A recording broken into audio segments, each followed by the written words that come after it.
Well, well, well.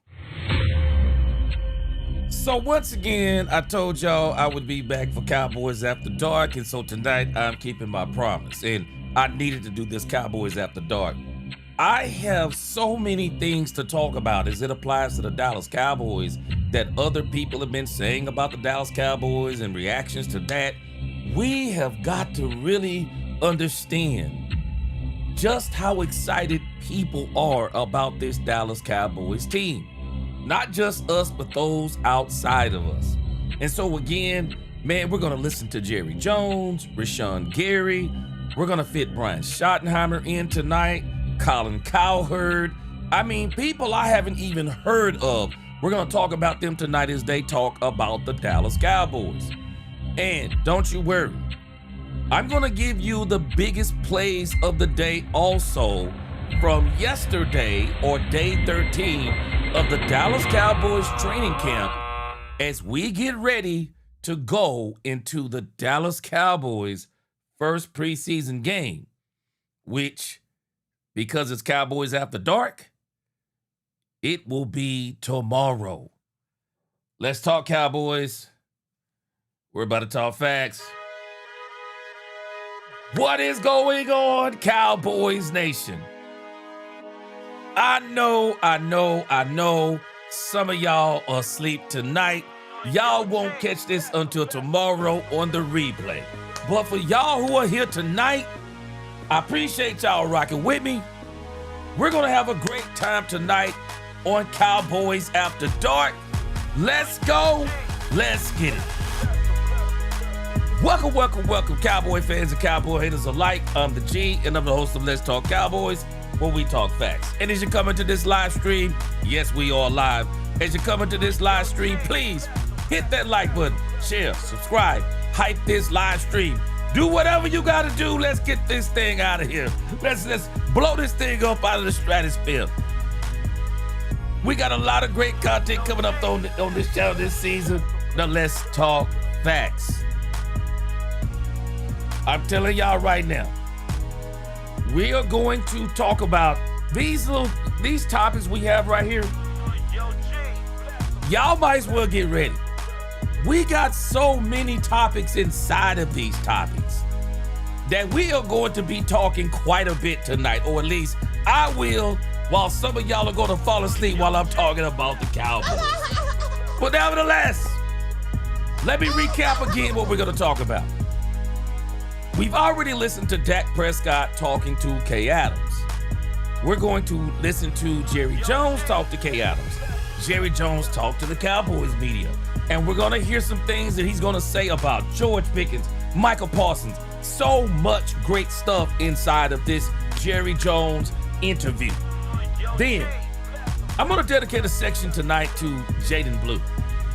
Because I'm telling you, man, there are some people out there, they just want Jaden Blue to fail, and I don't think he's going to fail. Then, great story if you didn't hear about it. Rashan Gary is another one of these people that there are so many people out there in Cowboys Nation, they seem to be counting out Rashan Gary. Rashan Gary is going to be way better than people understand. Then I'm going to insert another couple stories in here. There's a crazy story out there about Jaden Daniels, and I'm putting this story in because I believe this is one of the reasons why Jaden Daniels is not going to be all that he can be. Worried about the wrong thing. Again, I'm going to let you hear an Eagle fan, content creator, talk about the Dallas Cowboys. We're going to go back to Jerry Jones, and I'm going to show you some things about this whole Quinnen Williams things. Incredible story when it comes to Jerry Jones. And we got more things in here. More things in here that we're going to talk about that I don't even have on the list, or that is on the list, but it's inside of these things. And then, of course, we're going to finish it off tonight with the best plays, we say, of the day, but of yesterday. So, man, great show coming up tonight. I told y'all, buckle up, buckle in. We're about to have a great time tonight. Let's get this roll call going. It might not be many of y'all now, but I got a feeling as we go on, there will be others joining in also. I mean, it is a Thursday night. People got to go to work tomorrow. People got to go to school. But for all you night owls, whether it be 5 or 5,000, we are about to talk Cowboys on Cowboys After Dark. Let's go. Get this roll call in tonight. Richard Owens. What is going on, Richard Owens? Good to see you tonight. We about to talk Cowboys. Marvin Mays, let's go. It is the Queen. What's going on, Queen? We Done Boys in the building. What up, We Done Boys? JTX Mate. JTX Mate said Sports Illustrated predicts the Cowboys to win the division. JTX Mate, I think they're going to win it going away. Brandy, what is going on? I think it's earlier over there in Cali, right, Brandy? Around 10:30. Miss Matrix, I can't believe it either. I made it. I made it, Miss Matrix. Every time I get ready to do Cowboys After Dark and say I'm going to do it, I always think about, okay, Miss Matrix is go. I bet Miss Matrix is saying I ain't going to make it. I made it. I made it. What's going on, Demetrius Noel? Good to see you. Jimmy Bailey, what's going on tonight? Marlon Dillard, salute. Robert Simmons, what's going on? Hey, I'm on it today, man. Anthony Harding, what's going on? He says other analysts have the Cowboys as the 16th best team in the NFL and the 7th best in the NFC with no respect. Yeah. I tell you this, Anthony Harding, I'm really not worried about it in the grand scheme of things because as long as we get in the playoffs, we're going to be dangerous. That would still put us in the playoffs. But I do think we're better than 7th best. Yes, I think it's no respect either. What is going on, Demetrius Noel? He said just arriving from was that Washington? If I crash out, you know why. Yes, sir. Marvin Mays, he said I'm still rolling, traveling through Oklahoma on my way back from Arizona. You're keeping me up? Yes, sir. Wish I could participate in the chat, but I'm driving. Listen to the best chat on YouTube. Let's go. We'll keep you up tonight. Lonnie Boo, what's going on? Amber Soprano, what's going on? Good to see you. What's going on, Malik the Boxer? What's going on? Good to see you. All right, let's get this thing going. Appreciate y'all rocking with me tonight. Best chat on YouTube, man. Let's get this show started. We got a lot of things to talk about. We didn't get a chance to talk about today. So, originally, I was going to listen to Jerry Jones first talk to the Dallas Cowboys media. But I think we're going to listen to Jerry Jones first on Up and Adams. The interview over there, if I'm not mistaken, I haven't listened to it, but from some of the feedback that I've seen from people talking about it, it actually seems to, I don't know, I haven't listened to the other one, but people seem to really like this one. So we're going to go over here because actually I didn't have the link to that one. Let's pull up, let's see, Jerry Jones. And matter of fact, it's pretty obvious that she had a lot of conversations over there today because I even saw where Kenny Clark has popped up over there too. So we're going to probably add Kenny Clark to the mix tonight. But I want to hear Jerry Jones. And I think Jerry Jones is going to have a lot of interesting things to say that we're going to be excited about because I did hear a piece of a part as it applies to George Pickens. So this is Jerry Jones on Up and Adams with Kay Adams. Yes! Here we go! This is cheating out here because of how great a weather it is. As it turns out, safety has always been an important position. That guy right there has elevated his presence in all defenses, but especially ours. He plays that. Now, he can be a difference maker. What are you noodling about George Pickens these days? Well, I'll tell you this. Stars, exclamation point. Okay. Money signs? An honor, as always, just to see you and say hi, Mr. Jerry Jones, but extra special for me. After all this time, it's my first training camp with the Cowboys, my first visit to Oxnard. Thank you for welcoming me. Well, this is cheating out here because of how great a weather it is. And really, we do get a lot more repetition. You don't have the dehydration, and so you don't have that soft tissue problem like you might if it were hotter. It's certainly pleasant for those that aren't out there doing the work, but we really value what this Southern California Oxnard's weather does to help our team get ready to go. But I'll tell you, the idea of getting to see the younger players compete, strive, knowing that how paths they've gone, how they spent their life preparing for an opportunity. And I thought when I bought the Cowboys that there wasn't anybody in the world that appreciated being a part of the NFL any more than I do. But boy, these young guys, they understand in so many ways. And they understand really they could change the lives of everybody that loves them, that they love, or they're going to love. They can do it if they'll make every practice play like they were playing the Super Bowl. Mr. Jones, I don't think anyone loves the NFL more than you. Well, and they shouldn't. But it's a... I'm going to tell you something. I don't think Kay Adams realized what a true statement that is. I don't think she realizes it.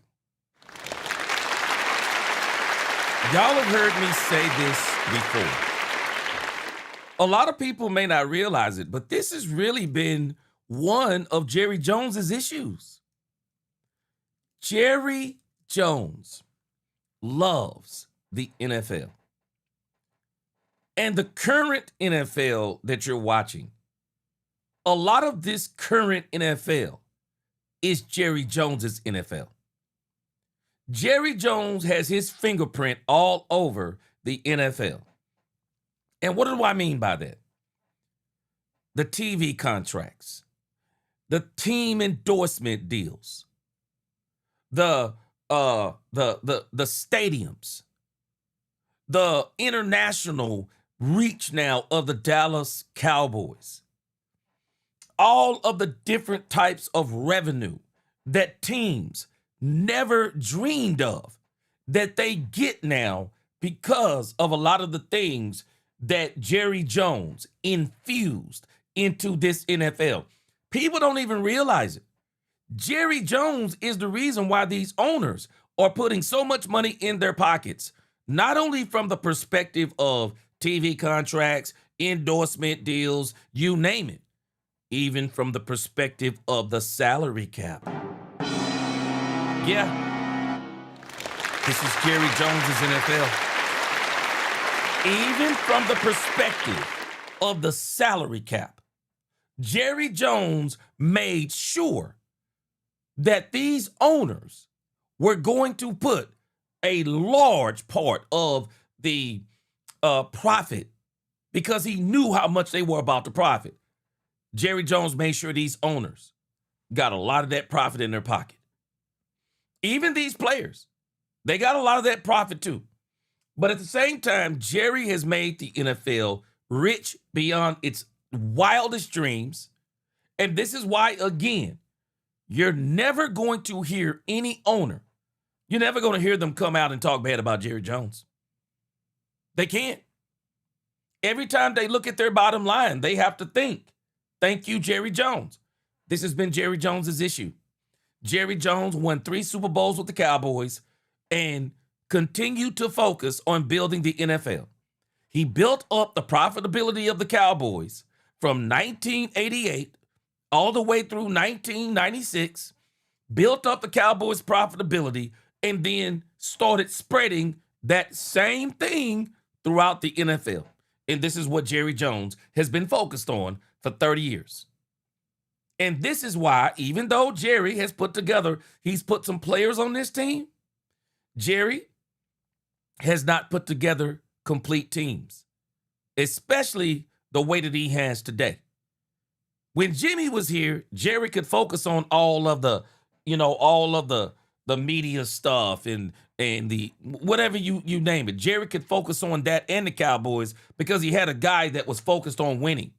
But from that point forward, because he wanted to get a lot of credit for the winning by thinking he could just throw together talent rather than putting together teams the way Jimmy did, it's been a failure because he's been divided between two worlds. He's been divided between building the NFL, trying to maintain a team with the Cowboys, and then there's a third part of Jerry Jones, his media presence.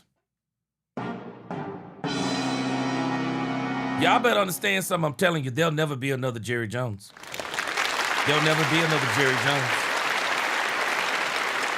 Never. There'll never be another Jerry Jones. And a lot of the things that we're seeing today, what even Jerry's doing now is not gonna be around anymore. And people are gonna miss him when he's gone. But again, I know exactly what she's saying. And I don't think she understands it all the way. But the things that Jerry Jones has done and sacrificed for in this NFL, I would dare say, you can accuse Jerry of a lot of things. But one thing you'll never be able to accuse Jerry Jones of, you'll never be able to say Jerry Jones doesn't love the NFL. Jerry Jones loves the NFL because the current NFL that we're looking at, you can call it Jerry Jones's NFL. You can. This is why teams don't talk bad about Jerry, because while they have been focused on, Jerry's been focused on building up the NFL, while NFL teams have been focused on building their teams and winning Super Bowls. Now I'm glad Jerry has got this thing. Hey, Jerry, enough's enough. Now I'm glad Jerry is back to building up the Cowboys, and I'm loving it. Yeah, he's back to building up the Cowboys now. No owner in this league. Even Davis from the Oakland Raiders, no one has made an impact on this league like Jerry Jones. Gerald Jackson said, Mr. Jones has certainly impacted the NFL. He's an amazing man and really got the revenue jumping off. Yeah, got the revenue, got the reach, the popularity, you name it. Jerry's done it all. Demetrius Noel said, gee, it's amazing how Jerry advocated for the salary cap and ended up hurting the Cowboys and any other team. Yeah, because he didn't know how to manage it as well. And he admitted as much. Yeah, he admitted as much. But now I'm glad. Now we got Jerry Jones back focused on the Cowboys. And I love when Jerry Jones is focused on the Dallas Cowboys. Misnomer, I've been involved now 35 years, and I really have not worked a day in my life since I got involved with the Cowboys. It's that much of a passion. Who are some of these young players that are standing out to you with your veteran eyes, of course, looking at your team in 2026? Who's popping up? Well, of course, I really like our first 3 draft picks, and Lawrence and our great nickel safety. But I think that because we've made such changes, totally changed our defensive staff out. Yes. We have totally changed the scheme, and we have markedly changed the players. The young players see that they, along with the veterans, they can be a part of making something from the ground floor. And so those young players can come in here and not get on the wagon with the Dallas Cowboys. This can be their defense that they made and constructed and were a part of building. That's some extra incentive. Yeah, Caleb Downs is a young leader already. I know he's a rookie, but I can just see him working out there. Yep. We are looking at some of the same things. When you look at the 90s Cowboys, you're kind of looking at a replay. The Dallas Cowboys in the 90s, they were a very good mix. Young players, rookies, veteran players. They were a very good mix. And a lot of the young pieces, they came in and they were contributing, some immediately, some the following year after their rookie year. It was like they hit everything with perfect timing. I mean, people don't realize something. Man, Alvin Harper, for example. I mean, Alvin Harper came right onto the Cowboys and started dominating. Immediately became a contributor. Emmitt Smith immediately became a contributor. So many of those young guys, they came immediately being great contributors to that team. Helped that team absolutely win. And so I'd already told y'all this. We're not hearing anything new. You look at the Dallas Cowboys roster, those rookies, they're going to contribute. Those last year players from the draft, they're going to contribute.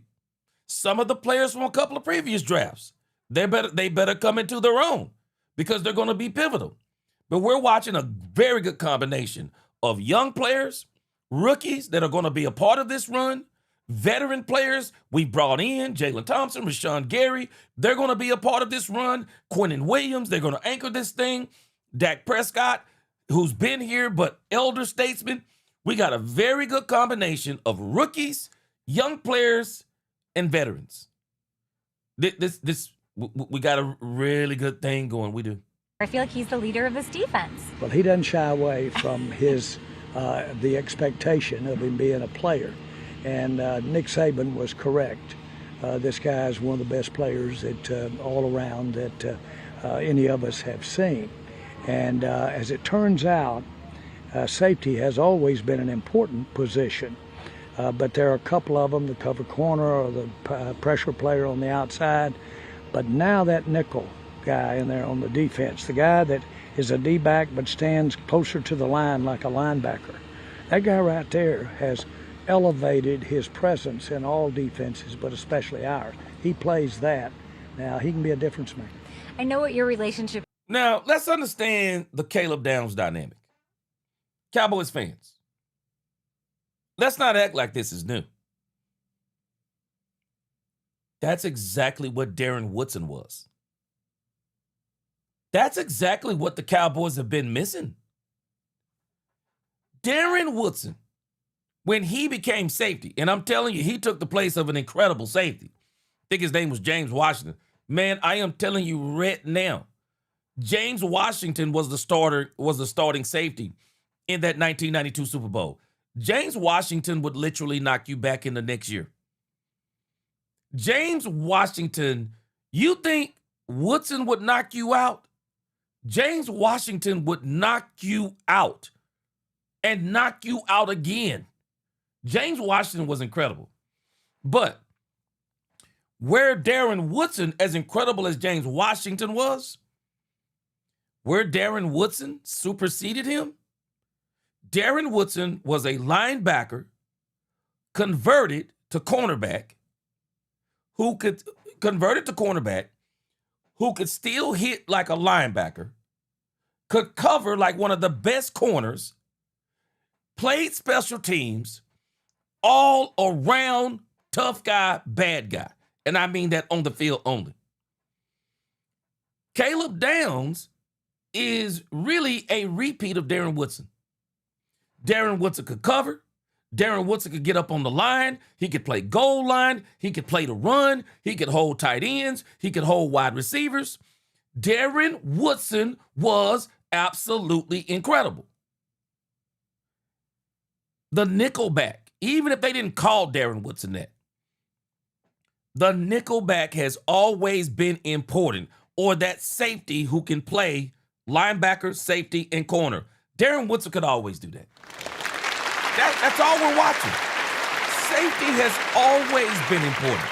Go look at many of these Super Bowl teams. And one of the unsung heroes of many Super Bowl teams will be great safeties.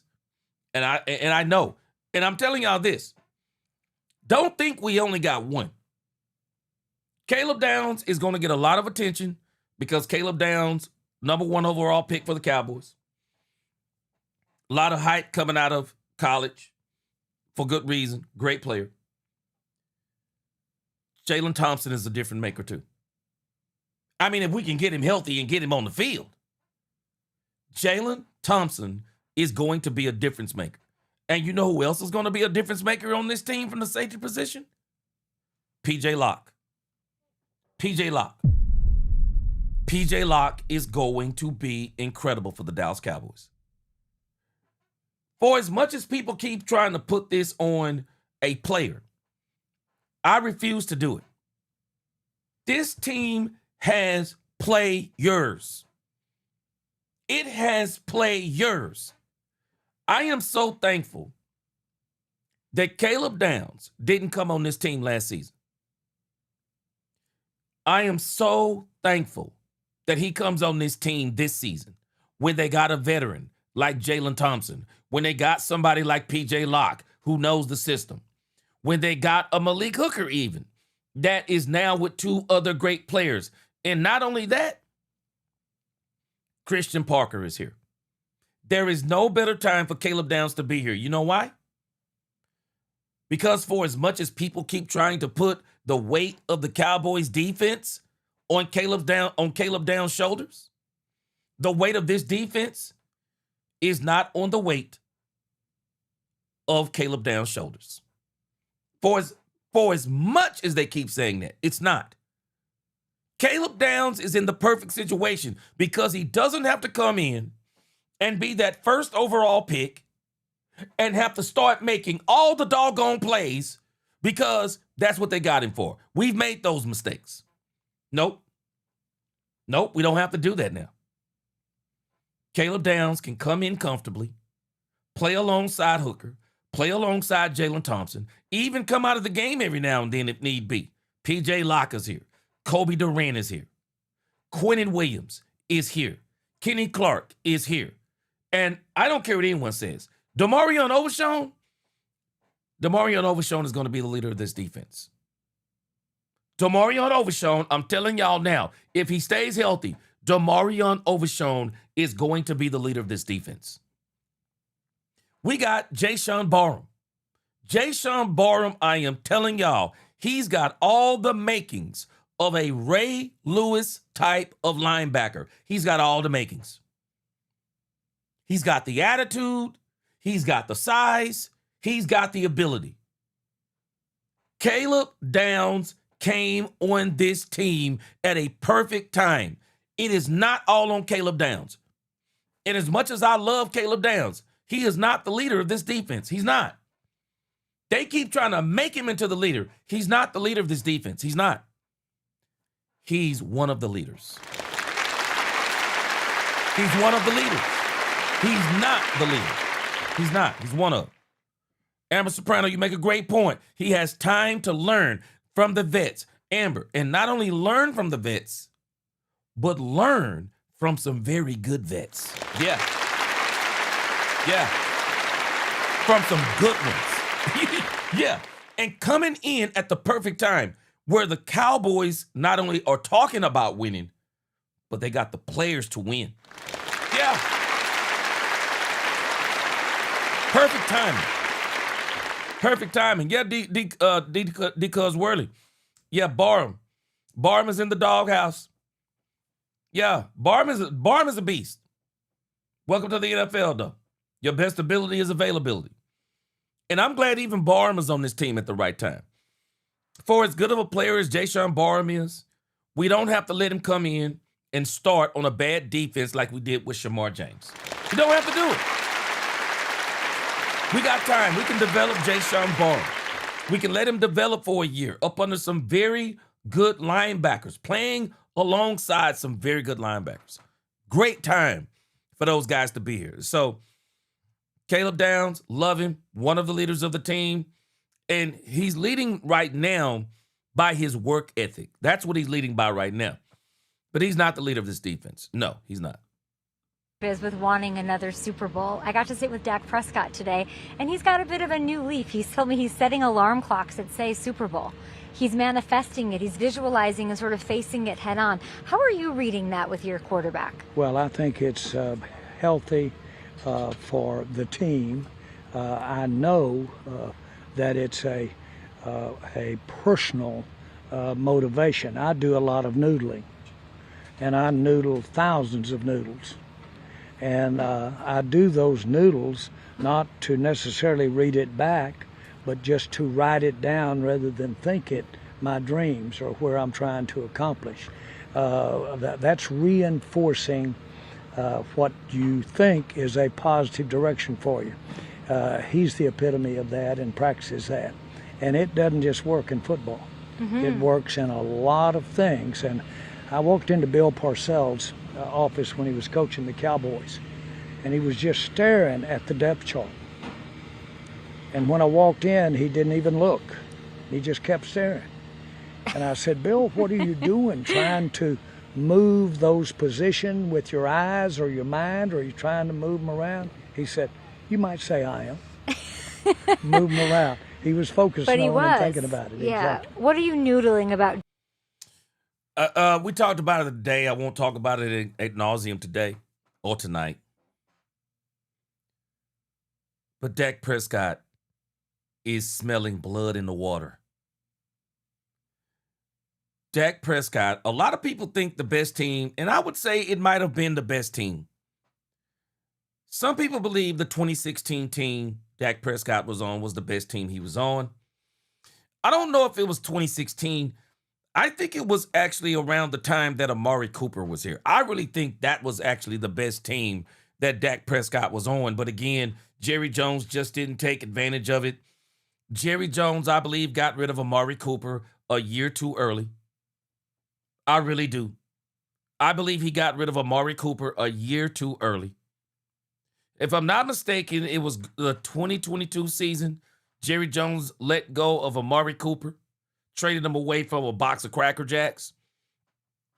And then going into the 2023 season, of course, CeeDee Lamb had the breakout season. And, you know, I'm torn on it because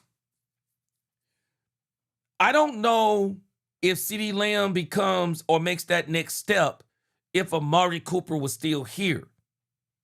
But I actually would have rather have had Amari Cooper here another year and let CeeDee Lamb have a breakout year while Amari Cooper was here, rather than forcing CeeDee Lamb to have that breakout year without Amari Cooper here. But nevertheless, I think Jerry has made a few mistakes in these types of issues of just not allowing a team to continue to grow and build and just truly taking advantage in building a team. But you know what? Now Jerry's finally doing it. And this is why Dak Prescott is feeling so good. This is truly the best team, I believe, that Dak Prescott has been on. But it still needs some tweaking.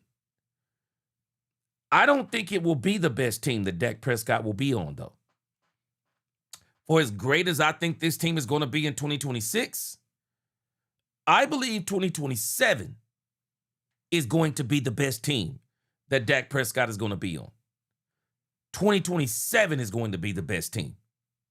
And then 2028 will probably be the peak. 2028 will probably be the peak of that team. And so I believe the Cowboys are going to have some people, they are like bringing this window into like 2 or 3 years. I don't think it's a 2 or 3 year window. I really think it's probably more of a 5-year window. I think it's more of a 5-year window because you got a lot of players who are first-year players. Well, this is their second year. You got a lot of these players, they're rookies. And then you got some of these players, this is their first full year on the team. So you really probably got about a 3 to 4 year window, probably 5. So I think they're going to have the peak team in about 27 and 28. And in the meanwhile, they're still going to be winning. I think there's a great chance they could win it this year. I think they definitely get it next year. And if they get it next year, they'll get it again after that, I believe. This team has about 3 to 4 in there. And they're going to have 3 to 4 really good opportunities to take a full swing at this thing. I mean, to take an all-out swing. Because you think about even with this elite team like the Rams, how many years does Matthew Stafford really have? How many years does Matthew Stafford really have? The Dallas Cowboys, I believe in 2027, they will be the best team in the NFC. They will be the best team in the NFC in 2027. They're on their way to being the best team in the NFC in 2026. And while you on your way, if you stay healthy, if you play and execute the way that you're supposed to, and you get a little bit of luck, you could find yourself in the dance this year. You can definitely find yourself in the dance this year. And I'm not going to be surprised if they get in the dance this year. Because I believe if the Cowboys get in the dance, they're going to be hard to stop. This defense will be better than we ever imagined by the time the end of the year comes. Staying healthy. George Pickens these days? Well, I'll tell you this, stars, exclamation point. Okay. Money signs? Absolutely, that goes with it. With those stars, expression points. That's injecting itself in the team. His players, his teammates, they're feeling about the enthusiasm he has to compete. We were scrimmaging against the Rams. We had an interception. He was tenacious in trying to strip that ball as though he were in the Super Bowl at the end of practice at that time. So he's inspirational. He's obviously extraordinarily talented. And given him and C.D. Lamb and what we've got at the other parts of our offense there, I'm excited about that as it complements what we're trying to do with a young defense. He might love football more than you, that George Pickens. Everybody I talk to, that's the first thing they say. He loves football. He just loves it. You might have somebody challenging you for your love of the game. Well, I don't think we'll let him, because he's a little more important than I am about loving the game at this particular time. And we'll let him. I'll let him outlove me. Oh, you let him outlove you? I love that. I love that. I was going to ask him. I didn't get to catch up with him. Sort of what it's like when you guys have this thing, and Dak gave him so much credit. I've told y'all already. This team, they are going to, and I'm not saying in a controversial way, they're going to fight Jerry Jones tooth and nail. This team is going to fight Jerry Jones and Stephen Jones tooth and nail to keep George Pickens.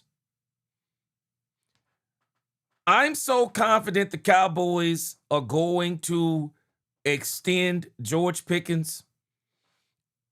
I'm so confident because not only does George Pickens love this team loves George Pickens. This team is not going to forget that George Pickens is playing on a franchise tag. They're not going to forget it. And the reason why they're not going to forget it is because nobody else, I'm telling y'all, no one else other than Rain Dakota Prescott would do this. I don't know of anybody else. I don't know of anybody else who would be doing what George Pickens is doing. I look at this differently than Dak Prescott. And the reason why I look at this differently than Dak Prescott, I'm about to blow y'all's mind with this conversation. Dak Prescott is a quarterback. Quarterbacks, if they're just good, they don't even have to be elite. They don't even have to be really great. They can be good with potential to be great. They can get injured and come back and still get monster contracts. They may not be in the top 5 paid quarterbacks, but they can still get monster contracts, and they can be in the top 10, still getting monster money. But I'm going to tell y'all something, and y'all know I love Dak Prescott. We love Dak Prescott. Y'all ready for your mind to be blown? You can't handle the truth. When Dak Prescott signed his franchise tags, when Dak Prescott played on his franchise tags, Dak Prescott was not the best quarterback in the NFL. You can't handle the truth. He was not the best quarterback in the NFL. It can be argued that when Dak Prescott signed those franchise tags, was Dak Prescott even top 5? Dak Prescott bet on himself, 1, because he's a quarterback. 2, he has a lot of faith. 3, he knew that even though he wasn't the best quarterback in the league, he was not. Nobody was saying he was. He played way better than everybody thought, because Dak should have went top of the second, bottom of the first. There's no way Dak Prescott should have been a 4th-round pick. But Dak Prescott, when he got injured against the Giants, he was trending way up. But he was not the best quarterback in the league yet. He wasn't a top 5 quarterback yet. And this is where I separate what George Pickens is doing and why it's so incredible. Because George Pickens is a top 5 wide receiver. He is possibly the best wide receiver in the game. He is absolutely, unquestionably. We know George Pickens is worth probably $40 million. Unequivocally, we know it. But unlike Dak Prescott has always been a model citizen. Because what did I tell y'all today? And what have I been telling y'all? Character will take you places that talent won't get you. George is more talented than Dak Prescott was at the time when Dak Prescott signed his franchise tags. But Dak Prescott's character was greater and better than George Pickens at the time of his franchise tag issue. Again, talent will take you places that your morals will not endure. But morals, character, and value will take you places that talent can't get you. And that's why Dak, franchised not only once, franchised twice, came out on top, got his money. So now we got George Pickens. It is still incredible what George Pickens is doing. Because even though people say he's had some issues with his attitude and blah, blah, blah, it still can't be denied. George Pickens is a top 5, arguably top 3 wide receiver in the game. And I believe he's on his way to being the best. I believe before it's all said and done, George Pickens is going to be the best. He's going to be the best wide receiver in the game. And if he's not, there will be an argument that he is, because it's already that he is. This is why what George Pickens is doing is incredible, because even some people, if they had some of George Pickens' background issue, they still wouldn't be playing on a franchise tag. If I was on the Dallas Cowboys team, I wouldn't forget that point. That we are literally looking at one of the most talented wide receivers in the game, top 5, better than all the wide receivers. I'm including Jackson Smith and Jigba. He's better than all the receivers that have signed this season. And he's playing on a franchise tag. If I'm preparing this team, I'm not going to forget it. I want that guy in my locker room. I want a guy who can acknowledge that he is a part of the reason why he's in the situation. Not going to argue what's going on, knows the hand that he's playing, and plays that hand the way that he's supposed to. I want that guy on my team. That guy, for me, has emotional intelligence. That guy, for me, shows that he can be a leader on this team. I'm telling y'all right now, this team is going to fight they're going to fight Jerry Jones. They're going to fight Stephen Jones. Tooth and nail. They're not going to do it in a disruptive way. But you watch what I tell you. They're going to fight Jerry Jones tooth and nail. And they're going to fight him politely. They're going to fight him respectively. But they're going to fight him. And they're not going to do it behind closed doors. They're going to fight him. They're going to fight him in the court of public opinion. And they're going to do it so nicely. You watch what I tell you. They're going to start saying things like, do whatever you got to do. CeeDee Lamb's already been saying it. Dak Prescott, we heard him today. He's already starting to say it. You're going to start hearing Quentin Williams start to say it. You're going to hear other players on this team, the closer it gets, they're going to start saying it. I'm telling y'all right now, they're going to fight Jerry Jones tooth and nail. And the way Jerry Jones is talking about George Pickens, you can tell they've all talked to George Pickens. He's doing everything they've asked. This man is getting extended. There's no doubt in my mind. None. They'll have to prove it to me to not extend George Pickens. They're going to have to prove it to me. For contract or no contract, you'll have the same George Pickens. I thought that was so strong, so poignant. What is it like when you're here doing your job? Is it just not talked about? Is it what's the dynamic? Well, I've on a personal basis, contract, no contract. Amber Soprano, I love your comment. Amber said they're not going to have to do it. They're not going to have to. They're not going to have to. He's going to do it before all that happens. I believe you. I believe you. I believe you.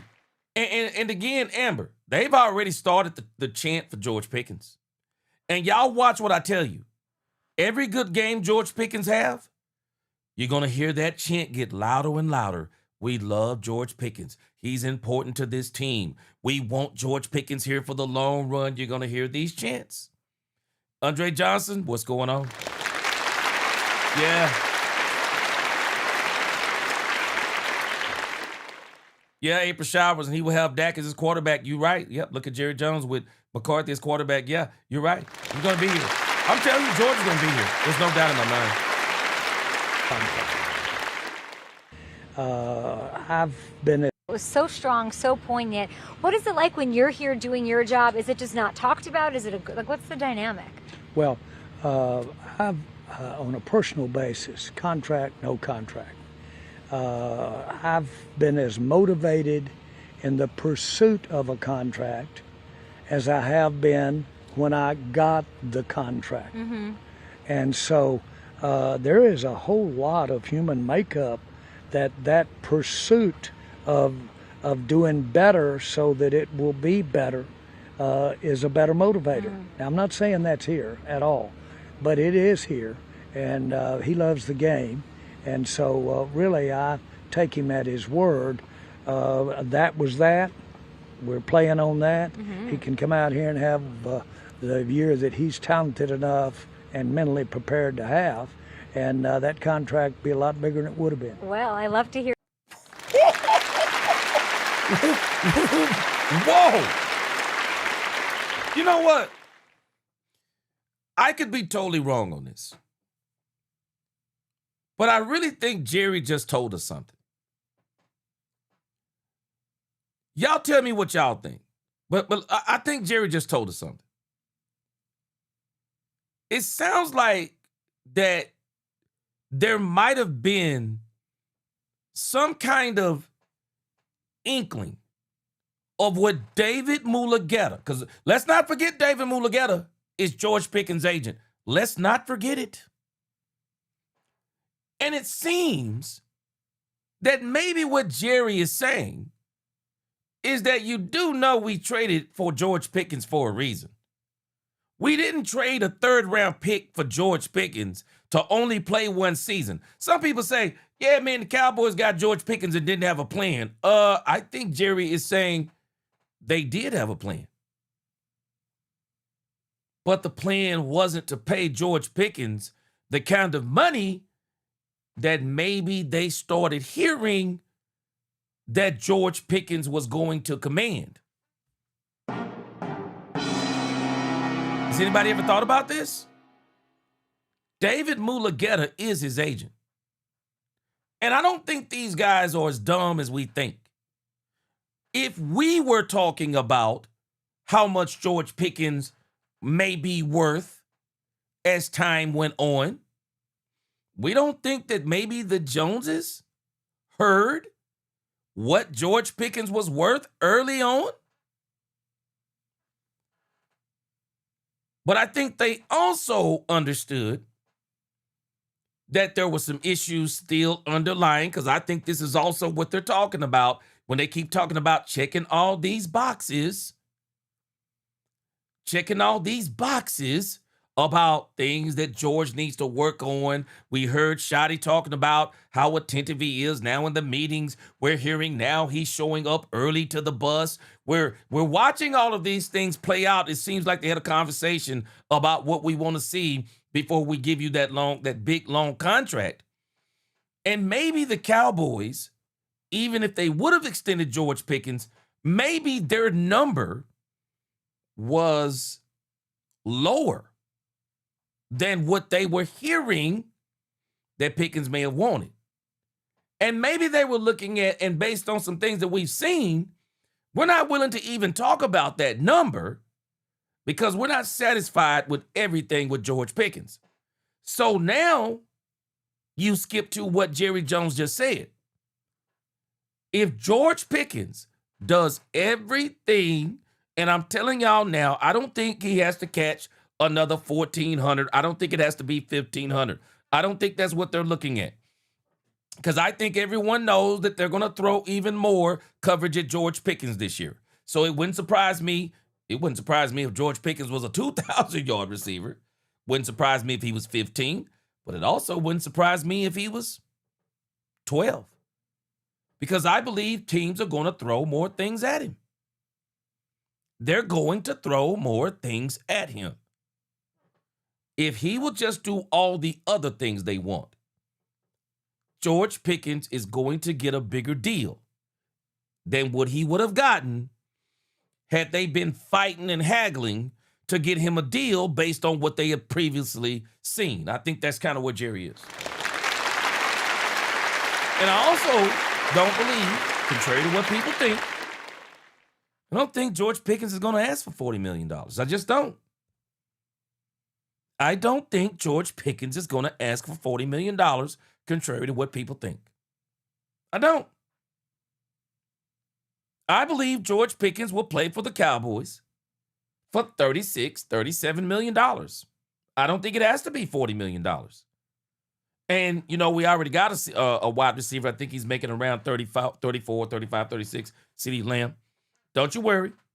CeeDee Lamb got one more year of fully guaranteed money on that deal. I believe they're going to rework CeeDee Lamb's deal next year. They're going to rework CeeDee Lamb's deal. I'm going to show you some things about Quentin Williams' deal. They've already reworked Quentin Williams' deal. They've already reworked it. They signed him to a deal that was already reworked so that down the road, they don't have to do any reworking. They did that already. They're going to rework all those deals. And then George Pickens is going to get an extension. Now, understand why also I believe George Pickens will take $36 million to play for the Cowboys. He might even take 35, but I think it'll be 36, 37. And the reason why I think he'll take it, don't forget this. He's already playing for $27.2 guaranteed million. And when he gets that extension, this is how Dak Prescott made so much money that after the franchise tag, you come back and you sign a big deal. And if it's anywhere in that $70 million guaranteed, George Pickens just solidified a $97 million. What would that be? It would be a $97 million guaranteed deal over what? Over 4 years. That is still more guaranteed money, if I'm not mistaken, that's still more guaranteed money than all of but maybe 3 wide receivers in the game. I believe he'll play for that money, and I'll show you that contract in just a moment. I mean, the top paid wide receivers. I'm telling you, this is why I believe George Pickens is going to give the Cowboys.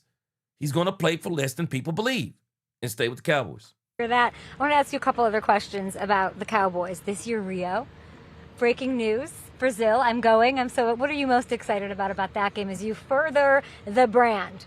Well, we know that we have a large constituency of Vaqueros de Dallas fans in Brazil. I have had for 30 years a lot of business interests in Brazil.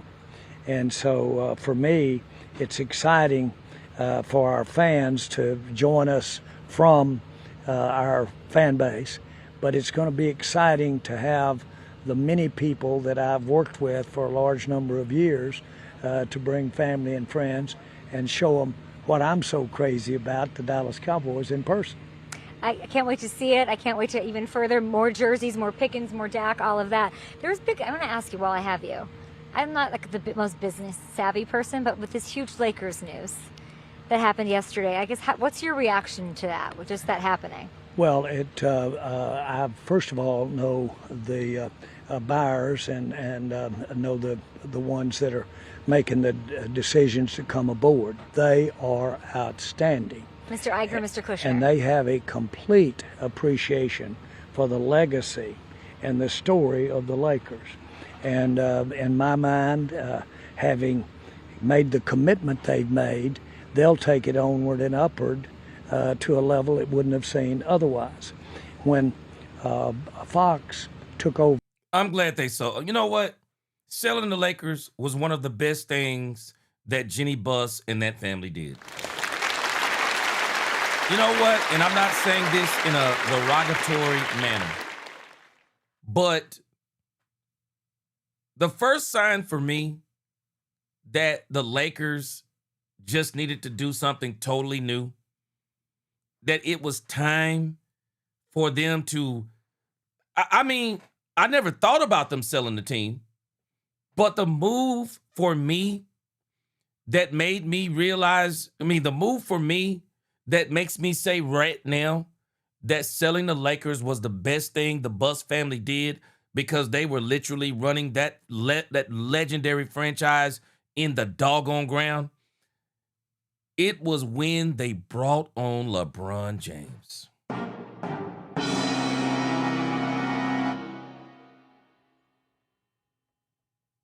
Why do I say this?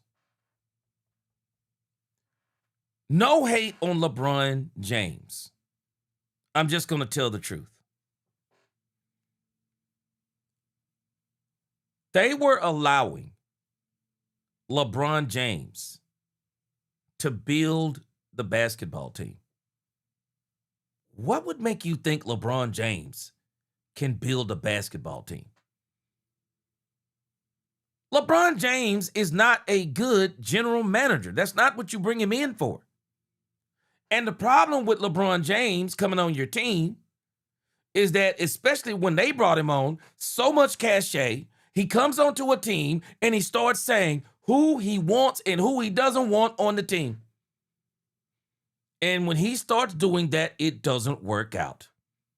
And I'm saying this because Michael Jordan did not control who came onto the team of the Chicago Bulls. And even after basketball, I got news for us. Michael Jordan is the GOAT on the court, but he was not the GOAT off the court as it applies to being a GM. I'm sorry. I don't bring in a player like Michael Jordan, nor do I bring in a player like LeBron James and let them start running the team. And the nail in the coffin for me, and why I am ecstatic that the Lakers were sold, when the Los Angeles Lakers, I don't care what anyone says about nepotism and other people do it and these people do it. I don't care what anyone says. When the Lakers drafted Bronny James and put him on the regular roster when there were players better than Bronny James? It told me right then they cared nothing. They cared nothing about winning. Sell the team. At that point, sell the doggone team. Sell the team, man. You know what's funny to me?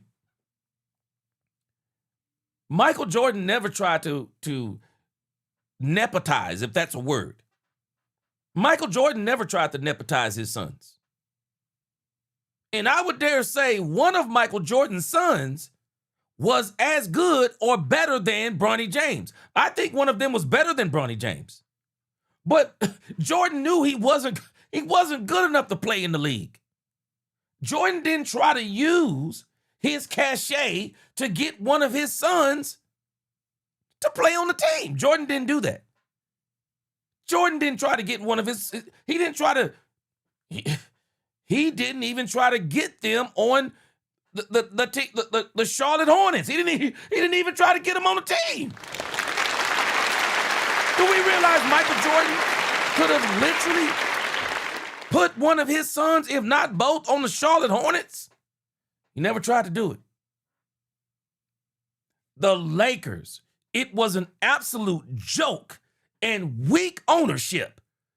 You had the unmitigated gall to bring in Bronny James and let him take up a roster spot? Sell the team. Trash. Sell the team. It's absolutely ridiculous what they did that.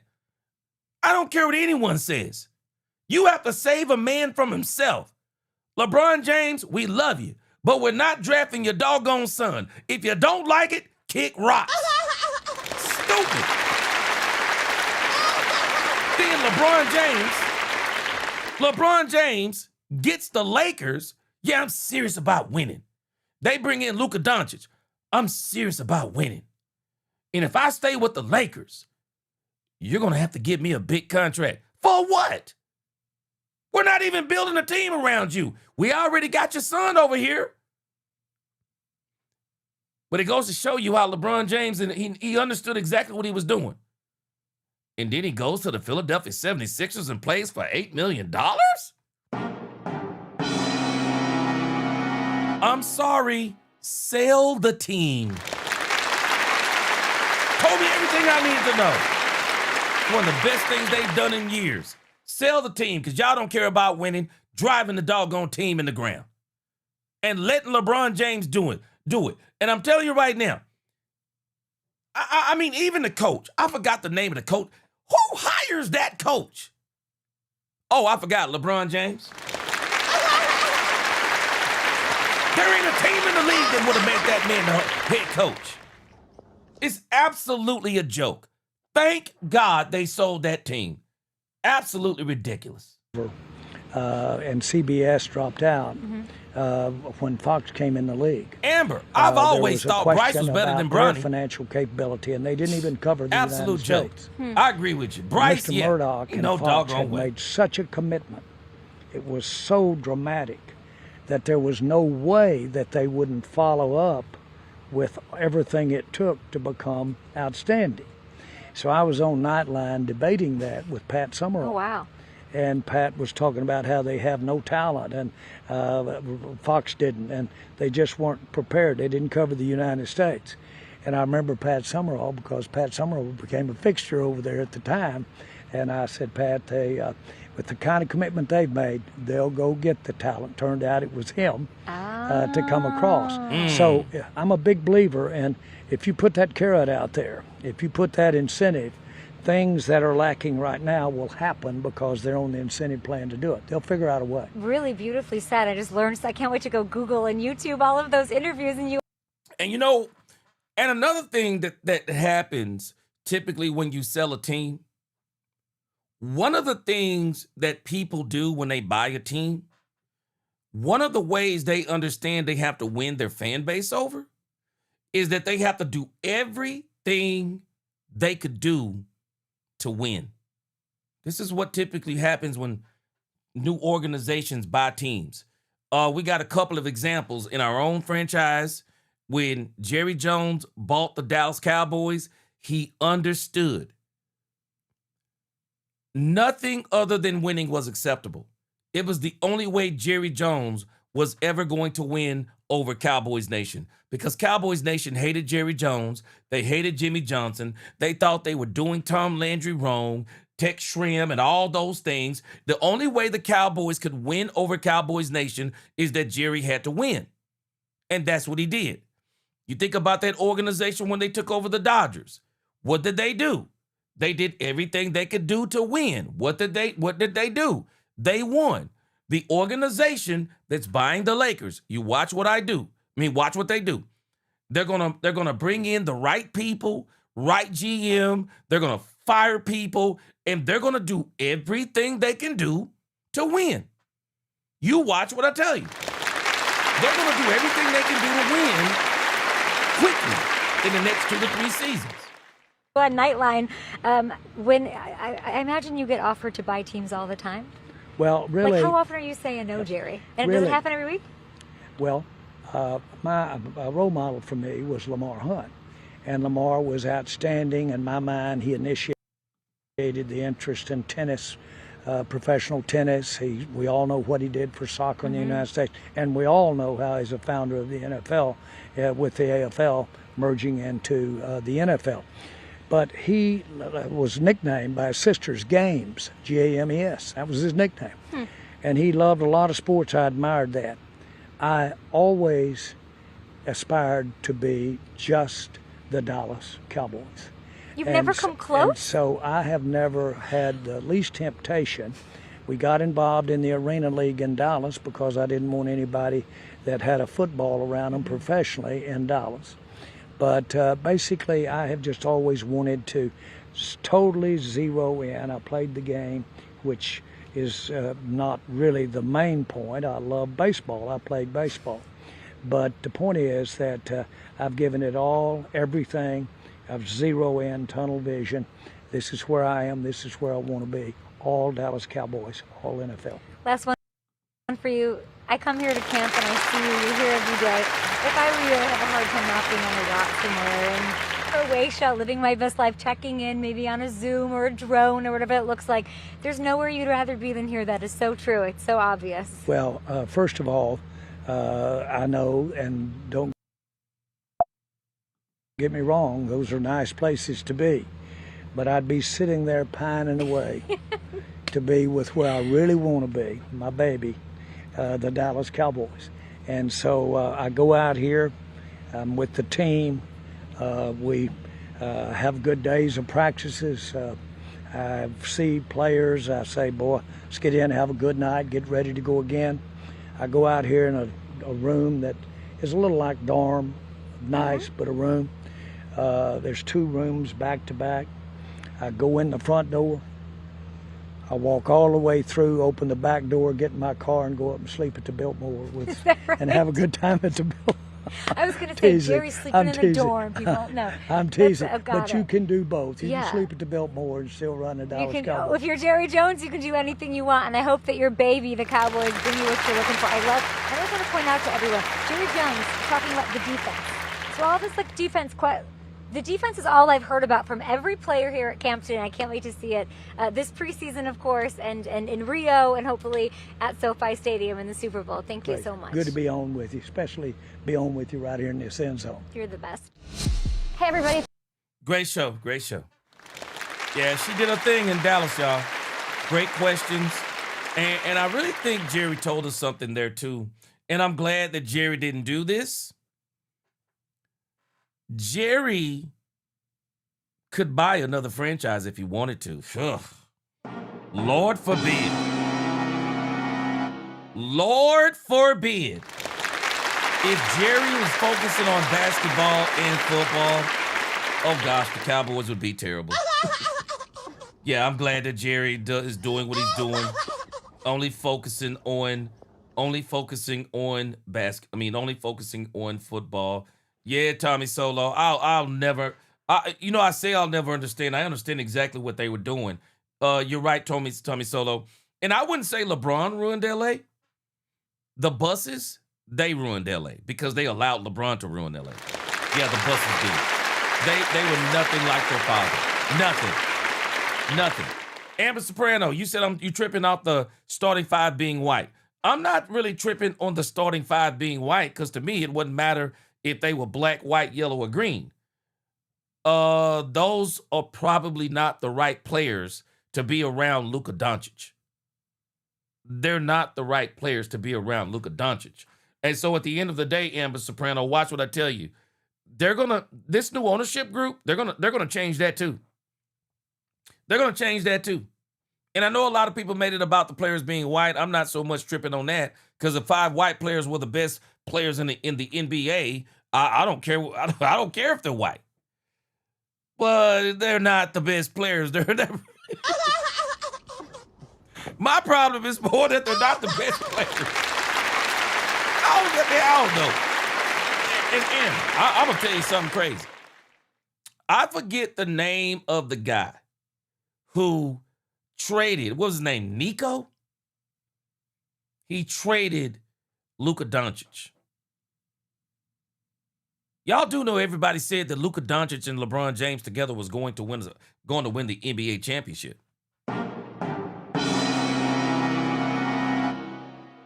Maybe, just maybe,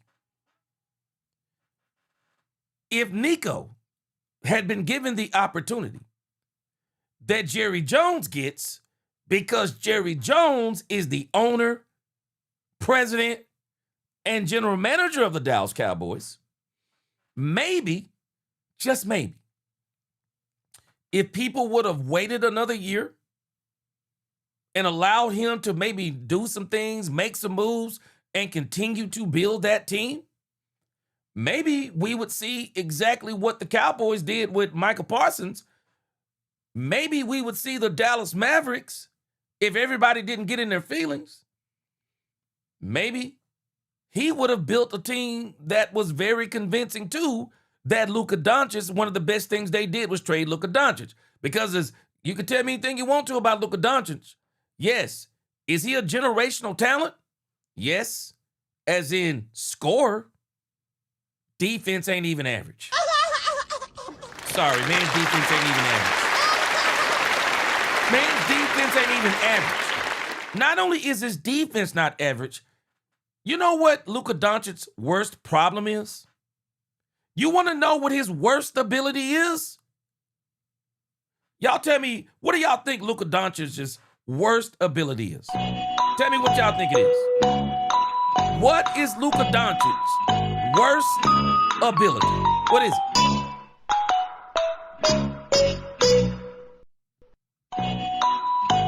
What is Luka Doncic's worst ability? What is it?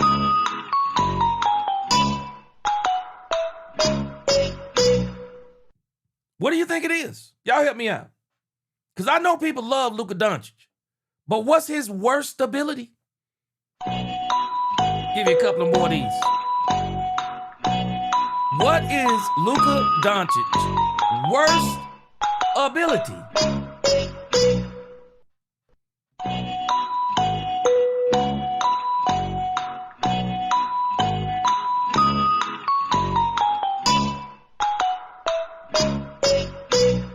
Amber Soprano, you're close. You know what his worst ability is? Availability. Man's hurt all the time. Doggone Luka Doncic always hurt. This man is hurt all the time. If it's the regular season, he hurt. If it's the playoffs, he hurt. If you even get to the championship, guess what? He hurt. This man, Luka Doncic's worst ability is availability. Yeah, pick and pop, availability. Stalk on me. I don't care what kind of talent you are. If you can't stay healthy, I don't want you. I don't want you. It's amazing to me Luka Doncic went to the Lakers. And I hate when people do this. I saw a video the other day. Hey, it's Cowboys After Dark. We can talk about anything we want to. I saw a video the other day And the video was of this lady. You know, she was kind of overweight, you know, you could tell overweight, didn't care about the way she looked, didn't care about the way she dressed. Husband wound up divorcing her. And I don't believe in that. I don't think you should. The Bible says to love your wife. You know, you help your wife to be the best woman of God she can be and the best woman she can be. And, you know, hey, you got to have some hard conversations with one another.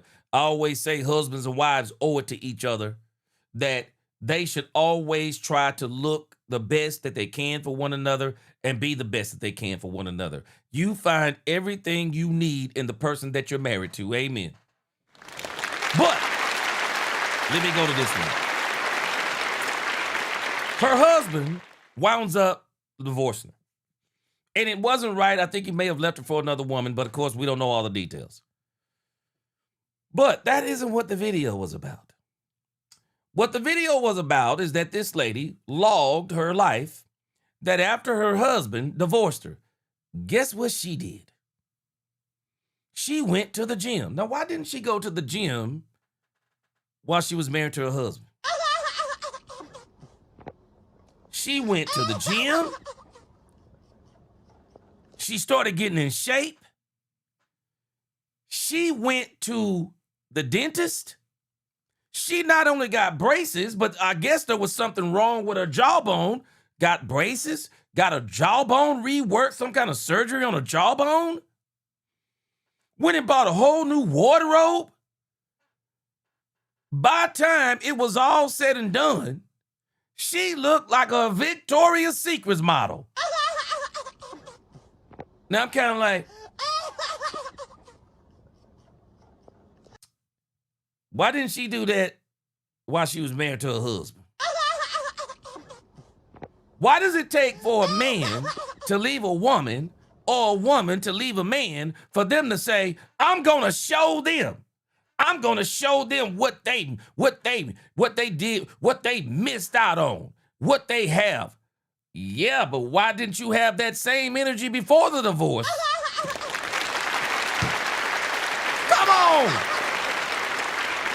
Why would you put that energy into yourself after you get a divorce?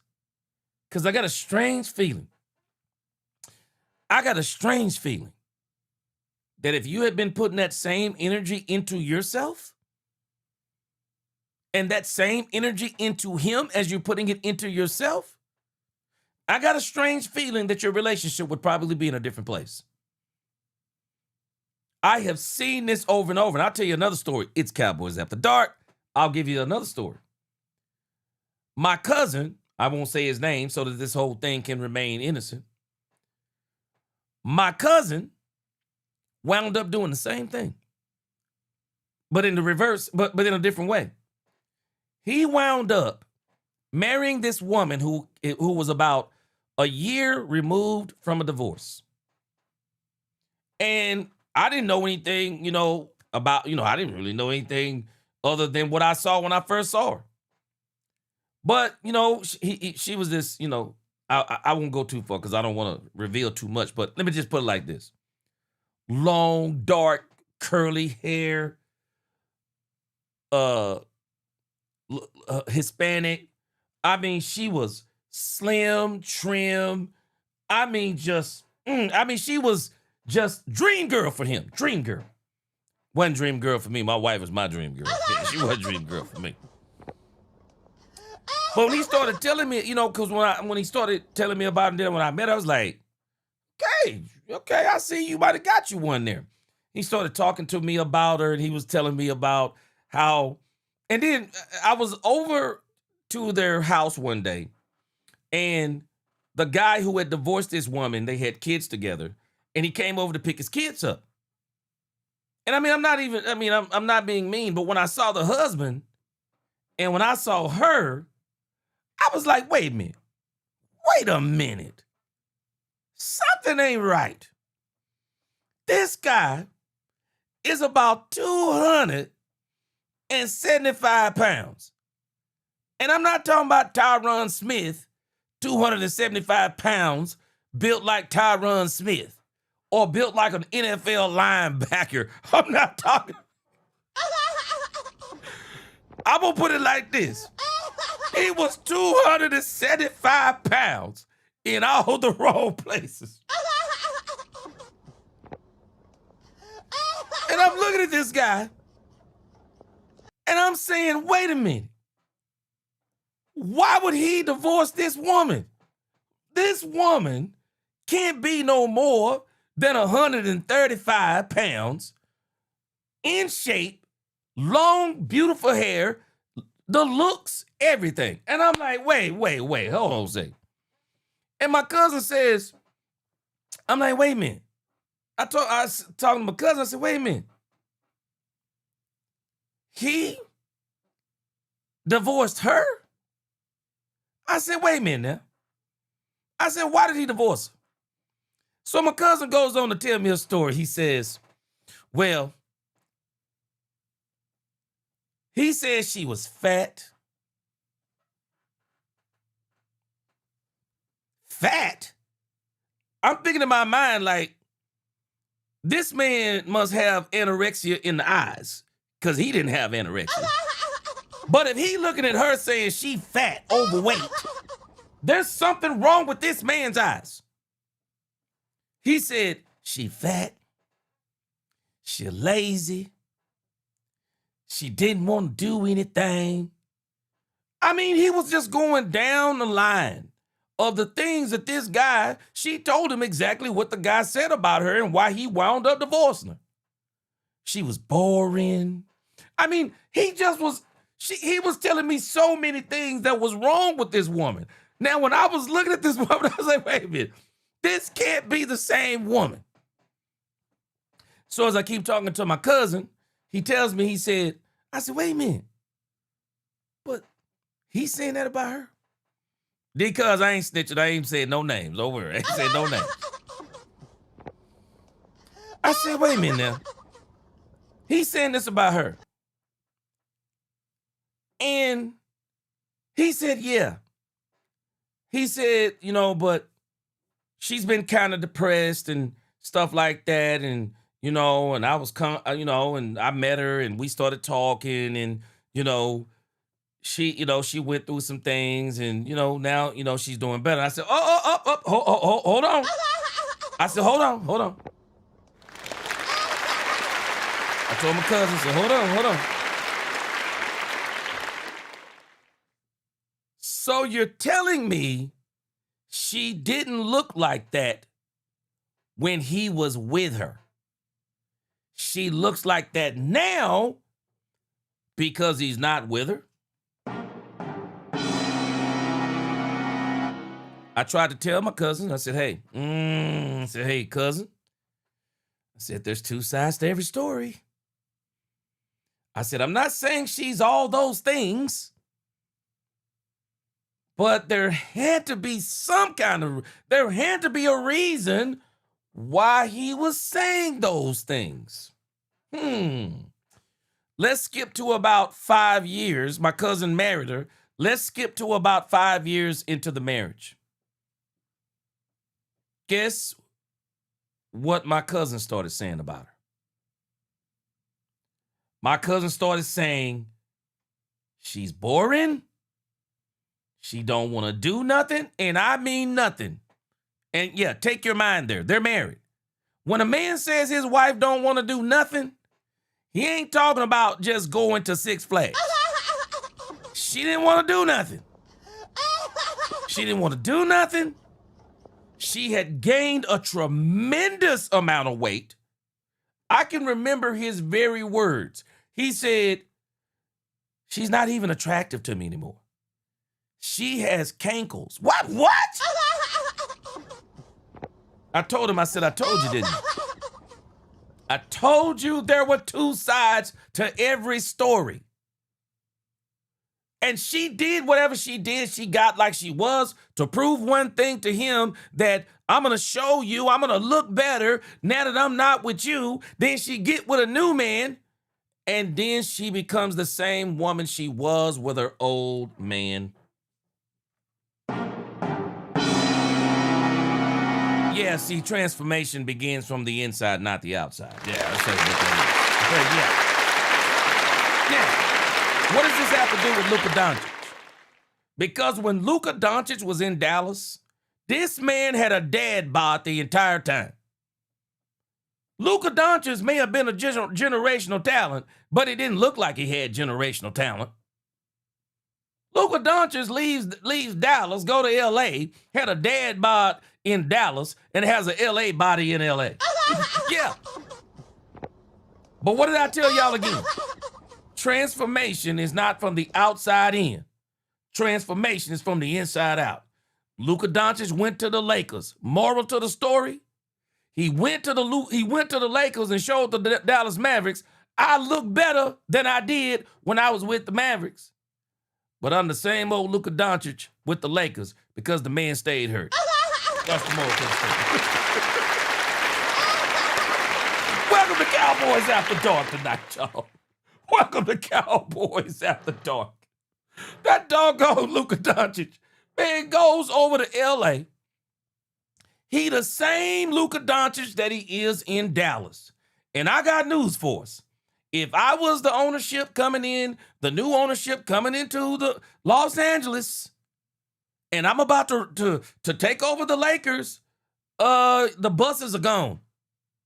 Guess who is one of my first trade targets in Dallas? Guess who it is? You want to take a wild guess on who my first trade target is? And don't say Bronny James. Ain't nobody trading you for no doggone Bronny James. Ain't nobody trading you for Bronny. Ain't nobody trading for Bronny James. I don't even think the 76ers gonna do that for LeBron James. I don't think they're gonna do it. Guess who my first trade target is if I'm the new ownership of the Los Angeles Lakers? Yeah, you better believe who it is. You already know who it is.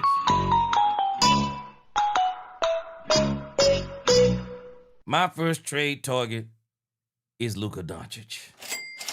Yeah. My first trade target, if I'm the Lakers, is Luka Doncic. I'm sorry, I'm not building a team around a man that stays hurt. I'm not doing it. I might give him a year, but I'm not building a team around a man that stays hurt. I'm not doing it. I'm not doing it. I'm sorry. I'm not doing it. If I'm the Lakers, I would literally be, my first conversation is, maybe we should trade Luka Doncic. That's my first trade target. Not somebody on another team. I'm trading Luka Doncic. Mike Hunt, he is awesome at scoring. His defense is less than average. And he can't stay healthy. Can't stay healthy. Luka Doncic can't stay healthy. I don't care how good he can shoot. If Michael Jordan was injured as much as Luka Doncic, Michael Jordan wouldn't have won 3 championships. No. Nah. I'm not building a team around him. I'm not doing it. Luka Doncic stays hurt all the time. All the time. I don't care what it is.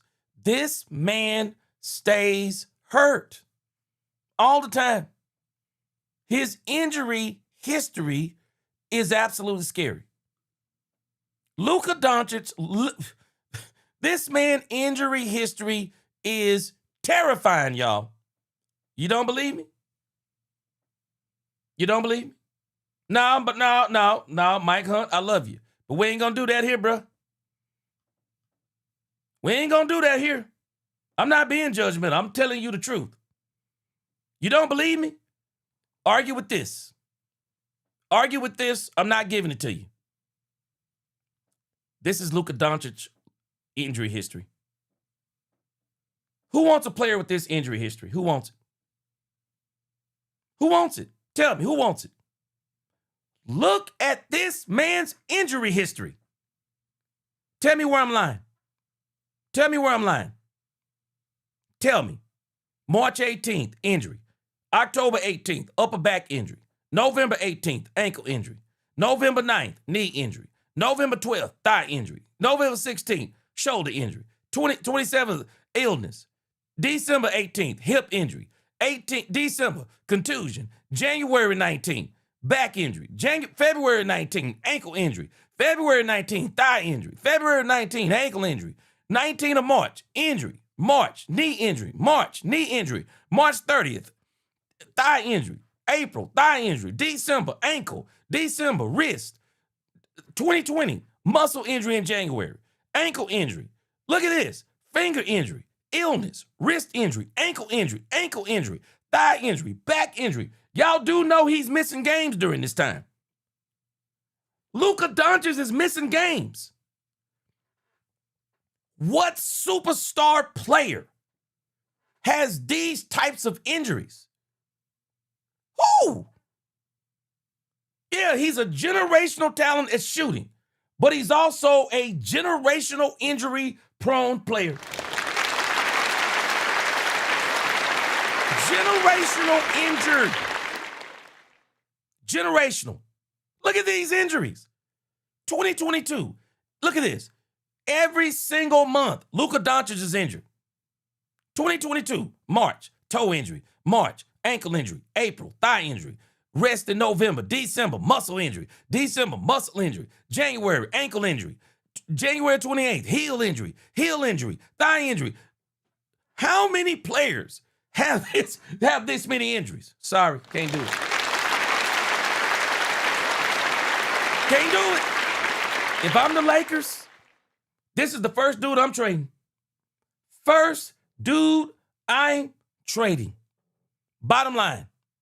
Man, this dude even had a face injury in February 2024. Look at this. March, Achilles tendon injury, knee injury, ankle injury, knee injury, chest injury, calf injury. This is 2024. All Luka Doncic.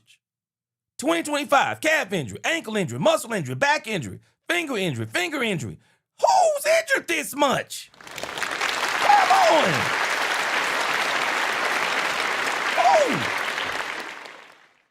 Who's injured this? Oh, I'm sorry, Amber Soprano. You got me. Amber Soprano. You can't handle the truth. You got me. Anthony Davis, you got me. You got me. Anthony Davis is actually injured. Because I'm going to give that to you. He is injured more than Anthony Davis. He is injured more than Anthony Davis is injured more than Luka Doncic. Whew. Boy, if you comparing your injuries to Anthony Davis, oh my gosh. Ugh. Can't do it. Can't do it. Amber Soprano, you got me. You got me, Amber Soprano. You absolutely got me. Anthony Davis, I don't think nobody's injured more than Anthony Davis. Anthony Davis is, if Anthony Davis is Mr. Glass, then Luka Doncic is his cousin.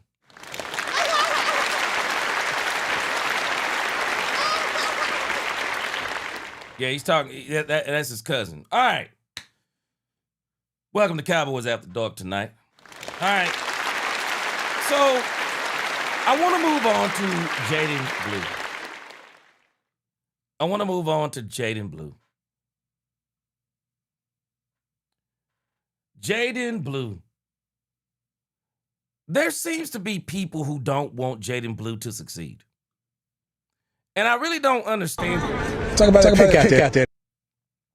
But there seems to be people who don't want this dude, Jaden Blue, to succeed. Jaden Blue had a fumble. Jaden Blue had a fumble in the last, had a fumble against the Rams in the scrimmage. And so, you keep getting people and they're saying the Cowboys need to bring in another running back. I'm sorry, but Jaden Blue is the plan. Jaden Blue has been the plan. The Dallas Cowboys are going to give Jaden Blue every opportunity this year. And I'm telling y'all right now, I'm not worried about Jaden Blue and the fumbles. That's something that the running back coach can work on. The running back can work on.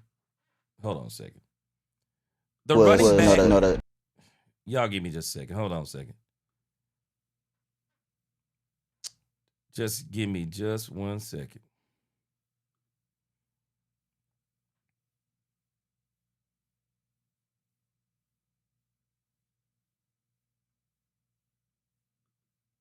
Can work on. All right, y'all give me just 1 second. Okay, hold on.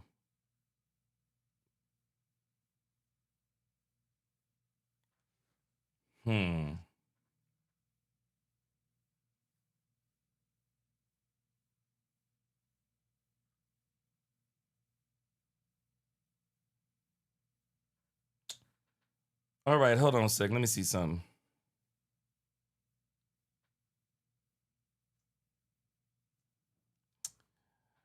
Okay, so do I have any mods in here today?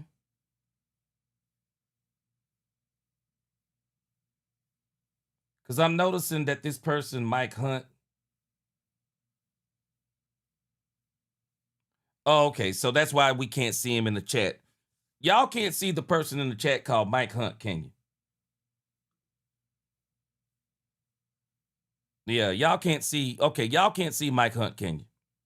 Y'all let me know, because I think what it is, I can see him, but y'all can't see him. Can y'all see a person in the chat named Mike Hunt?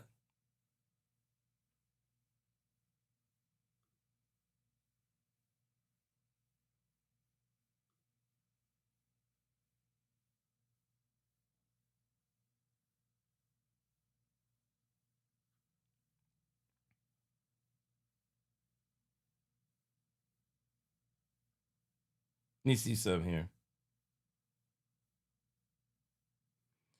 All right, so I had to ban somebody today. They're in here. Okay, good. Y'all can't see him. He didn't realize it, but he's already been banned.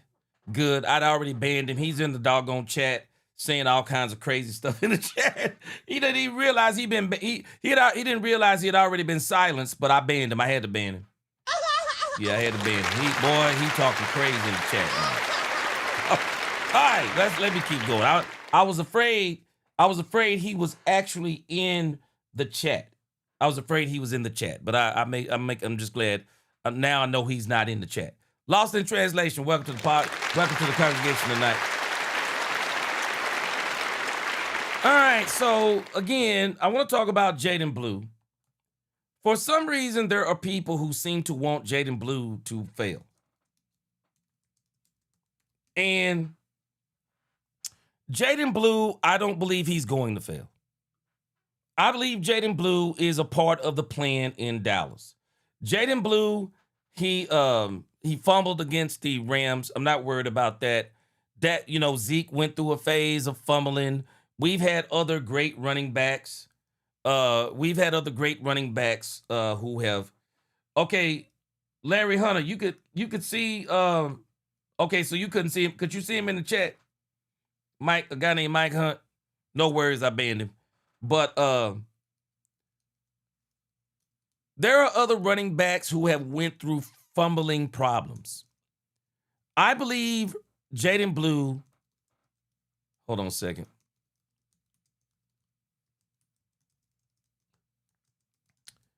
Jaden Blue has had a few fumbles.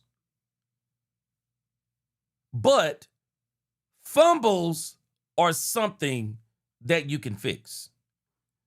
You can fix fumbles. But what you can't teach is what Jaden Blue has.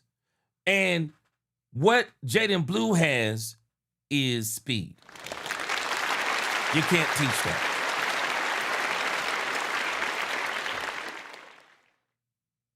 What's going on, Brandy? Yeah, I got him. I got him now. I banned him. So let me know if you can still see him on the mobile side. If you can, I'll make sure I ban him over there too.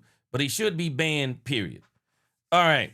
So Jaden Blue, it's not like he's the first good or great running back. One running back who had a lot of fumbles at once upon a time. We all know Tiki Barber. Tiki Barber is one who had a fumbling problem, and he got that fixed.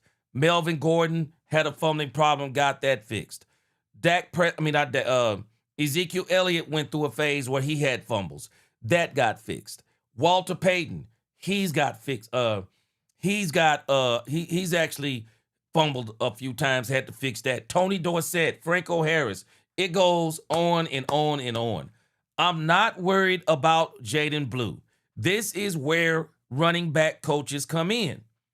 Running back coaches, they help you fix fumbling problems because you can teach a running back not to fumble. But what you can't teach speed. You can't teach quickness.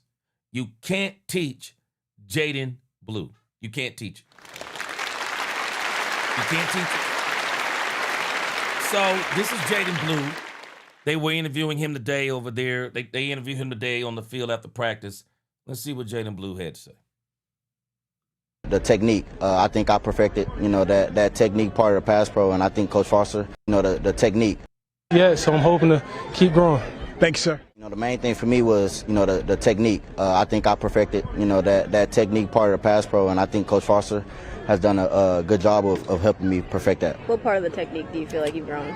Just making sure my eyes are right, in protection, knowing who's coming and who's not. Just making sure I have my feet in the right place and making sure that I have my hands inside so that, I can win a battle. This is running back competition. Obviously, you guys are really close, but at the end of the day, competition. Talk about where you feel like this room has kind of grown over the last couple of weeks. Man, just, everybody just, following. It starts with Javonte, man. We all know he's the guy, of course, and, we're all just, trying to make each other better. We don't look at it as, we know we're competing, but we don't look at it as, we try to help each other, make each other better. There might be something, another running back do well in a room that we see on film, and there might be something that the other person may not, that they can learn from the other back. So, I think, we all, enjoy, having that competition in the room.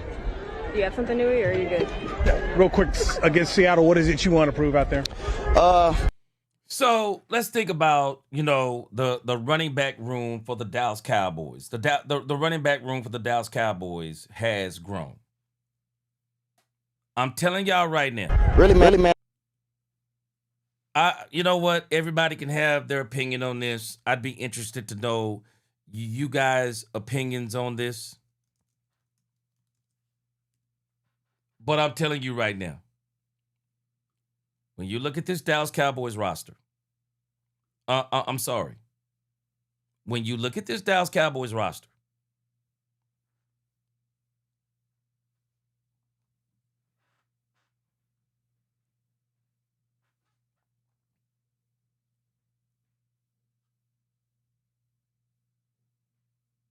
Israel Abanikanda and Jashaun Corbin, they're not better than Jaden Blue. They're not better than Jaden Blue. Understand why we have these two running backs. We have Israel Abanikanda because he couldn't make it on other teams. We have Jashaun Corbin. Guess why? Because he couldn't make it on other teams. So we really think and we want Abanikanda to all of a sudden come in Dallas. And you're telling me that Abanikanda is going to hop over Malik Davis, Phil Maffa, and Jaden Blue.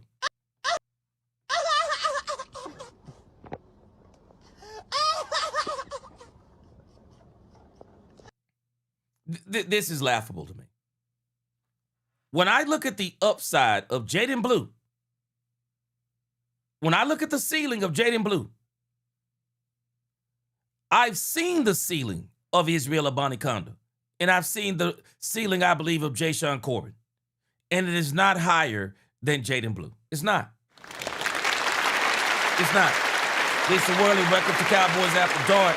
Oh, Lisa Worley, he was over here saying, terrible stuff, just nasty, just all kinds of sexual dumb jokes. Believe me when I tell you, just stupid stuff. These running backs, they're not better. They're not. I'm sorry, they're not better. They're not better than Jaden Blue. I don't even think I wouldn't take either one of these two running backs over Jaden Blue or Phil Maffa, nor Malik Davis. Would I bring him into camp? Do I want to kick the tires? Do I want to see what they have? Do I want to see if maybe they can make the team? And not only that, some things you don't do because you're trying to take the place of somebody on the team.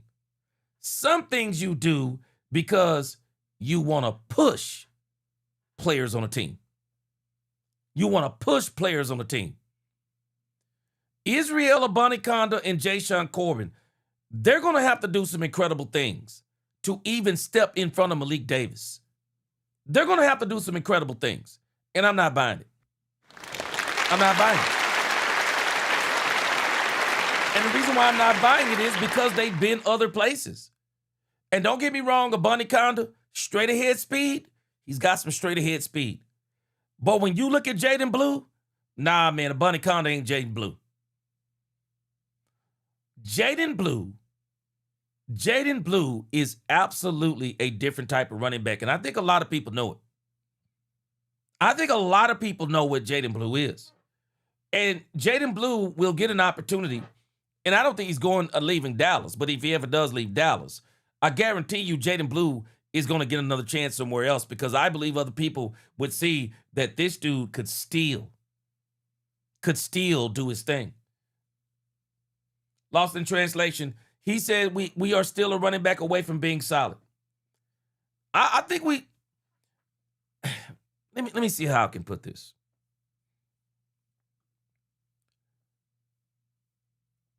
Israel Abanikanda and Jashaun Corbin aren't those running backs. That's what I'm saying. They're not those running backs. Yeah, they're not those running backs, lost in translation. They're not those running backs. The only way I would believe that the Cowboys are serious about Jaden Blue and Phil Maffa not being the answer and Malik Davis, it wouldn't be these two running backs. There are other running backs that I would bring in not named Jashaun Corbin and Israel Abanikanda. Do we understand what I'm saying here? Those are not the running backs you bring in to solidify a running back room. They're not. I don't even understand the whole conversation with people, and again, Jaden Blue still needs to get his opportunity. And I think he's going to get his opportunity during the preseason. This is kind of what they're talking about. But the addition to the Dallas Cowboys running back room, man, if I'm Jaden Blue's biggest competition is himself. He's his biggest competition. I'm not even worried about those two guys. Jaden Blue and Phil Maffa are the running backs here. Phil Maffa is the one that will be backing up Javonte Williams. I still say Jaden Blue is his own different category. Jaden Blue is his own different category. He is not the backup to Javonte Williams. If they use him the way that they're supposed to, Jaden Blue is going to get packages similar to what we saw at Texas. I'm not worried about Jaden Blue being Javonte Williams' backup because as a matter of fact, I've already talked about this. The thing that I don't want Brian Schottenheimer to do is try to make Jaden Blue be Javonte Williams. Don't put Jaden Blue in trying to run him between. He's not a primarily between the tackles runner. That is not what you do with Jaden Blue. Jaden Blue is a running back that you get in space. You want Jaden Blue on pitches. You want Jaden Blue on sweeps. You want Jaden Blue on jet sweeps. You want Jaden Blue in the screen game. You want Jaden Blue lining up, running out of the backfield in motion, lining up in the slot, mismatching them on a linebacker, mismatching them on possibly a defensive end, mismatching them possibly on a safety. Jaden Blue is a different type of player. And I really believe they're doing things with Jaden Blue on the days that the practices are not being televised or the media, they're not being allowed to film. That they're not being allowed to film. They got plans for Jaden Blue. Jaden Blue isn't competing with Israel Abanikanda. He's not. He's not competing with Israel because Israel Abanikanda isn't competing. He's not. If I was serious about replacing Jaden Blue, I promise you I'm not going to get Israel Abanikanda or Jashaun Corbin. I'm sorry. I'm not doing that. I'm not doing it. There are other solid running backs that if I was serious about replacing Jordan Blue, I'm sorry, I'm not going and get those running backs. I mean, let's look a little bit more of Jaden Blue. And then I'll show you a couple of things about those other two running backs. And just, continue to do what I'm doing in camp. Just continue to show the coaches and my teammates, that I'm willing, that I'm ready to take on the next role in this offense. And, like I said, man, just, hopefully, I can take on get a 50 or 60 yarder so I can come out and be done the rest of the game. But really, man, just, continue to improve, just continue to, get better at the things that I'm, improving on. Yeah, and I want you to catch something that Jaden Blue just said there that makes a lot of sense. They're not really asking, when Jaden Blue plays against the Seattle Seahawks, it's probably not going to be, I'll be surprised if he plays a tremendous amount of time. They probably just want to give him a few runs, see if he can break a couple here and there, and then they'll probably be done with Jaden Blue, and it'll be on to those other running backs to just kind of see what they are. But they got plans for Jaden Blue. And again, Jaden Blue is not the backup to the Javonte Williams. If anything, Jaden Blue is a change of pace / multiple gadget type of player. I'm not playing Jaden Blue like I played Javonte Williams. Jaden Blue is going to be my change of pace / I'm getting ready to take Kevontae Turpin's place, getting ready to get Kevontae Turpin's contract off the books. Yeah, that's what he is. Yeah. The backup that we should be watching is Phil Maffa, because he is truly the true backup, I believe, to he's the true backup to Phil Maffa. That's who I think it is. Yeah. Lost in Translation said Moffitt is the bruiser backup. Yeah, he is the backup to Phil Moffitt. I think that's what we're going to see. But I'm telling us right now, man, if I'm serious about running back, you really think I'm going to get Israel Abanikanda and Jashaun Corbin? That's more of me trying to catch genie in a bottle. Okay, maybe they're better. No, I'm not trying to. No, there's other running backs you can go out there and get. There are other running backs that you could go out there and get. Because again, man, Israel Abanikanda. Man, this dude, Abanikanda has been around, man. I'm just telling you he has. Israel Abanikanda has been around. Let me see here. I don't think they have his they don't have his. Let me see if I can get his. See if I can get his history here.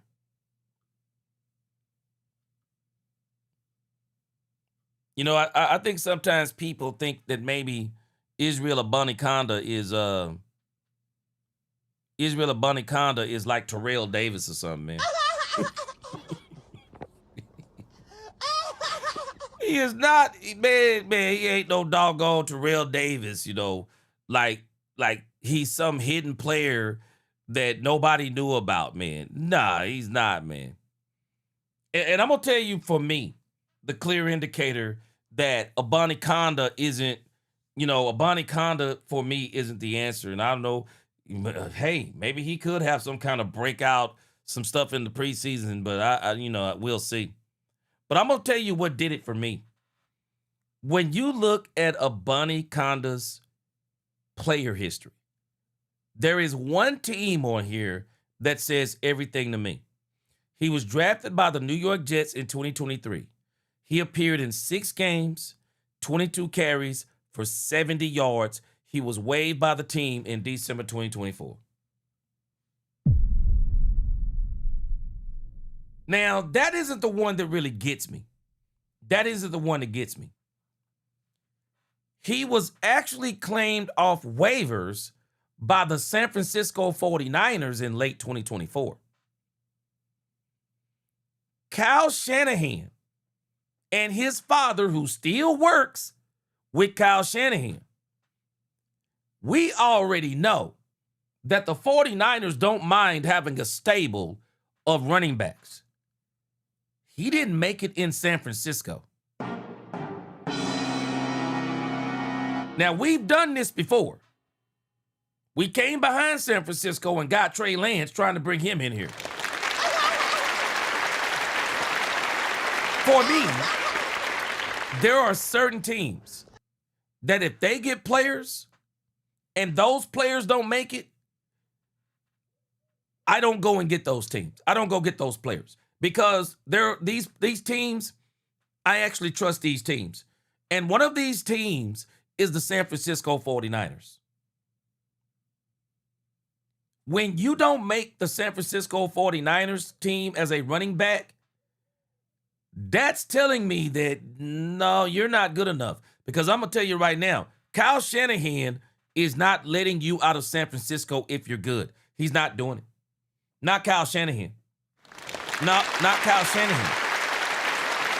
Claimed off waivers by the 49ers. Followed by a stint with the Green Bay Packers. And then he landed with the Dallas Cowboys. Not buying it. I'm not buying it. Nah, man. And I'm not telling you he can't run fast in a straight line because that's actually his strength. But when you talk about just overall as a running back, what does he really bring to your team that you don't already have in the running backs that you possibly have right now? Is he more powerful than Malik Davis? Is he even faster than Malik Davis? Is he more powerful than Phil Maffa? Is he faster than Phil Maffa? He's probably more powerful. Is he even more powerful than Jaden Blue? Is he faster as Jaden Blue? I'll tell you this, I don't think he's got the skill set that Jaden Blue has. I do not think he has the skill set that Jaden Blue has.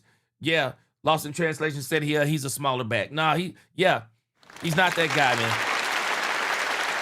Again, if the Cowboys are really serious, if they wanted to really replace or they were really looking for a backup running back to Javonte Williams, I'm sorry, it's not going to be Israel Abanikanda.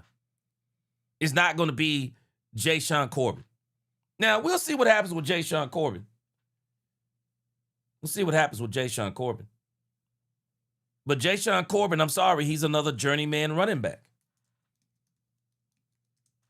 He's another one of those guys.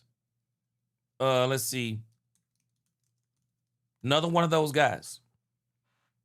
And I'm not buying this stuff, man. We do this too much. This is old Dallas Cowboys ways of thinking. And this is why I'm not buying this. I don't want to think like the old Dallas Cowboys. Always trying to bring in some player. Always trying to bring in some player that, and let's not call him washed up, but some player that has been on multiple teams and can't seem to stick to no team. And then we say, well, let's bring him to Dallas because he'll stick in Dallas. Nope, not interested in that running back. Nope, not interested in him. Not interested in that running back. And I'm not going to try to make them. I'm not going to try because I think some of this, and I'm going to attribute this, and let me use Dak Prescott as an example. Like when the Cowboys brought in Joe Milton. And I was making the argument there's a reason why Joe Milton went so late in the draft. There's a reason why the New England Patriots couldn't get a third-round pick for him. So many things about Joe Milton. And we had people with the unmitigated gall to be saying, shoo, man, Dak Prescott better not get hurt. He going to push Dak Prescott. He going to take Dak Prescott's place. Yeah, how'd that work out? Stop it. Stop this stuff, man. It's just madness. You look at Jayshon Corbin. This is Jayshon Corbin's history. Jayshon Corbin. This is old Dallas Cowboys way of thinking.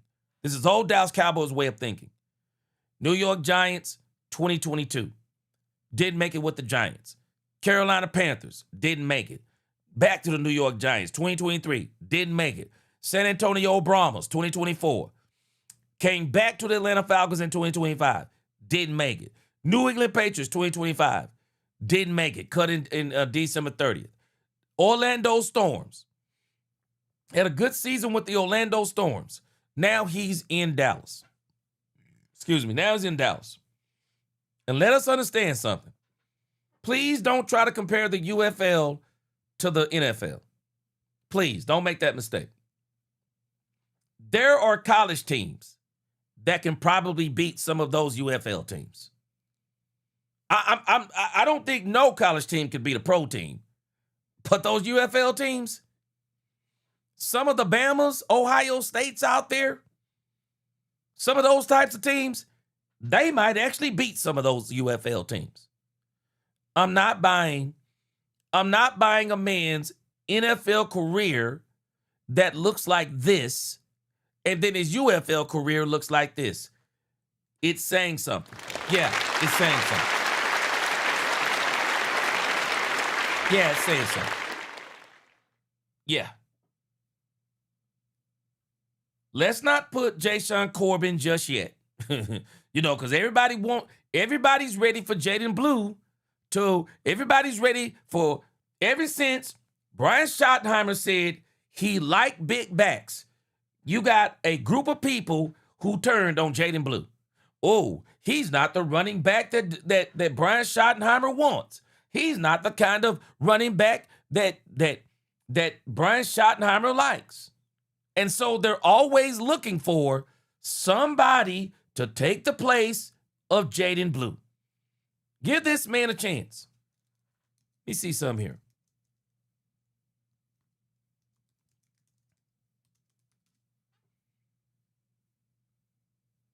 And let me look at something here. Let me show you something. It's just maddening to me of how people try to, at every turn, they are wanting to eliminate Jaden Blue.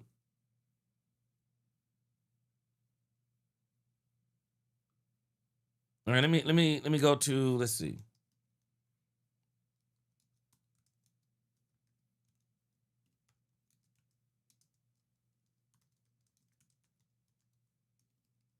Let me show you something here. So people say that Brian Schottenheimer is looking for big backs. Well, I can tell you right now, Jashaun Corbin is not a big back. Jashaun Corbin is somewhere in the 203. He's 5'11", 203 pounds. So he's in that range. Now, when we look at Israel Abanikanda, 5'10", 217 pounds. But I'm from the old school. I don't even call these running backs today big backs. If there is anybody on this team that is actually a big back, it's Phil Maffa. Phil Maffa is 233 to 37 pounds. Phil Maffa is bigger than these guys. Phil Maffa is not only bigger as in weight, he's bigger as in height. Phil Maffa is really a true big back running back. I guess today they say these 215 to 220 pound running backs are big back running backs, but I don't call that big back. Because Worley said he holds on to the ball. Yeah, he holds on to the ball because he ain't getting the ball much. Yeah, if you're talking about a Abanikanda, yeah, he ain't getting the ball much. Yeah, that's why he's holding on to the ball. Tell me how many times he's got it. I'm not buying, when somebody said the perfect word, pick and pop, retreads. Bro, no thanks, man. I don't want no retreads. If you telling me that Jaden Blue and Phil Maffa is not good enough, go out there and get a doggone real running back, man. Stop it. Go out there and get a real running back. Go out there and get a real running back. Let me see something here.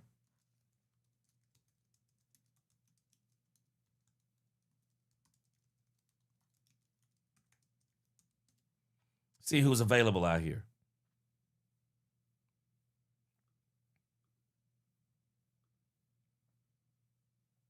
Oh, yeah. I've already talked about this running back.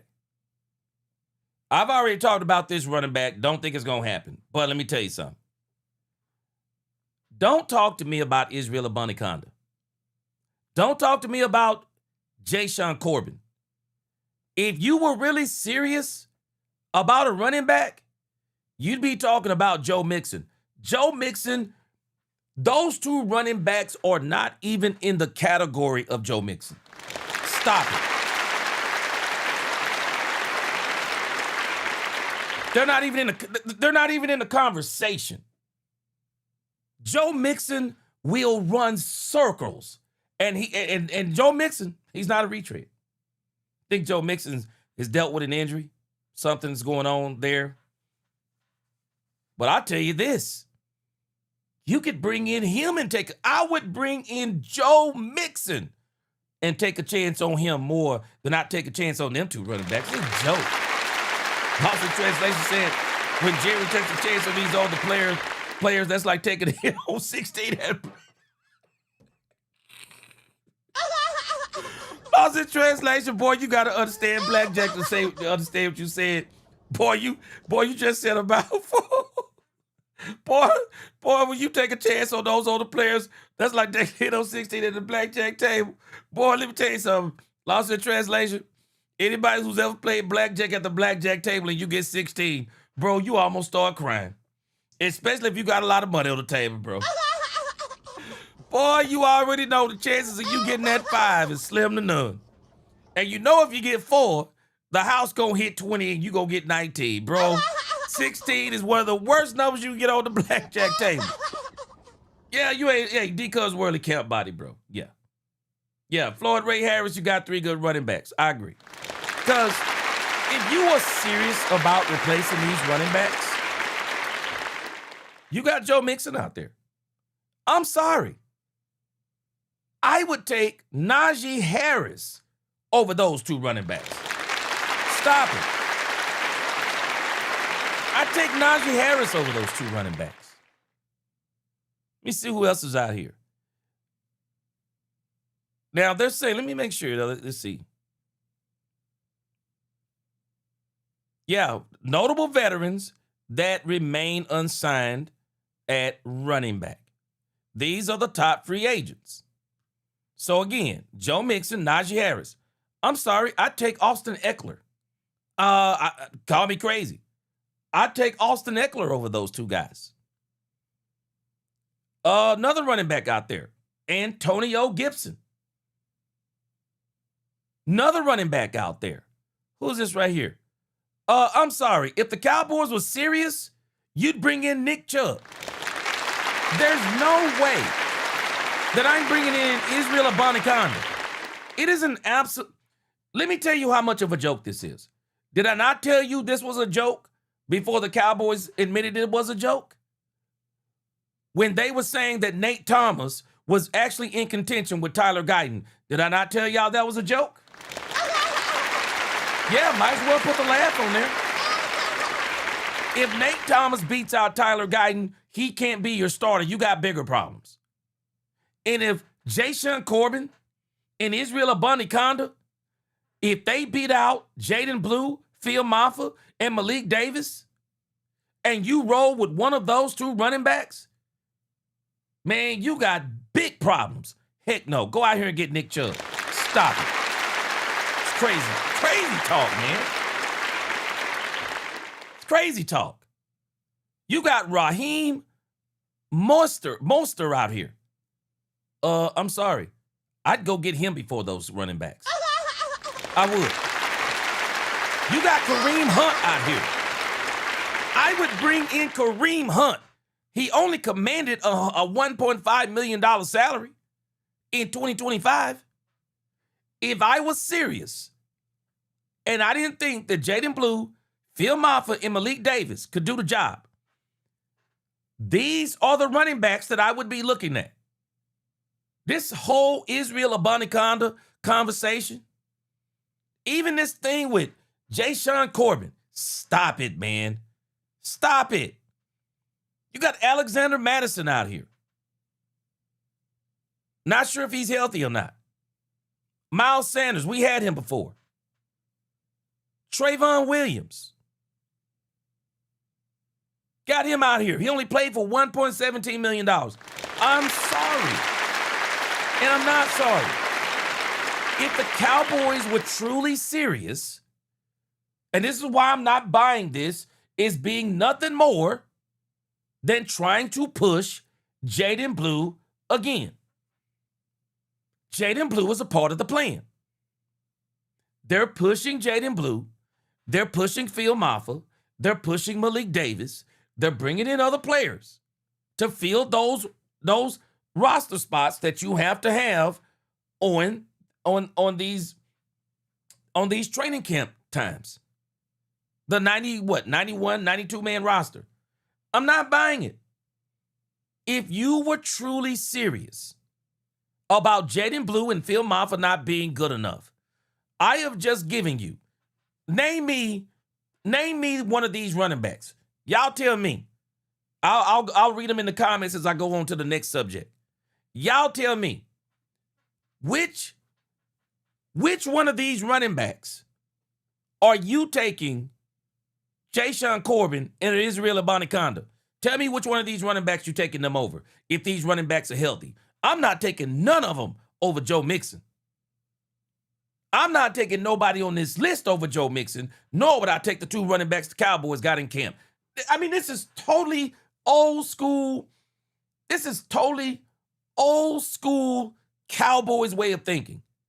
To think that these players who have not made it on other teams, all of a sudden they're going to come in here and they're going to beat those players out. Again, Jashaun Corbin, Israel Abanikanda, or Joe Mixon. Shoot, man, if you say anybody other than Joe Mixon, I'll take Najee Harris over. I'll take Austin Eckler. I'm taking Anthony. Name me. Nick Chubb. I'm taking Chubb over. I'm taking these running backs over all of them. According to this list, lost in translation, these running backs, they are available. And it looks like Nick Chubb may be on that list. I thought Nick Chubb had got pushed up. I could be crazy.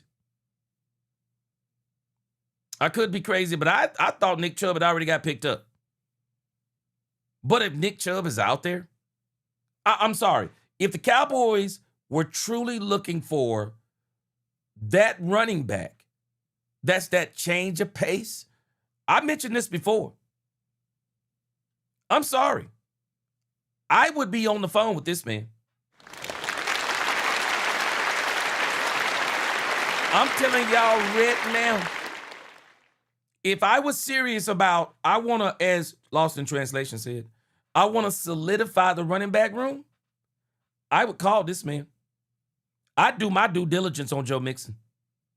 I would do my due diligence. I would bring in Joe Mixon. I'd even have a conversation on what we're not going to accept. I would give him an incentive-laden contract, and I would bring in Joe Mixon. As much as I like Nick Chubb, if Joe Mixon is healthy and Joe Mixon got his head right, Joe Mixon has got to be the most versatile running back on this list. Mixon is dangerous. Blocking, out of the backfield, between the tackles, outside the tackles, pitch game, screen game.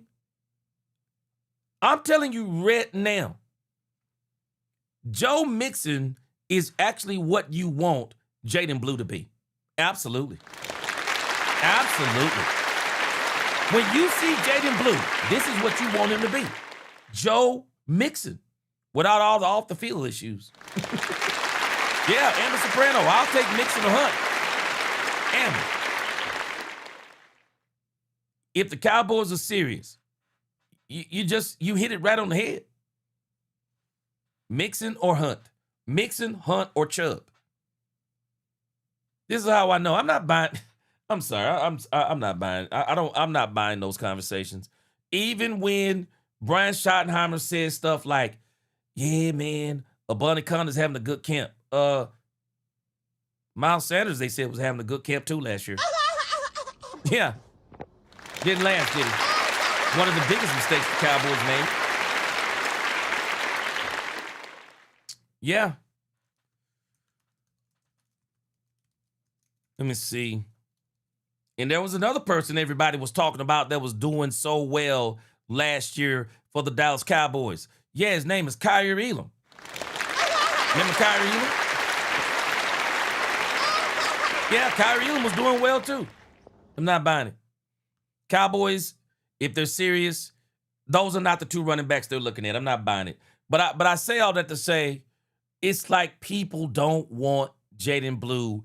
They don't want Jaden Blue because Brian Schottenheimer made a comment that he likes big backs, and Jaden Blue don't fit what Brian Schottenheimer wants.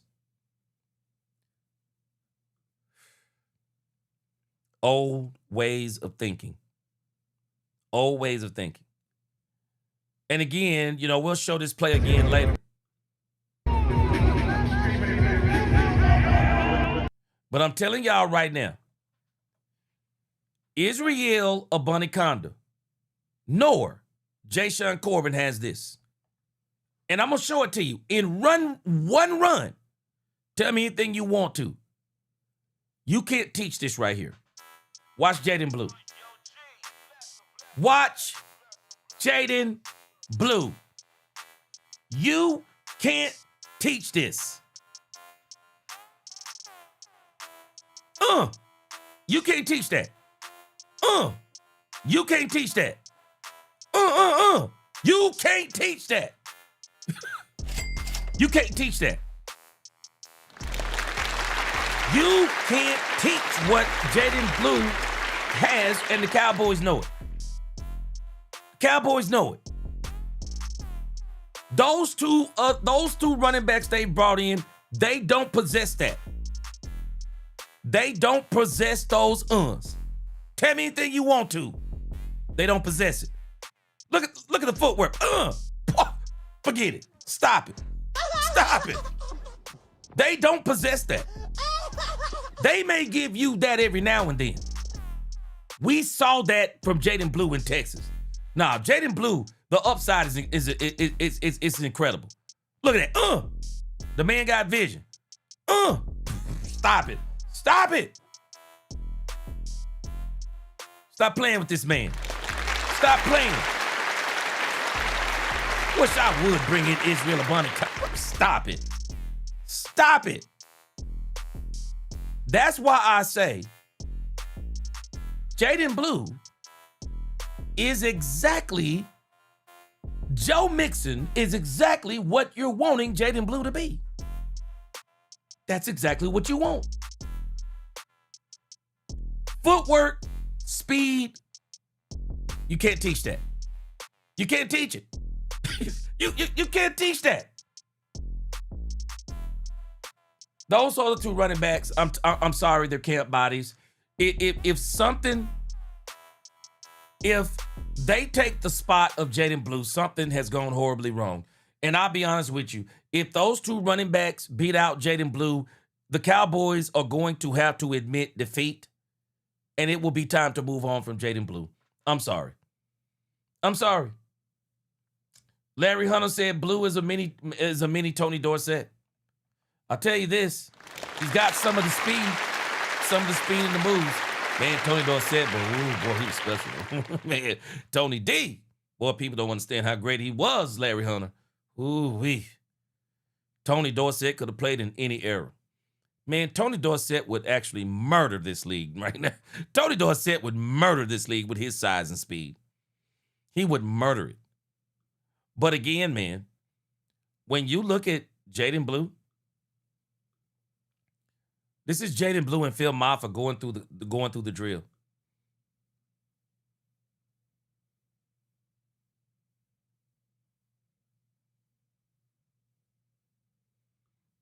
Did you notice the burst?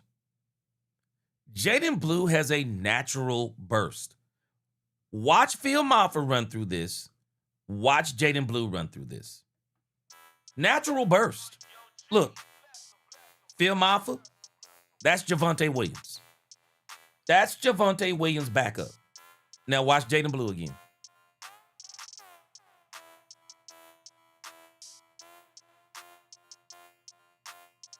I'm sorry. Jaden Blue is a different type of running back. And even when you look at this is what I don't want the Cowboys to do a lot. And this is where Brian keeps trying. It seems like he keeps trying to, and I understand it because we did see a run in when Jaden Blue ran at Texas. We did see Jaden Blue run between the tackles. But understand, when Jaden Blue ran between the tackles at Texas, we're talking wide open Grand Canyon holes. That's what we're talking. This is Jaden Blue. PJ Locke, I think, is going to meet him in the hole here. Check this out. Nice. Nice hit by PJ Locke.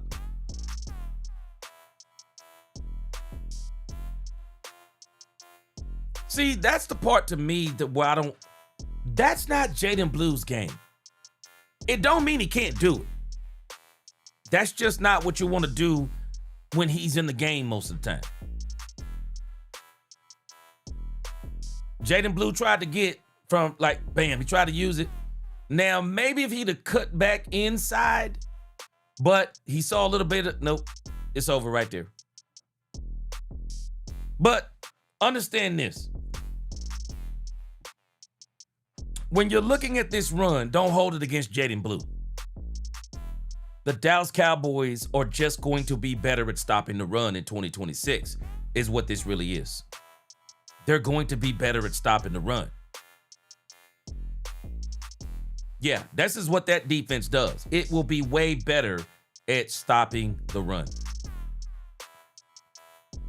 So keep that in mind. This defense is going to stop the run.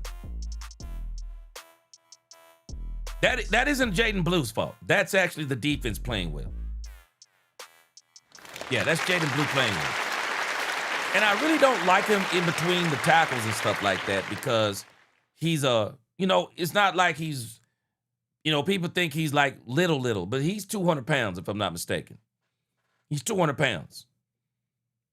But he's not the type of running back that you want to run a lot between the tackles, if you ask me.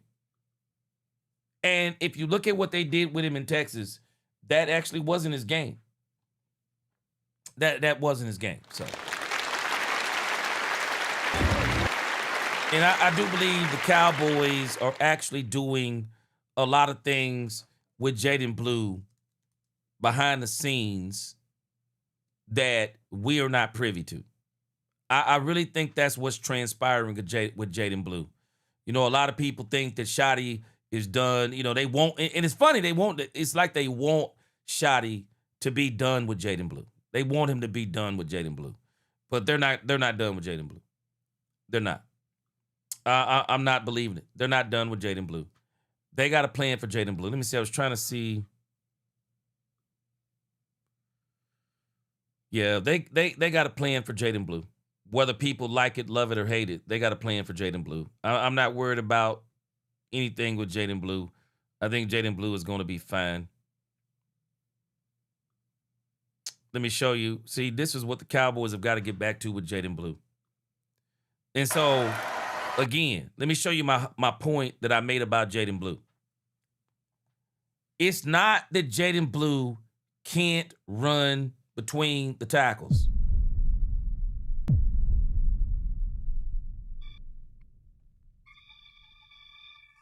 It's not that Jaden Blue can't run between the tackles, Cowboys Nation. No, this is Jaden Blue. Yeah, it's not that he can't run. Yeah, don't think he can't run between the tackles.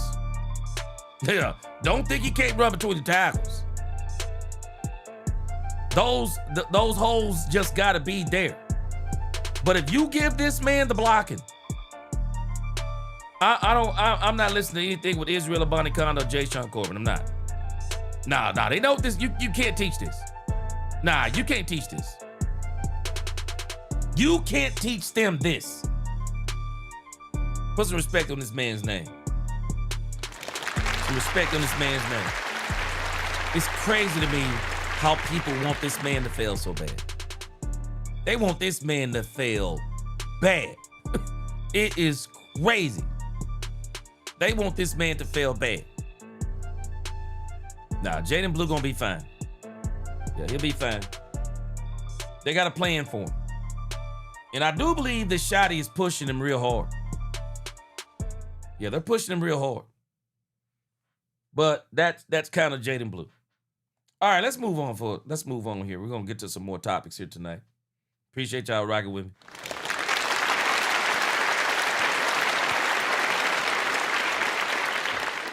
Let's keep on moving here.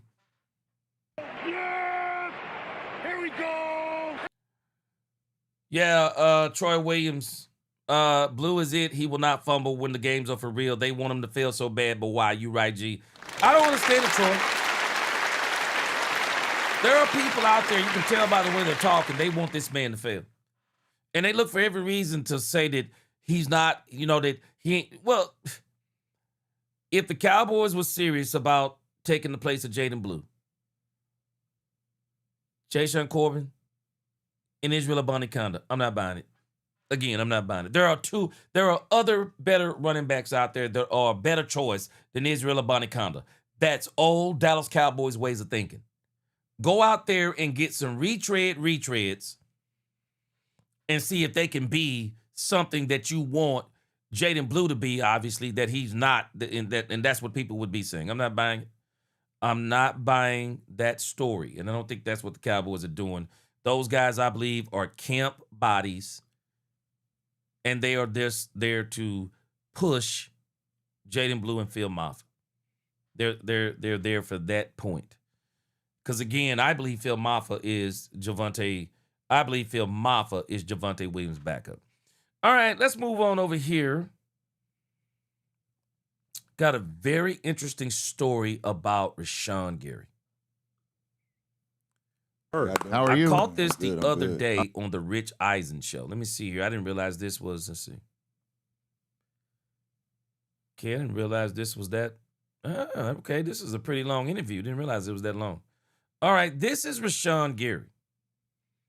This is Rashan Gary talking about Cowboys, Green Bay Packers, you name it. Very good interview with Rashan Gary. I'm sure y'all have seen a clip of this, but I'm not sure if you've seen the entire interview. This is Rashan Gary talking about all things Cowboys. Plainfield, New Jersey's finest, right? Yes, Is that sir. where you're from? The best. That's where you were born, correct? Yes, sir. Okay. All right. And you still have family back there, back east? Got a couple cousins there, but for the most part, my family moved, so my family in Georgia right now. Okay, very good. TJ Jefferson right behind you. Don't worry, you don't have to turn because that microphone needs to pick up what you're saying. Shout out to TJ, man. Yes. That's my guy. There he is. Got to interview him before the career started back in 2019. What do you mean? Well, he was here on the show. We had the little green room interview I found, and That's he was right. before he made his transition to the league. Now look at you. Playing with the greatest franchise of all time. Oh, my goodness. How you liking it so far? Man, I'm enjoying it. Love being Cowboy, man. It's an honor and a privilege. Okay. And what are you enjoying about it the most? Oh, man, just how talented we are all across the board, man. Just how hungry, I'm talking about from offense, special team to defense, just how hungry we are to, get that 1% better every day. And, to get the Cowboys to, that promised land we always wanted to be to, and that's the Super Bowl. Okay, our radio audience is going to return shortly, so there's a few things I'm going to want to ask you. But what do you have on here? What do you got underneath it? What is that? They're all noticing it, Cowboys Nation. This team has expectations because this team knows they're talented. This entire team, they know they're talented. It starts with Dak Prescott, CeeDee Lamb, George Pickens. They look at Cooper Beebe, Ty Booker, Ty Smith. They're looking at Javonte Williams. They're looking at, and I would dare say Ferg, potentially Tyler Guyton and Terrence Steele if they get their act together and get consistent. But they know they're talented. They got pieces on offense. They know they're talented defensively. They got Caleb Downs, Rashan Gary, D. Winters, Overshown. Kenny Clark, Quinnen Williams, Jalen Thompson, P.J. Locke, Kobe Durant, even Deron Bland. They know they're talented. Now Savon Revel Jr. is showing out. I'm going to show you that from the plays from the day. They know they're talented. This team has expectations. And it feels good when you're playing on a good team. They're happy with the coaching. They love Jerry Jones and the things that he's doing. They're feeling real good right now. With a little chain, talking about the chain. Yeah. What is that?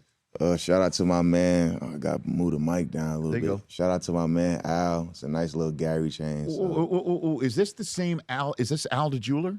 Yeah, my man Al the jeweler. That's the same guy that does it for Sauce, right? I think so. Sauce gave him Al the jeweler. It's because he's Jersey based, right? Jersey based. Shout out to my man Al, man. Rich Eisen, stop playing, bro. Talk about Al the jeweler, like you know this guy, like you gonna go get you a piece of jewelry. Stop it, boy. Stop. Stop. See, I know Al's work. I know Al's work because Sauce, being a Jet, he was wearing all this ice. I'm like, where'd you get that from? He said, Al the jeweler. So it's the same guy. Same guy. Who else does he do it for? A couple guys, but I know I'm part of the list. Okay. And that's all the things, man. Right there. It's Pellegrino. Yeah, all you can ask for in one piece, man. Shout out to my man Al. He always look out for me. I think he gave me Didn't something. you get a chain from Al? It's Sauce? I didn't get one from Al. You got one from Sauce. I got one from Sauce that looked like Al Light. I don't think Sauce is going to be giving me something that's worth, has something that has a comma in it. You know what I mean? Well, I don't think so. I might have it somewhere around me, but I had no idea. Rich Eisen, what you know it's a about New the Jersey commas, bro? thing, huh? Yeah, New Jersey thing, man. Like I said, man, come tap in. Do you have anything from Al the Jeweler, It's Mike? funny. Do you know Al the Jeweler? Nah, Mike? No, you're from Livingston, but that's Livingston, New Jersey. North Jersey. Good I've been to North Plainfield, though. Plainfield had a good roller rink when I was a kid. Hey, do you know that roller rink? No, I didn't. Hey, you should put the two of you together. All right, our radio audience is about to return, and we'll talk about something more than just bling and roller rinks with Rashan Gary of the Dallas Cowboys. Our radio audience has returned.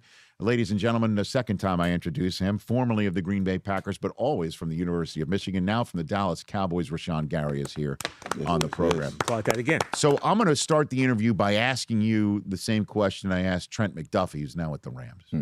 Why are you not a Packer anymore? Why am I not a Packer no more? Just times for transitions. Just understanding situations and just both parties just wanting the best for each other. Okay, so was it a financial thing, or was were you grinding gears up there in Green Bay? Do you think a little bit? Nah, man. Just trying to make sure that going into next season, just make sure both parties are happy with what we wanted, and then we just couldn't stay on the same page. Okay, so you just didn't. Not to mention, they signed Micah Parsons. Rashan Gary isn't the only player they lost.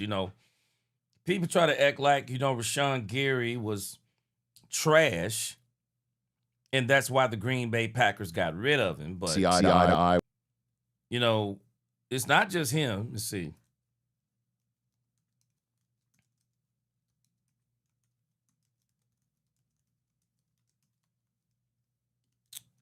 Let me show you something.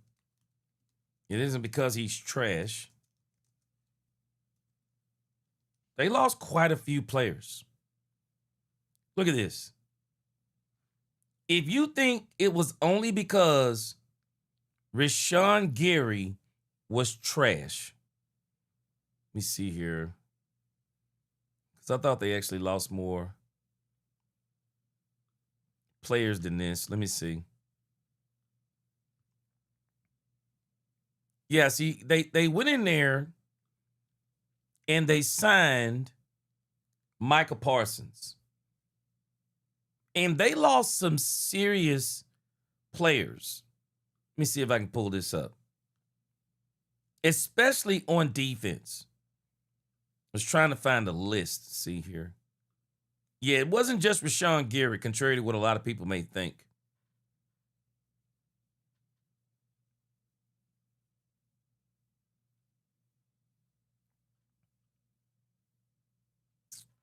Let me see here.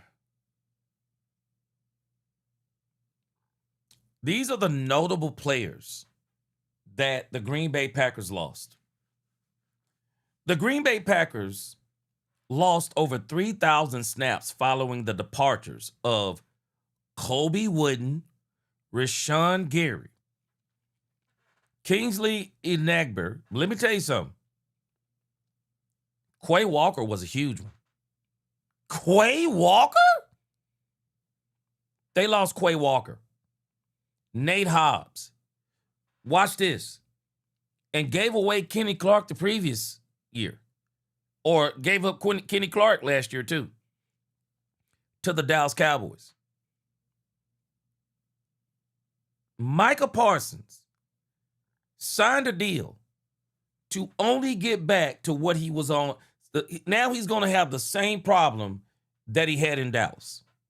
He may be the highest paid player, but now it's going to be all on him. All on him again. Man, when Micah Parsons got to that team, they were loaded defensively. They're not loaded now. They extended a couple of players. They extended Ryan. They're hoping somebody named St. Just can be a quality veteran. But that defense is nowhere near what it was when Micah Parsons came in there. It's not. Look at here. It says, this is a lot of money for a 33-year-old defensive lineman who is better served in a rotational role at this stage in his career. They went and got Hargrave. He's not the force he once was. He still has disruptive moments as a pass rusher and run defender, but there were players I liked at this price or cheaper, like Houston's Tim Settle, Atlanta's David Onyemata. The Vikings officially cut Hargrave when the new league began Wednesday. He was just 1 year into a 2-year, $30 million deal. The Packers had a hole on the interior of their defensive line after dealing Kenny Clark for Micah Parsons. In the Micah Parsons trade. They made some bad moves, man. They really made some bad moves. And so we're going to see how it turns out. But let's not think just because they got rid of Rashan Gary, he was trash. I believe a part of the Rashan Gary issue is we got to clear some dang cap space because of signing Micah Parsons. With the Packer organization? Yes, sir. All right. Was it a coaching staff thing? No, not a coaching staff thing. Just a mutual respect. Just all the 7 years I put there, and just understanding, things I wanted for my career just wasn't lining up with them. So, Dallas Cowboys, here I am. Okay, and before we get to that, because a lot of Packers fans are thinking that, them sticking with Matt LaFleur is a mistake. Do you have any thoughts on that? Oh, no, man. Like I said, man, we played a lot of. I'm going to tell you, Matt LaFleur, coach, right? I say it was a mistake. Winning ball, a lot of good winning ball in Green Bay, man. Played 7 years there.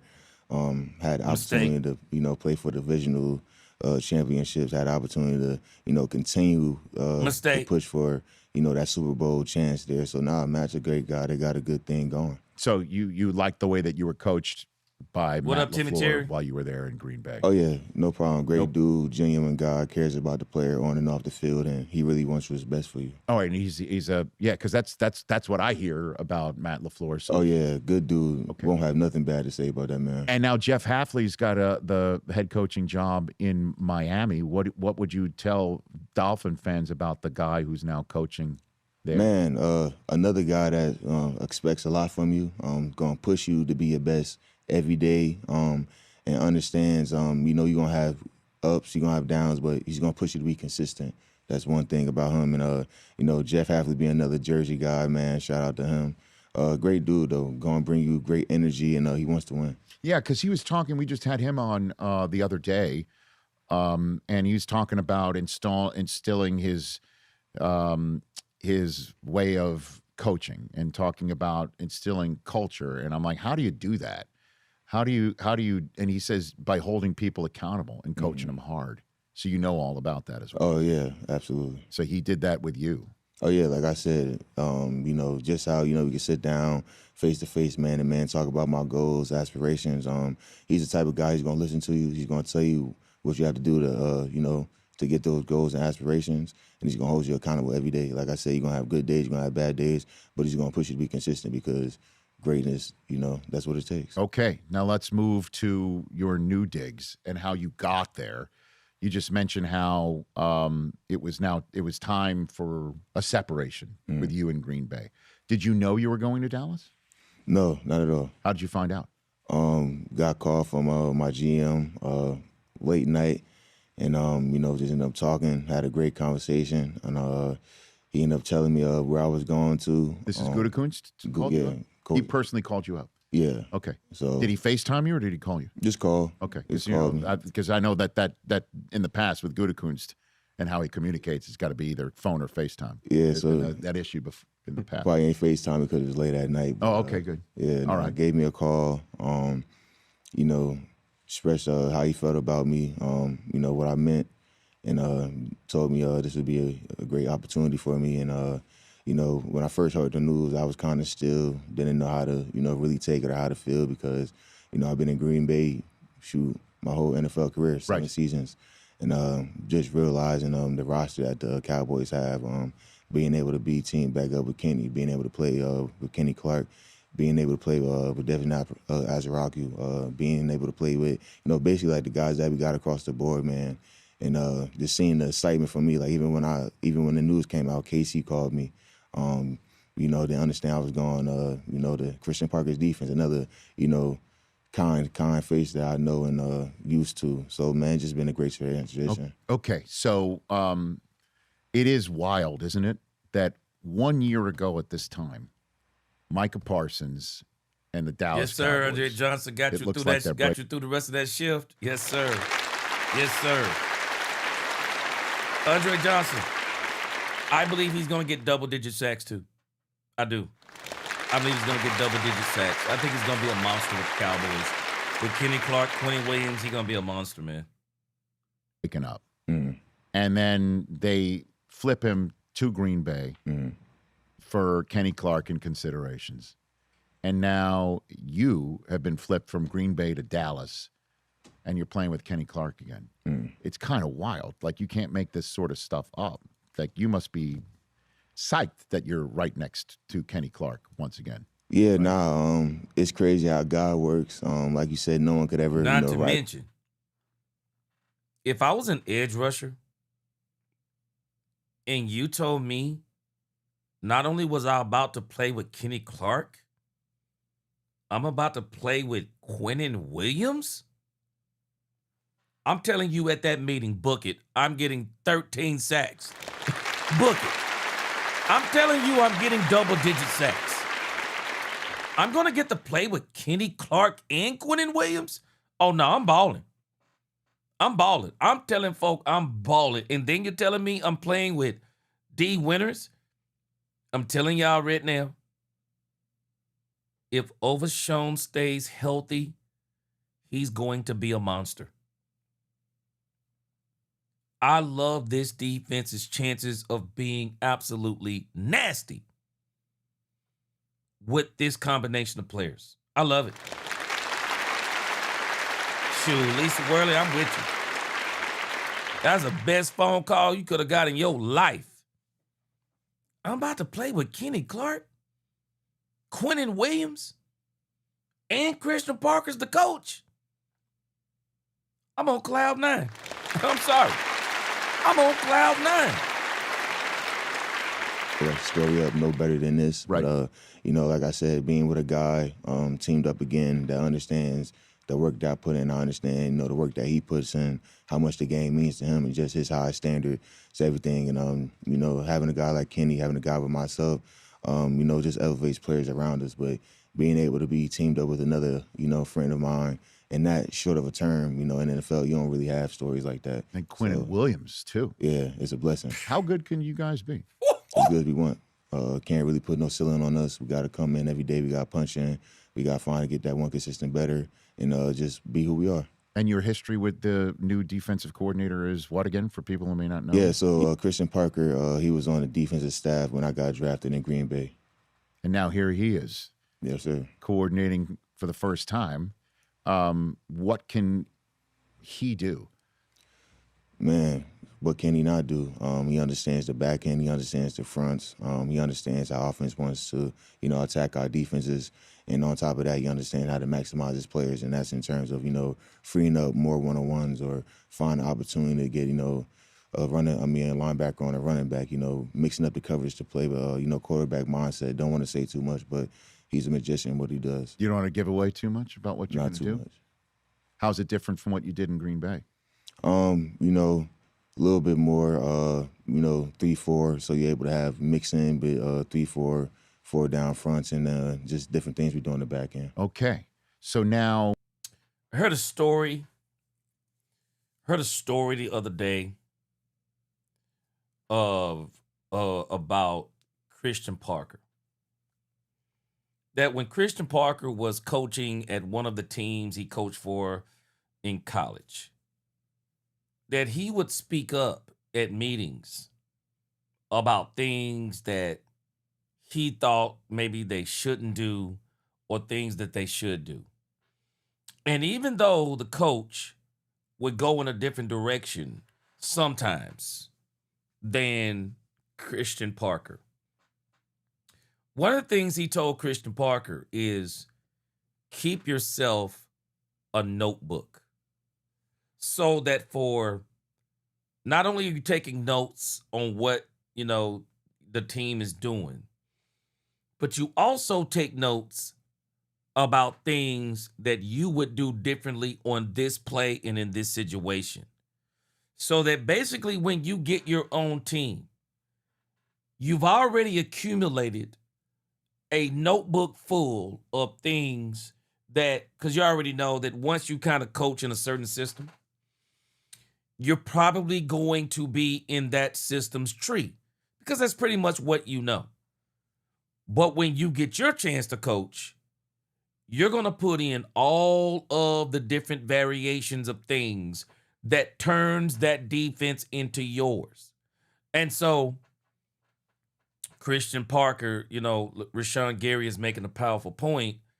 He's very careful to say that even though this is, and that's what I told y'all before, this defense that we're running, Green Bay, San Francisco, probably the Texans, the Rams, the Seahawks, I'm sure the Jacksonville Jaguars, probably even Tampa Bay, they're all going to run something similar to this type of defense. But Christian Parker, based on all of the notes that he's taken over the years in this style of defense, he got his own thing, as Heavy D would say. Some of y'all are saying, who is Heavy D? But Christian Parker has his own thing like Heavy D. And this, I'm telling us, I believe we're going to see an exciting defense because we've already been seeing some of that excitement, and I'm going to show it to you today on the plays of the day from yesterday. Yeah. Listen, you don't live in a bubble. Dallas was DFL in defense last year, and the F doesn't stand for football. So a lot of folks are saying the Cowboys, yeah, they might have added Rashan, and they might have added, Quinnen in the middle of the season last year, but they've got a defensive coordinator who's never done it before. This is the Dallas Cowboys. So what do you say into that narrative about your defense? Oh, man, I just can't wait till Sunday night in MetLife, and y'all going to see our display of physicality and how we play defense, man. Let people say what they got to say. Right now we cooking, and we're in the right way with it. TJ, your thoughts? I love everything I'm hearing. For the end. House, you kind of... This is why I'm telling y'all, I am not going to be surprised if the Dallas Cowboys defense after the first 2 games, I am not going to be surprised if they are a top 10 defense. And the reason why I'm not going to be surprised, imagine this. If Christian Parker's defense is giving Dak Prescott, Lamb, Pickens, if this defense is giving them problems, what do you think this defense is going to do to second-year quarterback Jackson Dart? What do you think it's going to do to Jackson Dart? Jackson Dart ain't nowhere near seasoned nor ready for a Vic Fangio-style defense. He's not ready. He's not ready. Jaden Daniels. He's not going to be ready for what they are going to do to him. This defense, I'm telling y'all, I'm not going to be surprised. The first real challenge will be the third game against Lamar Jackson and Derrick Henry. I mean, they're running machines. I mean, you might even scope them out on the run. Lamar Jackson will shake you out of your shoes, even if you do got him dead to rights. Derrick Henry, I call him Derrick. Derrick Henry was made in a factory. You might have him head up. You see the way P.J. Locke knocked down Jaden Blue? You think he's knocking down Derrick Henry like that? It's going to be the true first real test for them. But when I think about the Houston Texans, I'm not worried about C.J. Stroud. I'm not worried about C.J. Stroud against the Vic Fangio defense. Not worried. Now, Baker Mayfield is a baller. He's a baller. He'll make plays. I'm not worried about Jordan Love. I'm not worried about Jordan Love. When you think about the teams they're going to be playing, we're not playing the greatest of quarterbacks this season. I've already pointed this out. We're really not playing the greatest of quarterbacks. I mean, you think about on that list. Baker Mayfield? Maybe.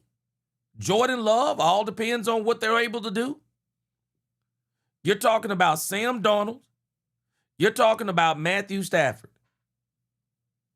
I mean, you're not really talking about, as much as people were saying how hard that schedule is, Lamar Jackson. I mean, this defense is going to give some of these quarterbacks that we're playing, it's going to give them absolute fits. It is. It's going to give them absolute fits. You watch what I tell you. I'm telling you, I'm excited about this. I'm excited about that Sunday night game. Y'all know what's coming up real soon. I am so excited about this game. I don't know what to do. Touch on how special Christian Parker was. That's awesome. That's awesome to hear. But I'm also reading stuff about you. I'm paying a lot of attention to this training camp this year, probably more than I ever had before. And I'm hearing that people are saying you're like a Dak level leader on the defensive side of the ball. Been very inspiring. How important is it for you? Yeah, Andre Johnson, the Texans are going to be more than a test. They're going to be more than a test, Andre Johnson. The Houston Texans are on elite level defense. They're elite. There's no other way to say it. They may have the Houston Texans may literally have one of the most wasted defenses in the NFL. It's Super Bowl ready. If their quarterback hadn't turned the ball over at an alarming rate last year in the playoffs, if he could have just lessened his turnovers by 1 turnover per game in the playoffs, they probably still win. Elite level defense and coaching.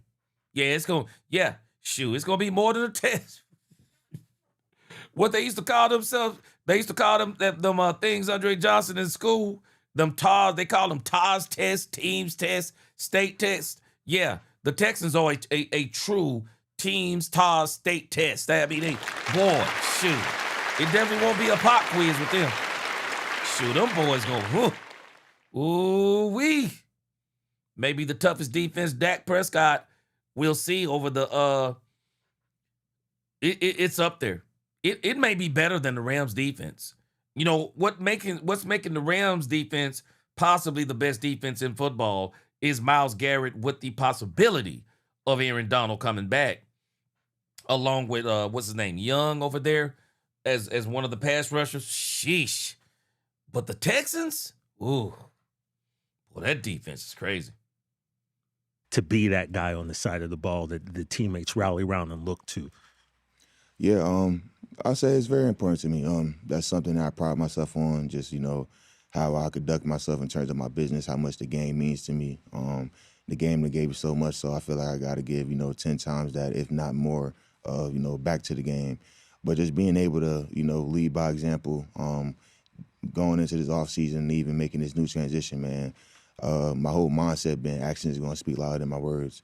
And that's what I led with, and that's what I've been doing. And it's just a good feeling to have, my coaches, my teammates feel that energy from me, because I didn't know that they felt that way about me. Because, like I said, I've been so locked in trying to find the 1% day in and day out. But that's just a testament to, my coaches and, my teammates and how they see me, how they view me. The lyrics to Hail to the Victors includes the words leaders and best. Just want to educate, right? Leaders and best. Damn straight. So that's where this comes from, or what? Or is it just your upbringing? Where does the leadership aspect of it come from? I say my upbringing. My mom instilling in me that anything I do, try to be the best, and from instilling that, me being myself and how great I want to be in this game. And like I said, everything the game gave me, I feel like I owe 10 times or more than that back. So just me being me. And Brian Schottenheimer is a head coach. What can you tell me about what you've learned about him, or what's been impressed upon you so far? One thing that's impressed upon me is his consistency, to wake up with the same amount of energy, his consistency to lead us as a team, to be great, and pushing us hard every day. His consistency just to be who he is, man, it's just been great, man. Shotty is the guy that I met day one when I signed my contract, and wherever day has been since then, he's been the same guy, loving, caring, cares about his players on and off the field, cares about our family members, make everybody feel wanted. And that's a good thing as a head coach. Okay. Who's the first person from the Cowboys that you spoke to after you were acquired? The first person I talked to was probably Kenny. Kenny Clark. Yeah, we had a good conversation, man. Let me in on the locker room, understood what I was getting myself into, and just talked about, opportunities, dreams that we had, together, playing again, and just the opportunity, and just got to make the most of it, because, like I said, whoever could write this story like this, you can't. And just being able to have the setup and have the guys around me, have the organization around me that I do, man, it's a blessing. When did you connect with Dak? When did that happen? That happened, it was someday, it was before OTAs. I was coming in to get my my locker code, things like that. And he was driving, so he must have got done doing film and working out. And I say this story because it's crazy. So he's driving out, I park my car, I'm walking out because I don't know who it is. He stops the car, for verses, and gets out like, hey man, it's Dak Prescott. Nice to have you on the team. I'm like, bro, I know who you are. Like, it's an honor to be a part of the Cowboys, man. And, let's go to work. And after that, he was like, man, here's my number. If you need a chef, you need body work, just let me know. So that just shows, man, he's a true leader, top down. So did you take him up on any of that? Chef, body work, any of that? Nah, but we had a couple of lunches together. Okay. Cool dude. All right. And did any part of you want to say to him when he introduced himself, hi, Dak Prescott? I assume, have you sacked him before? Got close, hit him a couple of times. You never put him down on the turf, though. No, I never put him down on the turf. You couldn't have responded that way. I know who you are. I once put you. Okay, you're not going to say that to your new quarterback anyway. You can't do that anymore. Yeah. How is he as a leader that you've seen it? Man, just who he is, man. From a quarterback being in, I'm talking about the meetings. Might start at 6. He's in there, 5 a.m., maybe earlier, 3 a.m. Early, just getting it in. From how he comes in to talk to the cleaners, talk to the, everybody, our chefs, then just how he knows everybody in the building, so how he talks to everybody on defense, everybody on offense, everybody on special teams, and just how he controls himself, man, just how he is about his work, how he works hard, man. He's the first in the weight room, last to leave, first one on the football field, last one to leave, always getting extra work, and he's pushing everybody around him to be great. And have you been in Jerry Jones's office? Yeah, man, Dak, whew, man. The funny thing about Dak Prescott, I will never forget. I'm going to show it to you. It's Cowboys After Dark. I'm going to show you everything they say about Dak Prescott. I'm going to show you when I knew just how great Dak Prescott was going to be. I'm going to take y'all back to memory lane after we finish with Rashan Gary. Not yet. Okay. Any interactions with Jerry at all? Yeah, I talked to him a couple times this camp. Good dude. Really honored to, talk to Jerry because he's one of the greatest GMs, in the NFL history. So being able to, have that in a conversation, man, has been great. Well done. I think referring to him as the great GM is a way to tell the boss, I see you. I see you. He owns the team. So he just owns the team, and he also chooses the groceries as well. He had he had a green light. Let's go get Rashan Gary. He had to do that. Yeah, man. Yeah. Oh, boy. I absolutely love it. I love the conversation with Rashan Gary. You ever notice something about a lot of these monster-type players? You ever notice how soft-spoken they are off the field? It's crazy to me. It's crazy to me how soft-spoken they are off the field. And then you see these guys on the field, and they're out there literally about to murder somebody, man. It's incredible, man. But, Rashan Gary had a lot of great things to say, and especially what he said about Dak Prescott right there. I'm going to tell you when I knew Dak Prescott was incredible. I'm going to take you back down memory lane. And you may think that it's a player or a certain play. You may think it's a certain play. It's actually not a play. Let me show it to you. I'm going to tell you when I knew. It's in the. I'm going to tell you when I knew Dak Prescott was incredible.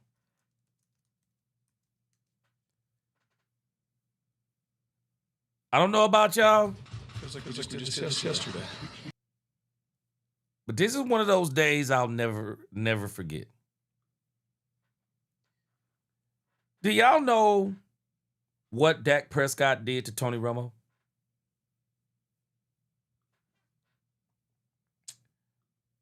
Dak Prescott, what he did to Tony Romo.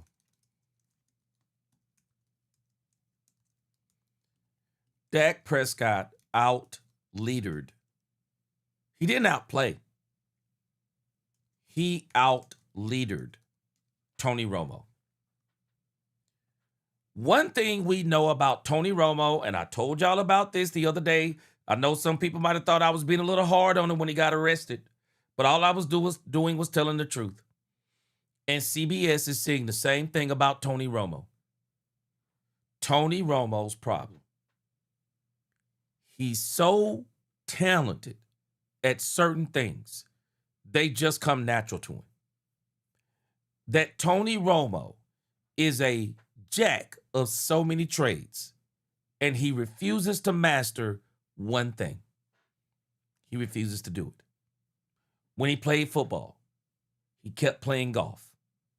Now that he's an analyst, he keeps playing golf because he's so naturally talented at things. He's so naturally talented. But Dak Prescott, and not that he wasn't talented, but I can tell you this, Dak Prescott wasn't the most talented quarterback. He was an athlete. He could run the ball. He could play quarterback. But what Dak Prescott did to Tony Romo is that Dak Prescott has always been willing to work at getting better every single year. Through all the criticism, through the wins, through the losses, Dak Prescott has always been willing to put in the work. And the moment he touched down in Dallas, he put in the work, and he was an absolute leader. He was a leader of men. Tony Romo didn't become a leader until his last contract. And even then, it was forced. It wasn't natural. They had to force Tony Romo to say that he wasn't going to play golf anymore while he was playing football.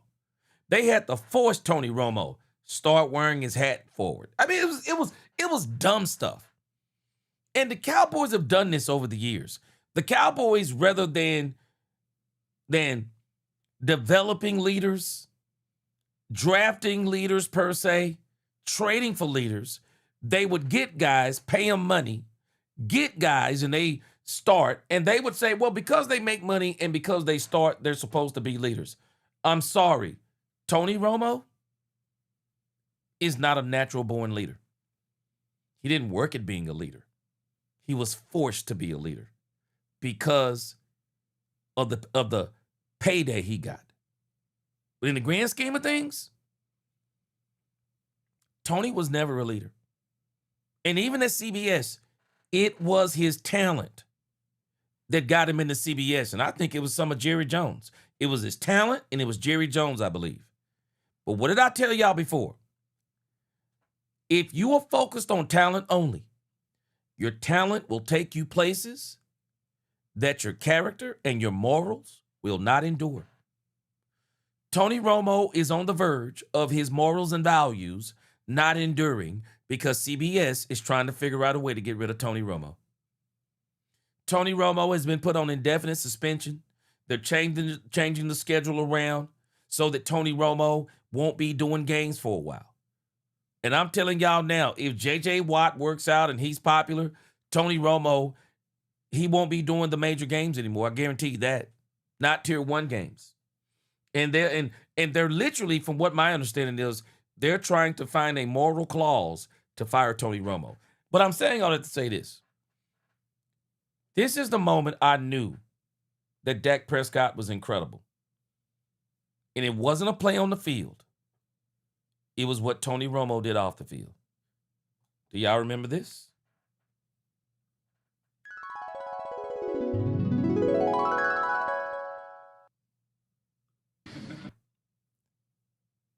Y'all might not realize this. This entire speech was not about Tony Romo.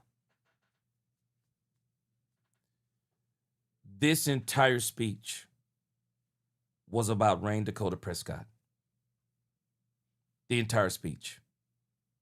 It wasn't about Tony Romo. A lot of people may not realize this. This was about Dak Prescott. Dak Prescott made Tony Romo realize that he wasn't a leader. He was a more talented quarterback than Tony Romo. But he wasn't a better leader than Tony Romo. Than Dak Prescott. Tony Romo realized he wasn't a better leader than Dak Prescott. This speech is about Dak Prescott. Do y'all realize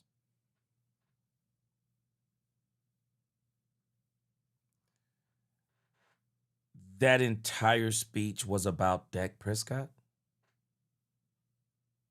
That entire speech. Tony Romo, in actuality, I'm not going to tell you that Tony Romo didn't work hard, as in he didn't practice, he didn't study, he didn't know the plays, he didn't know what he was doing, he didn't do good things, great things. That's not what I'm telling you about Tony Romo. I'm telling you that Tony Romo didn't do something that Dak Prescott has done since he came to the NFL. Dak Prescott hasn't just worked hard since he came to the NFL. Dak Prescott has outworked every quarterback in Dallas since he came to the NFL. He's outworked every quarterback. He's worked at becoming better at what he was bad at. They took his ankle away. They took his money away. His bread and butter, when Dak Prescott came into this league, was not his arm. It was his leadership and his legs. They took away his leg, but they couldn't take away his leadership. And Dak Prescott basically said that if you can put that ankle and turn it back around the right way, I will now become one of the best pocket passers in the league. I'll outwork anybody to come back from injuries. And Dak Prescott did something else that Tony Romo never did in any of his extended injuries. I always thought that you couldn't be around the team when you were injured. Because a lot of times when players get injured, you don't see them traveling with the team. You might see them at a home game or two, but you don't really see them involved. You don't see them doing a lot of things. Even during Dak Prescott's injuries, Dak Prescott stayed around the team, stayed in the locker room, kept being the leader of the team. Even Cooper Rush said when Dak Prescott was hurt, Cooper Rush said, Dak's the leader of this team. Dak never made the mistake that Tony Romo made. In that last season when Tony Romo got injured, we didn't see Tony Romo. We didn't start hearing from Tony Romo until there was speculation that Tony Romo was healthy. And Tony Romo only conceded after they told him there would be no competition. Because the reality was, the team was saying, Tony, you're more talented, but you're not a leader. Being the quarterback doesn't make you the leader. Tony Romo, mid-30s, as he said in that video. He didn't work on his body. And someone says, how do you know that? You know how I know it? Because Tony Romo played golf in the offseason. Tony Romo was busy trying to make the PGA tournaments in his offseason. And by time he made the promise to the Cowboys, he was not going to work anymore at trying to make the PGA tournaments. Guess what happened? That was all those years he was not spending time working on his body. Did you notice what Gary said in that segment? When he met Dak Prescott introduced himself, gave him his phone number, and said, if you need any food, I'll give you my chef, taking care of my body. And people don't understand something. What you eat not only affects your body, but what you eat affects your mind. If you need some body work, I'll give you my trainer, body and mind. Dak Prescott outworked Tony Romo, out-leadered Tony Romo to where Tony Romo realized something, that his battle actually wasn't against Dak Prescott. It was against himself, because even though he was more talented than Dak Prescott, he was not the leader. And he was not dedicated the way Dak Prescott is. Here is Dak Prescott in his mid-30s. We saw Tony Romo in his mid-30s. He wasn't in the best shape of his life. We're watching Dak Prescott in his mid-30s, and I'll be doggone, Dak Prescott is doing the same thing that Tom Brady did. Do y'all know Dak Prescott looks better at 33, 34 than he looked at 23 or 24? Yeah, that's Dak Prescott. That's Dak Prescott. I wouldn't want to have any other quarterback. I wouldn't. I would not want to have any other quarterback. We're in one of the greatest situations that we could be in.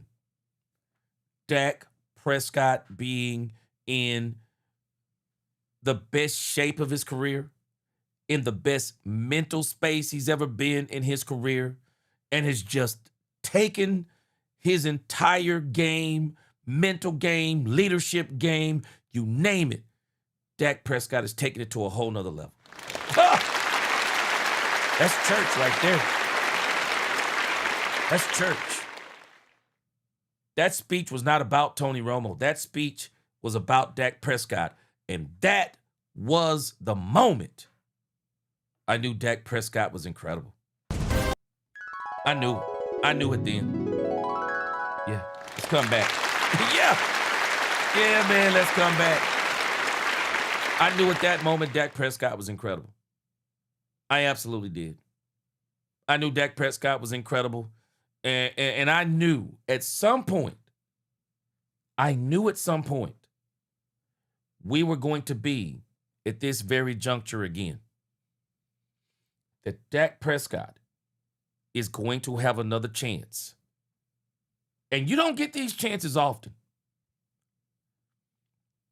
Jerry blew it. When Dak Prescott and Ezekiel Elliott got the number 1 seed in 2016, and the only thing that really stopped them was going up against Aaron bleeping Rodgers at the top of his powers. People don't realize there was a time that Aaron Rodgers was the or one of the best quarterbacks in the league. Had they ran up against any other team, I believe they go to the Super Bowl in 2016. Jerry Jones should have loaded up while Dak Prescott was on a rookie contract and absolutely should have signed him to a deal before he got injured. So many things that they could have done, I believe, with that team that they probably could have won a Super Bowl within the first, while Dak Prescott was on a rookie contract, didn't do it. But Dak Prescott's got an opportunity that you typically don't get as a quarterback in this league.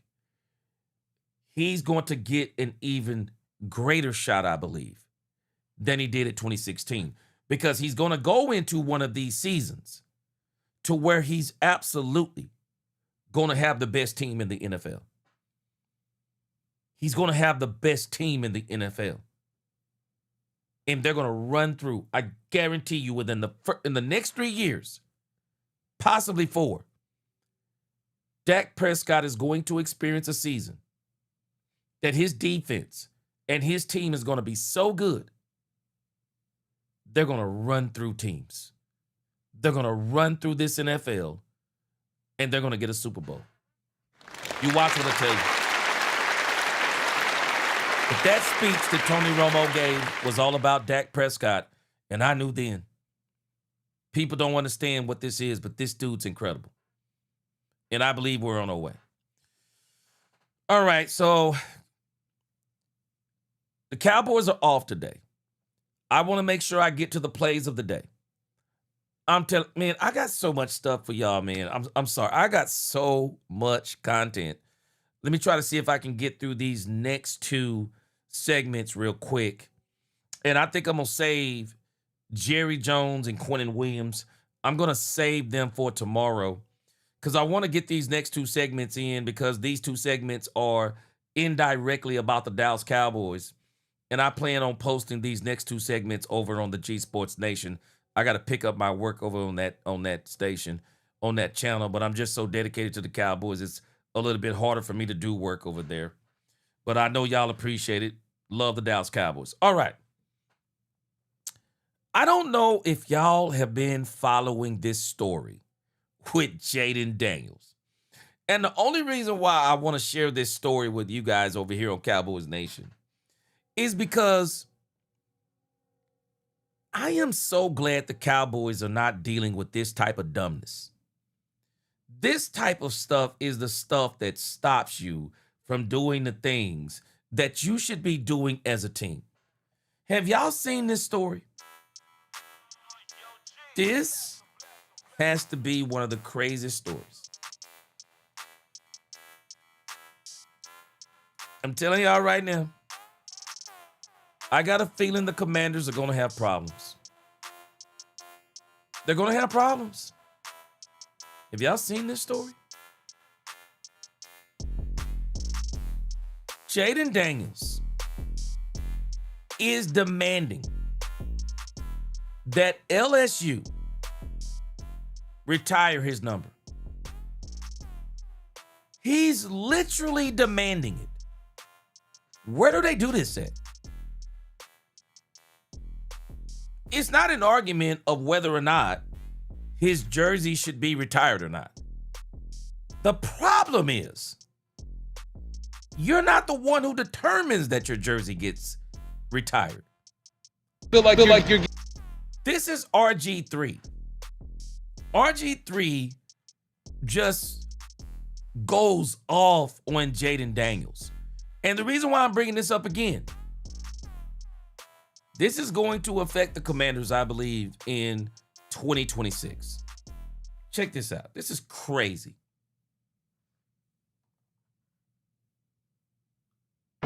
Every Heisman Trophy winner's jersey number should be retired in college football. It's the most exclusive fraternity in the world. But hey, this cease and desist letter from Jaden Daniels' team is a colossal mistake for 3 reasons. Reason number 1, jersey retirements are an honor. It's not something to be demanded, and it certainly isn't something you should try to strong-arm your school into doing for you.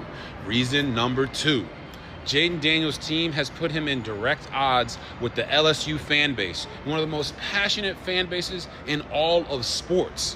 When you say that you feel profoundly disrespected and you don't feel like you're getting the same treatment of Joe Burrow, it is very easy for LSU fans to say, oh, we'll definitely take 15-0 national champion Joe Burrow with the burrow on his back over 10-3 Jaden Daniels.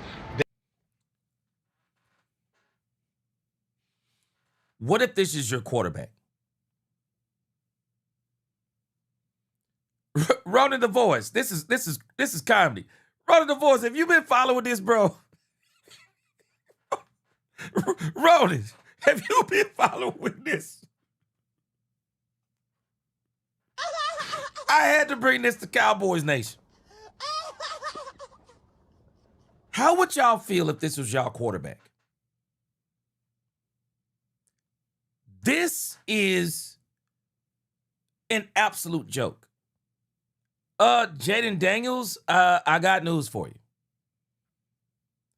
You're very talented. Bruh, I'm not taking you over Joe Burrow.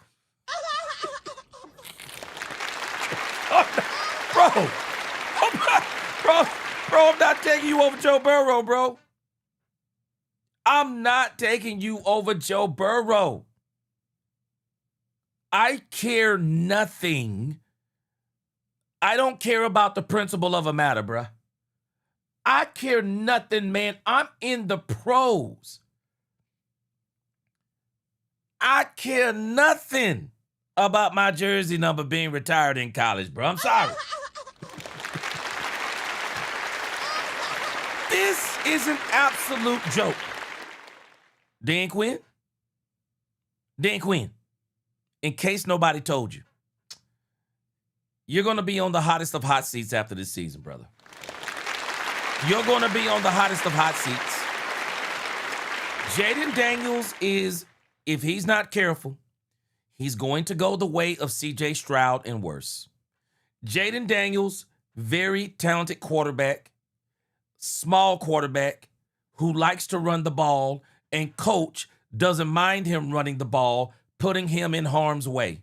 I'm telling y'all right now, at the rate they're going, and I said this last year, I'm going to say it again, Jaden Daniels won't last 5 seasons in this league if they keep using him the way they're using him.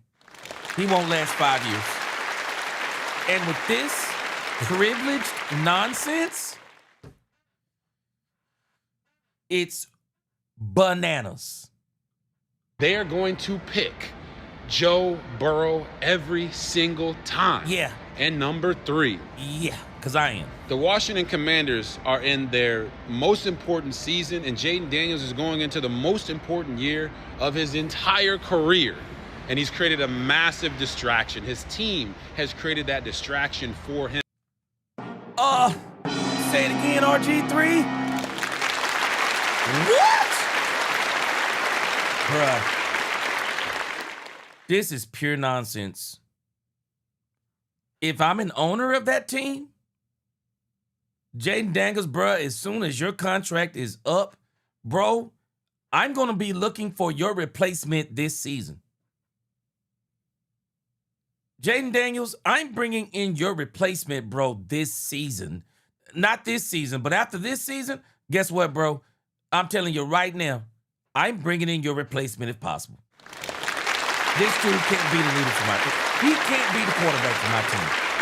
Terrible leadership, terrible timing. Somebody who is very self-centered. No way. No way. And now people are going to nitpick him, nitpick everything else around him, and it's not the kind of distraction you want going into this season. Timing is everything, people. And this was the absolute worst timing for Jaden Daniels and his image to the masses. Straight clown show, bro. Straight clown show. Ryan fan said people forgot Washington used to be like Cleveland and the Jets. That's where quarterbacks go to end their careers. Larry Hunter, Jaden Daniel lost focus. Bro, this is absolutely crazy. It's absolutely crazy. And RG3, he hit this right on the head. Jersey retirement's on honor. You don't demand them. You're creating a rift between you and the LSU fans. You're making this because you gotta ask, you gotta. So riddle me this, Batman. So what are you saying, Jaden Daniels? What you saying? What are you saying when you're saying that they're treating you differently than they treated Joe Burrow? What you saying? Are you saying they're treating you different because you're black and he's white? I can't stand these type of arguments when they're not valid. You went 10-3. Joe Burrow, 15-0, national champion. Came into the NFL, got injured, second year in the league. You went to the NFC Championship game in your rookie year.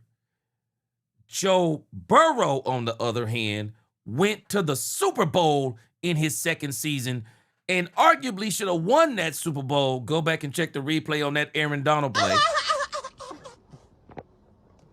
What in the world are you talking about, bro? I would be so offended by this. Because I'd be wanting to know, why are they treating you different than Joe Burrow? What you saying, huh? What you saying? Oh, you think you're better? I'm not even saying better. You think you're good? You're as good as Joe Burrow. What? Stop it, bro. Stop this madness. Stop it. If you were in the same draft as Joe Burrow, they're not picking They're not picking you over Joe Burrow. This is nonsense. 3 weeks before the season?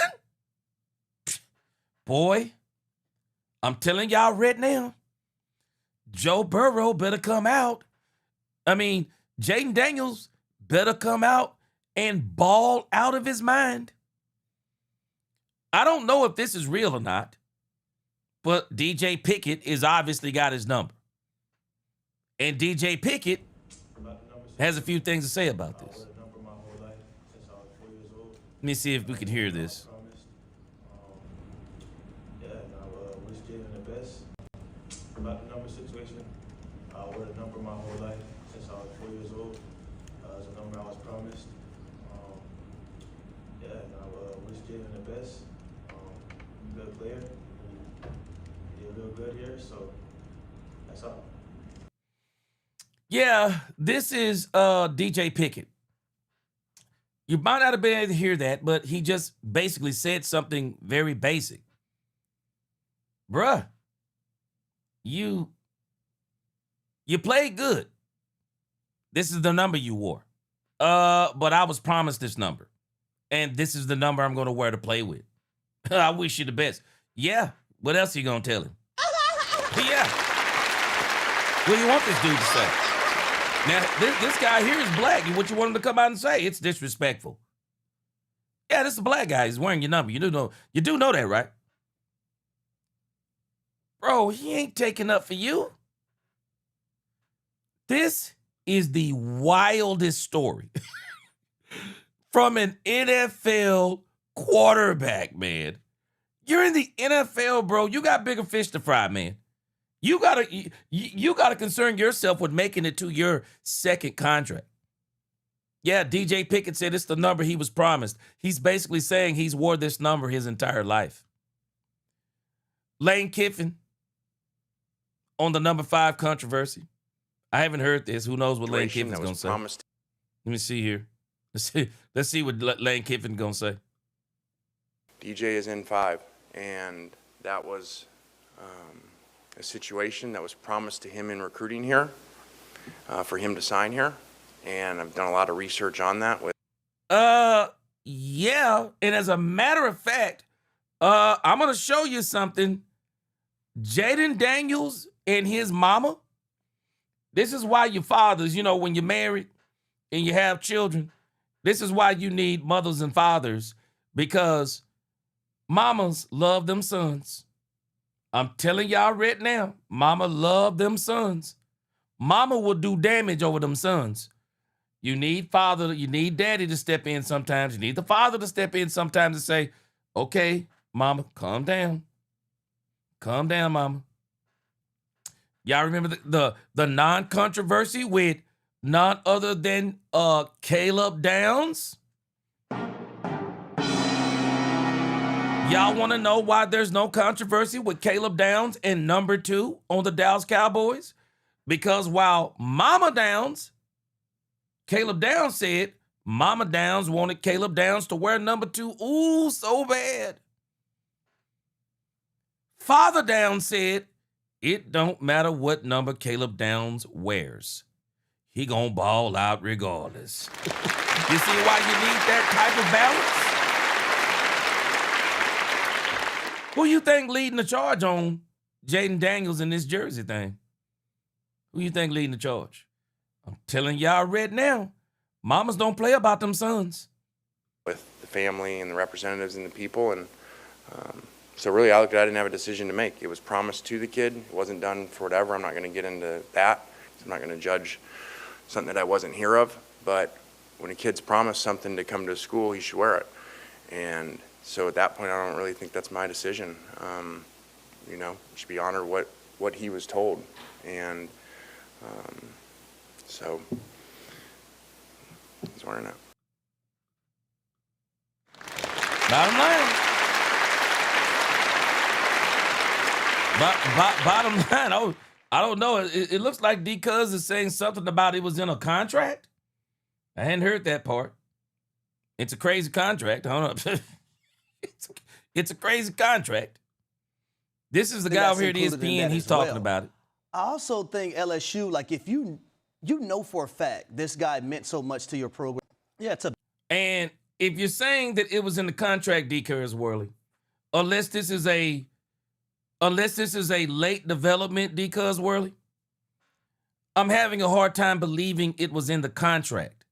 Unless you're talking about it was in the contract of DJ of the guy Pickett that wore the number 5 jersey. So if that's what you're talking about, I get it. But if we're saying it was in Daniel's contract, let me know if you're saying that, so I don't even have to. I won't go into what I'm going into. But again,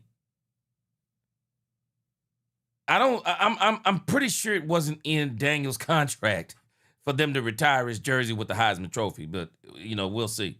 But this is what this guy's saying. Business type deal, right? You want to be able to capitalize off every gain from your name, image, and likeness. And if you're associated with LSU and won a Heisman Trophy, then that's included in that as well. I also think LSU, like if you know for a fact this guy meant so much to your program and your organization, why give out number 5? Like, I don't understand why would you do that? Because I also feel like everyone who has won a Heisman Trophy, in which there's only been 91 Heisman Trophy winners, only one 2-time Heisman Trophy winner. That was Archie Griffin at Ohio State. You deserve to have your number retired. I think also, I don't think anyone should be rocking that number. So hold on a second. Who sets the standard for what you deserve? Who sets that standard? Who sets that standard? I mean... Or nor should an equipment manager be giving that number out, basing it off what you were able to do on the football field alone and what you meant to that program. Yeah. Who gives? What? Man, I don't give a doggone, bruh. I don't give a doggone. I don't care. I don't care. I don't give a doggone. I'm in the NFL, bro. I don't care about no stupid jersey number. This has got to be one of the dumbest arguments. And the only reason I'm bringing this to us. That's a business. I am so glad this is the kind of stuff we're not dealing with in Dallas. I'm sorry this guy couldn't be a quarterback on my team. Ronan the Voice, you make a perfect point. Ego bigger than his number. Insanity, bro. Look at this nonsense. Let's go back and look at some history here. This is how I know that when people start talking about what somebody deserves, they're not looking at history. They're not looking at history. Says here, looking at the last 10 Heisman Trophy winners and their jersey numbers. Fernando Mendoza won the Heisman Trophy, worn 1 year later by the following quarterback. You can't handle the truth. Travis Hunters was retired. Jaden Daniels worn 3 years later by defensive back. Caleb Williams retired. Jaden Daniels was not as... Caleb Williams had an incredible career. Bryce Young won 2 years later by a defensive back. I wonder why Bryce Young isn't complaining. Devontae Smith won 2 years later by a wide receiver and a defensive back. I wonder why Devontae Smith isn't complaining. Joe Burrow unused. I'm sorry, but Joe Burrow had a perfect 15-0 season, won the national championship. Jaden Daniels, that's not the same. Kyler Murray won 1 year later by quarterback and defensive back. Haven't heard Kyler Murray complaining. Baker Mayfield won 1 year later by defensive back. Haven't heard Baker Mayfield complaining. Lamar Jackson won 1 year later by defensive end and wide receiver. Didn't hear them complain. 20% retired, 40% used. The following year, the Heisman winner left. 60% used within 2 years. It's been 3 for Jaden. I'm sorry. This is a very dumb argument. It's a dumb argument. It's a dumb argument. They're saying your number deserves to be retired. Well, we just saw multiple quarterbacks that their numbers were not retired. And if there's anybody, Joe Burrow, to me, when you think about Joe Burrow, you're talking about a 15-0 perfect season. It's a little bit different, bro. It's a little bit different. It is one of the most insane arguments. I care nothing. If it's me, Listen, I don't bro. care. This is Leonard Fournette. Listen to Leonard Fournette talk about this. I'm sorry if I'm a professional. I care nothing about this. It's a dumb argument to make, bro. You got bigger fish to fry. You still got to prove that you're a good NFL quarterback. You only had 1 good year. Stupid, man. Jaden, listen, bro. Just let it go. Just let it go. And I know you seem like, I know Joe jersey wasn't, number 9 hasn't been worn in what, 3 to 4 years, but somebody will wear it. I promise you. No player is bigger than the brand. Hold on a second. I didn't even, I'm sorry. Number 9 isn't even an attractive number. And I'm going to look again if Joe Burrow's, I'm thinking his number, I think they're saying the number is retired. But Leonard Fournette is basically saying, man, bro, it just makes sense, bro. Who cares? You're not bigger than the brand. No player is bigger than the LSU brand. I'm going to say this once again.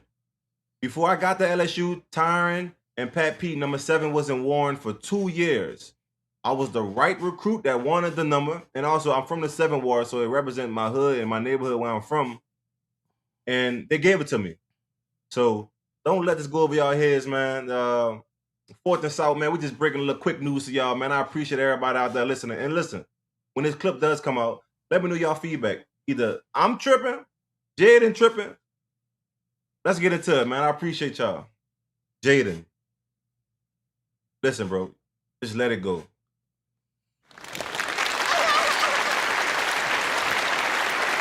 Bro, sorry. This has to be crazy work, bro. I mean, and this is my problem with these arguments. This is my problem.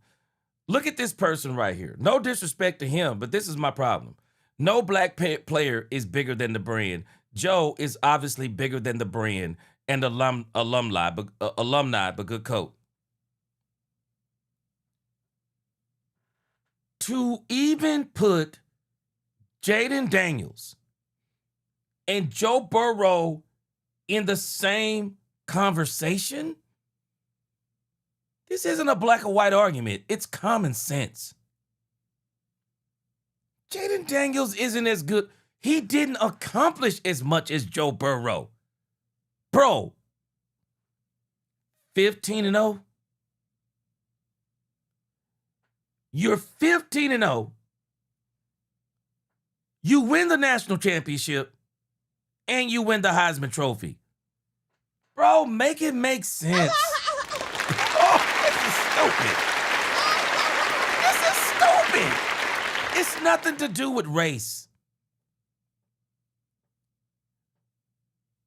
Somebody said Jaden lost respect for many fans today. Yeah, he showed his true colors, and it looks really bad. Entitled, selfish, and ignorant. I see no lies. Stupid. Makes no sense. Makes no sense. Jay said, I'm always going to be pro-athlete over the situation, especially since in my college days, name, image, and likeness deals did not exist. Oh, okay, but you're not wearing number 5 no more. Who cares? You don't. It's not even about your image and likeness no more. It's not like there's a quarterback out there that's black playing number 5, and people are confusing it with Jaden Daniels. No, bro, it's a defensive back. This doesn't even make sense. It doesn't even make sense.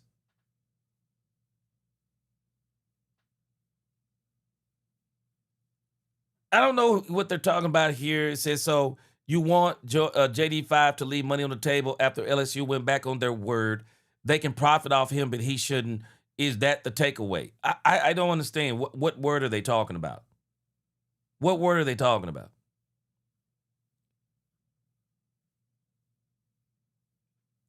If a coach made a deal with you,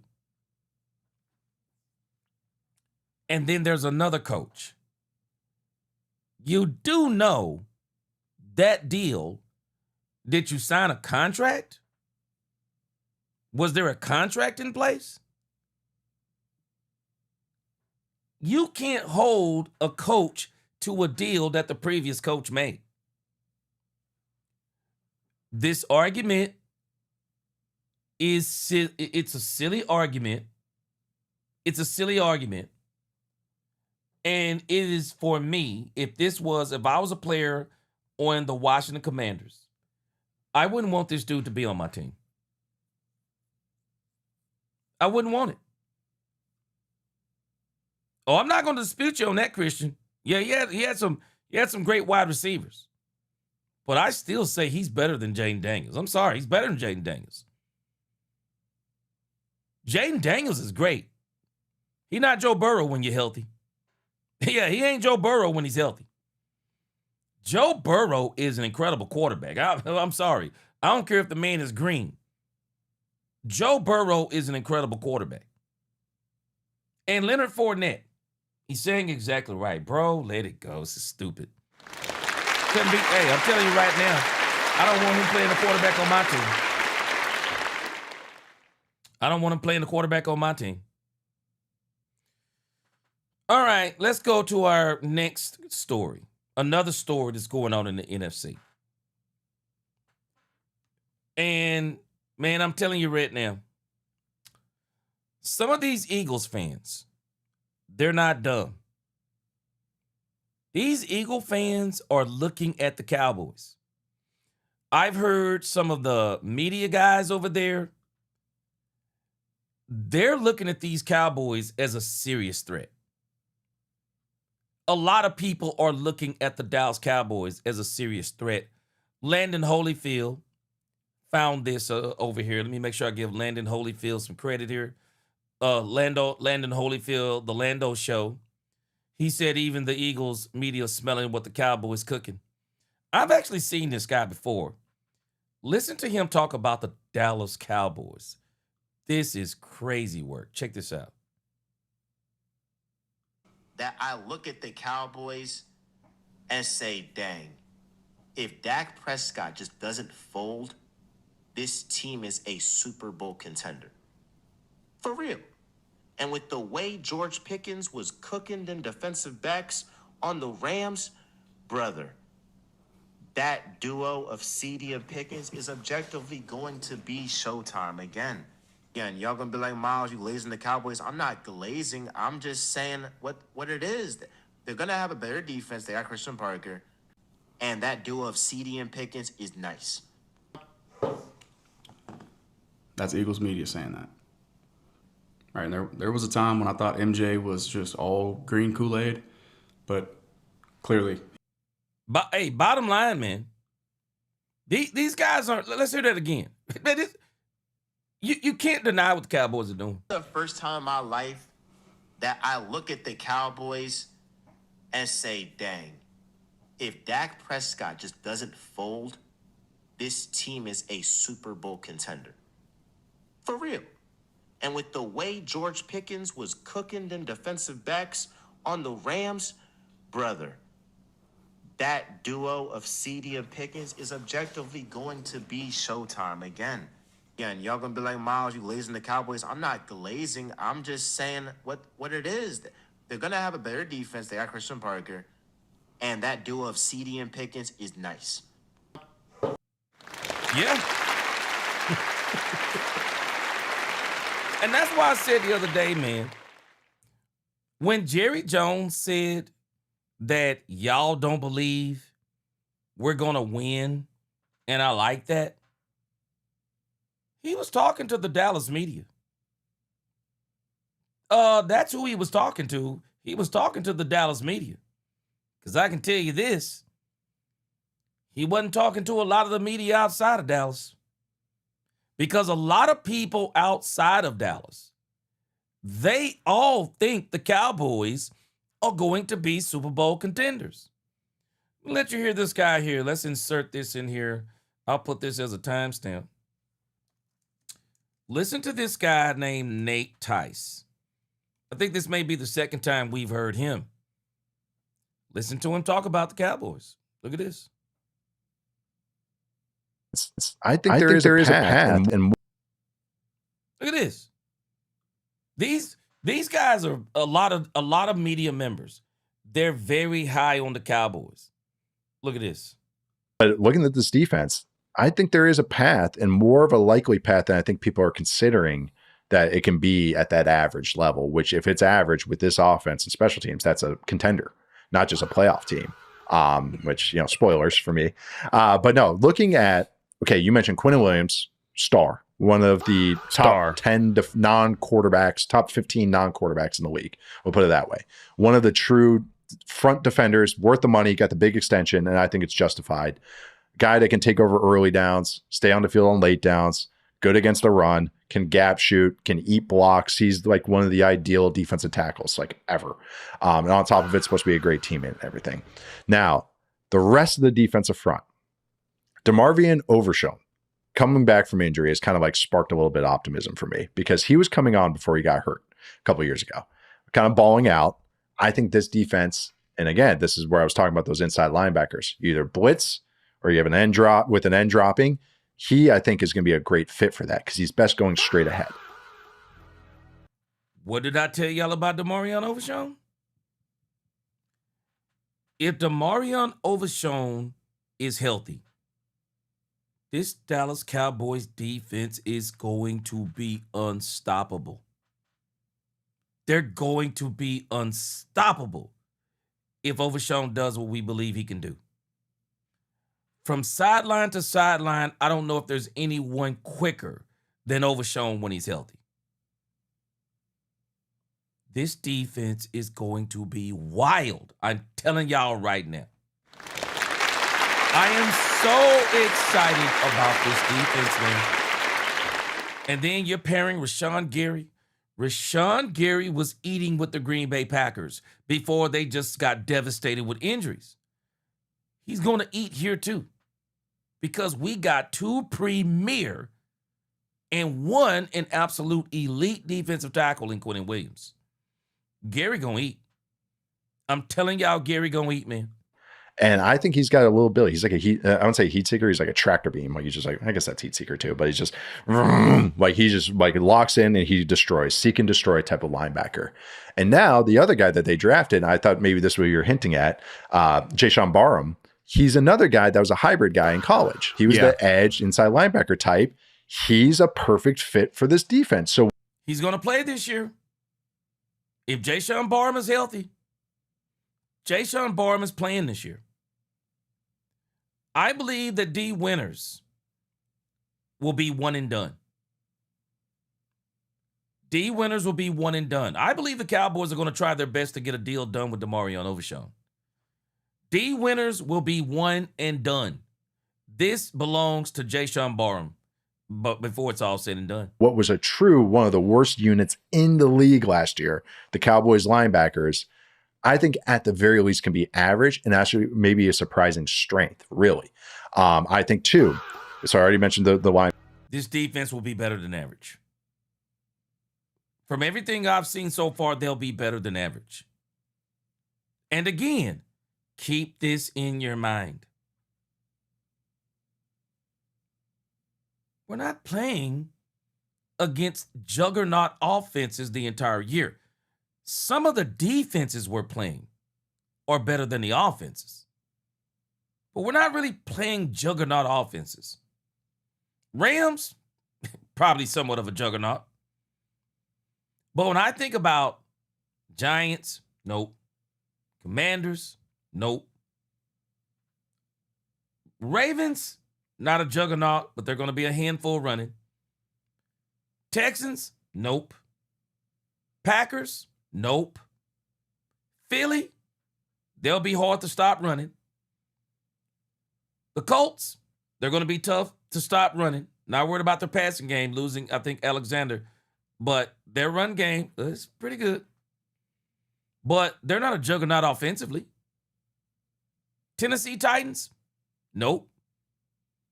Arizona Cardinals, nope. Even though they found a way to beat us, it seemed like every time we play them. But in the grand scheme of things, we're not playing juggernaut offenses. Seattle Seahawks, they're good. Rams, juggernaut. Jaguars, they're good. Back to the Giants, back to the Commanders, nope. Do not be surprised. This defense will be better than average. I'm telling you it will. It will be better than average. I know it'll be better than average statistically. Backers, but then the DB room, they really reshaped it in a nice way. Jalen Thompson, I think, is a nice, solid starter. Kobe Durant, I think, is a great fit in this defense and was, again, not a star or anything, or even though I'd say very good, but like another solid starter. When you're going from bad to solid, that's a big bump. Caleb Downs should be unlocked in this defense, in the slot, do everything that he has to do. So there's just guys just kind of coming like where I'm like, oh yeah, okay, I could see this working. You meant Siobhan Ravel, you mentioned. I actually really liked him. I'll talk about him more in the sec. Donovan Ezeraku is another guy I want to talk about in the sec as well. But then auxiliary rushers, James Houston, you can sprinkle him. James Houston, severely underrated.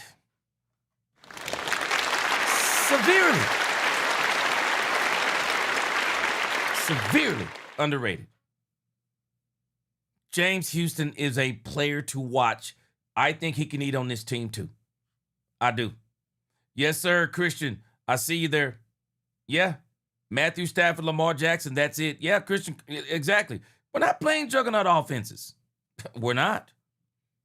We're not playing juggernaut quarterbacks. Yeah, even the 49ers. The 49ers, man, that offense ain't nowhere near where it used to be.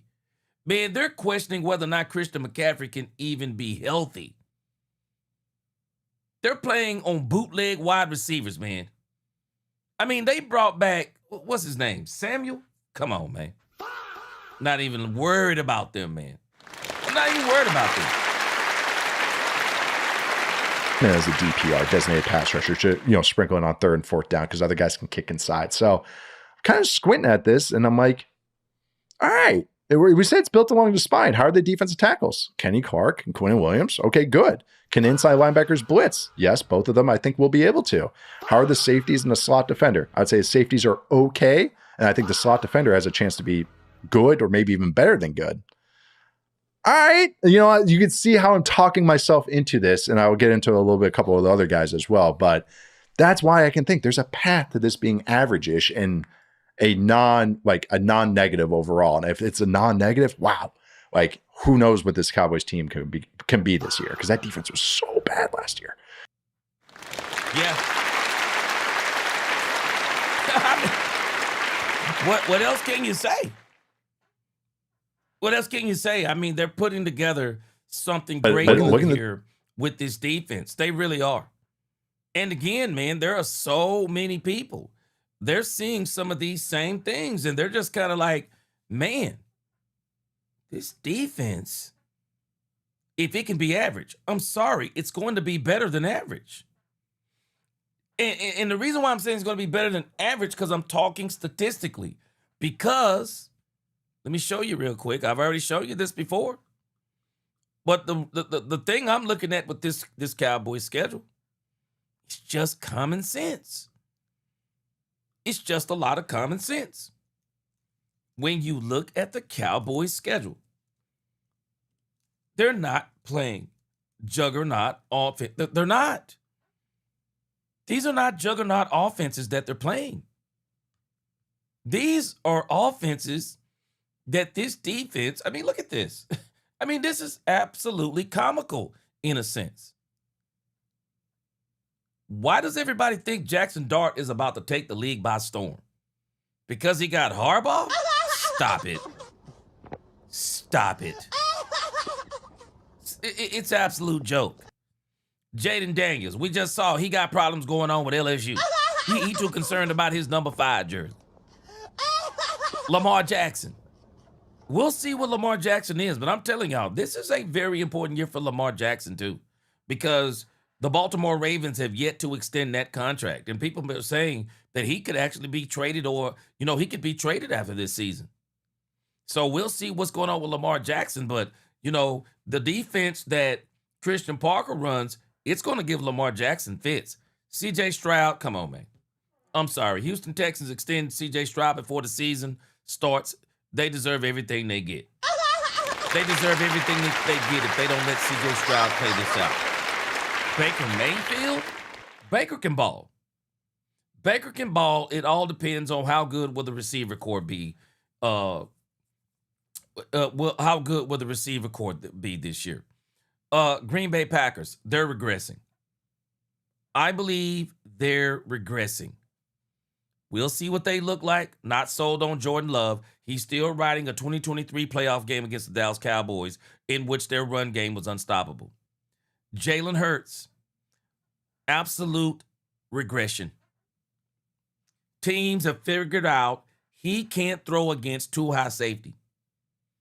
And if there's anybody who knows where Jalen Hurts struggles, it's Christian Parker. Book it. I think they're sweeping the Eagles this year. Book it. Christian Parker is going to be different against the Cardinals, and I don't think it's going to be Jacoby Brissett. I think they're going to wind up starting the guy we saw in the Hall of Fame game. I think they're just going to say, forget it. We're starting from scratch. We're rebuilding. Jacoby Brissett, you can either play backup quarterback or get your butt off the team. I do. Not a juggernaut, even though Love, the running back, I think his last name, I hadn't been following him so long, but the running game is going to be good. Colts, sorry, Daniel Jones, they don't strike me as a juggernaut offense, especially losing Alexander, but I do think they'll still be able to run the ball. 49ers, nowhere near what they used to be. Cam Ward, they're still building. Again, I think we're sweeping the Eagles. Seattle Seahawks, I think they're going to be good against the Cowboys. They'll be good. They're used to dealing with that defense, that type of defense. I think they'll be a challenge for the defense just because they're coached well. Rams will be a challenge for the defense because they got weapons. They're coached well. Jaguars, toss-up for me. So you're really only looking at 5 teams. I'm not worried about the Giants and the Commanders. So you're only looking at the Jags, Seahawks, Rams, maybe the Bucks, I don't see it. Maybe the Ravens, I don't see it. You're really only looking at 3 offenses that I think that will give this defense a lot of trouble. The rest of it, this defense is going to give those quarterbacks trouble. Dart, trouble. Daniel, trouble. Stroud, trouble. Lamar Jackson in the pass game, trouble. Love, trouble. Cardinals, trouble. Colts, definitely trouble. 49ers, Brock Purdy, trouble. Again, Eagles, double trouble. Cam Ward can play, but I still think it's going to give him trouble. Jaguars, trouble. I'm telling us to not be surprised if the Cowboys are within the top 10 after week 2 and they're within the top 15 by the time they see the Philadelphia Eagles. I'm telling us. It's all set up for the Cowboys to succeed.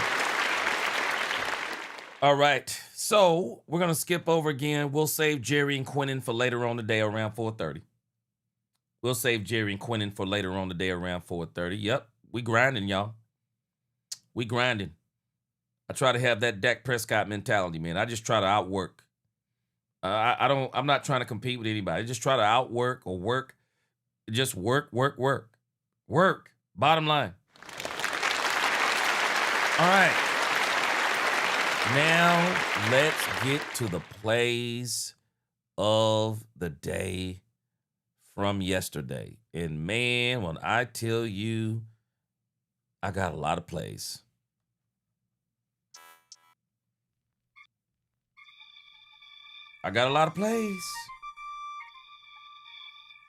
Hey, Cobanop, I'm getting back in season form, my brother. I'm grinding. Yo, G, It is time for the plays of the game. Plays of the day. Yeah. Because, Worley, you can predict the season is still one game at a time. Why? Because we have no choice, one game at a time. I'd love to see 17-0, but boy, that's tough right there. All right. Let's look at the plays of the day, y'all. Let's get this thing rolling. Plays of the day. This actually isn't a play, but I thought it was very interesting. Play of the day.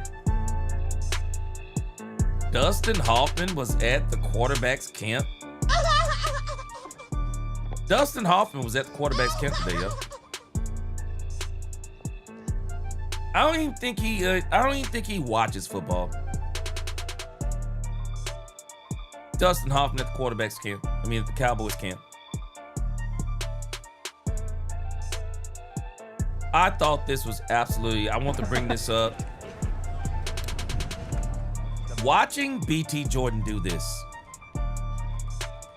BT Jordan is working with the Cowboys receivers, helping them to concentrate dealing with physical defensive backs.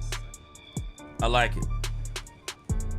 BT Jordan just keep expanding his repertoire and how he works with players.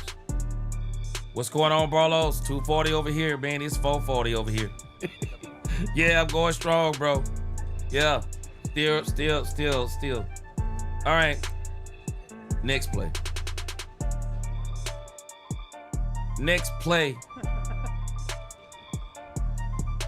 Phil Maffa.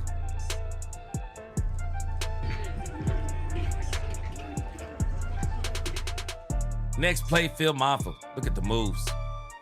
This is why I'm telling you. I'm not worried about no doggone Abani Conda and Jay Sean Corbin.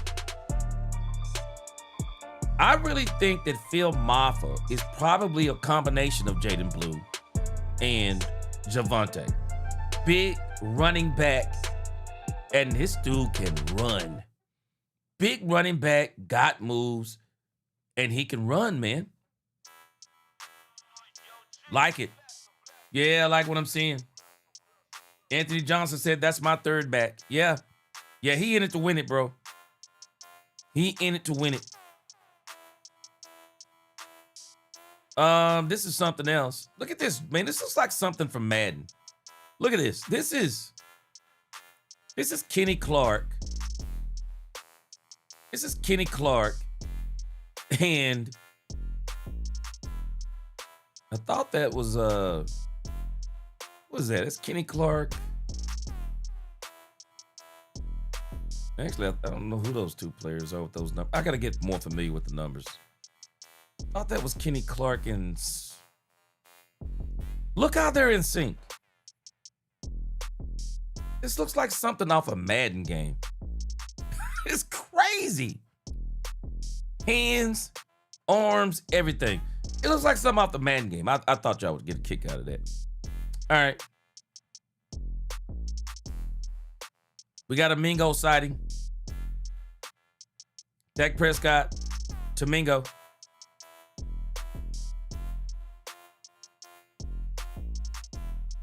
Didn't throw it in the right place. Should have threw that inside. Got it out in front of him a little bit more.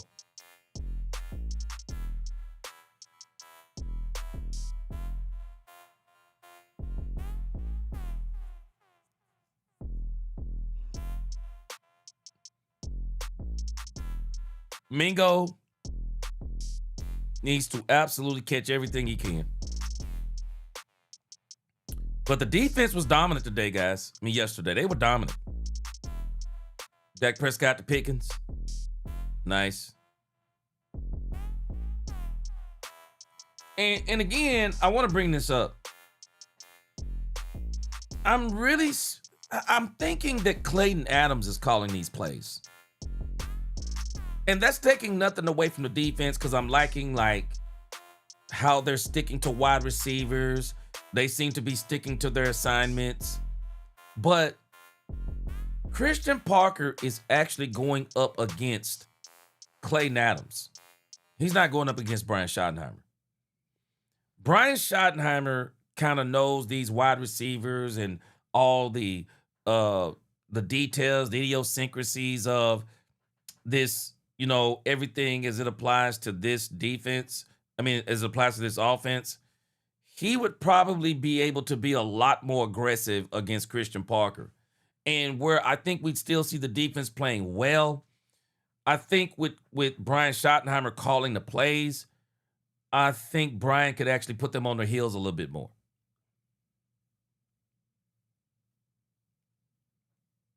But nevertheless, good play by Dak and Pickens there. This guy right here, man, he is earning his way on this team.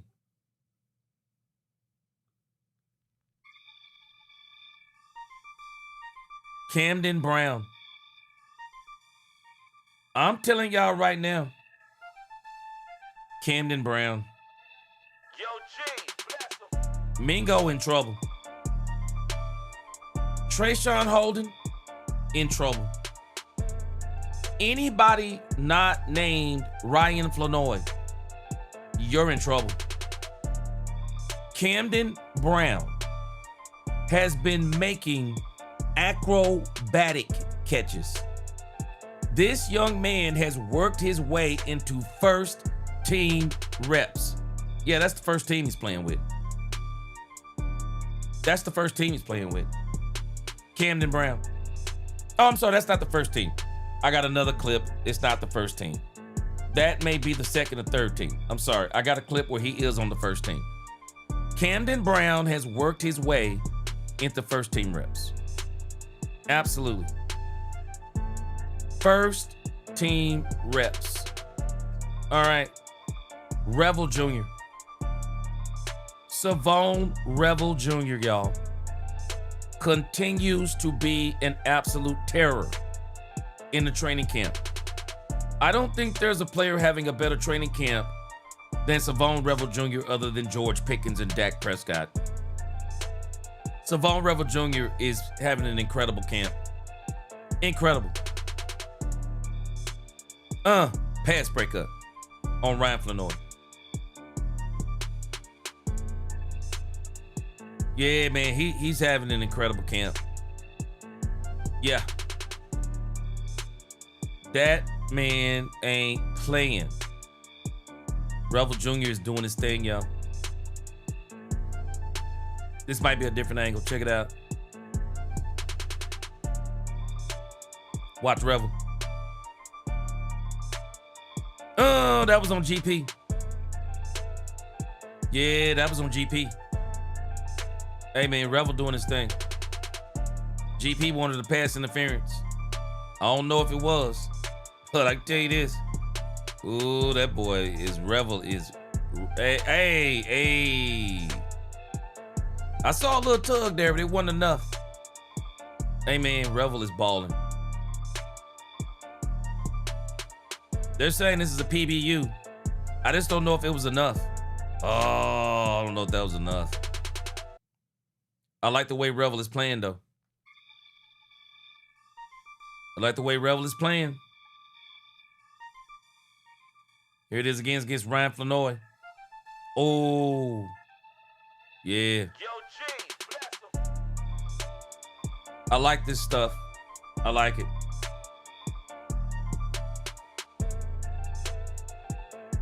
They're making Dak Prescott really work on his timing, ball placement, all those things. Savon Revel Jr. is balling. All right. That was Dak to CD. Tight coverage there, though. Very tight coverage. Look at there. Tight coverage. Man, this Christian Parker's defense it's oof. Yeah, it's good. Again, we saw this play earlier. Yeah, I won't show that. We already showed. Why not? PJ Locke met Jaden Blue in the hole.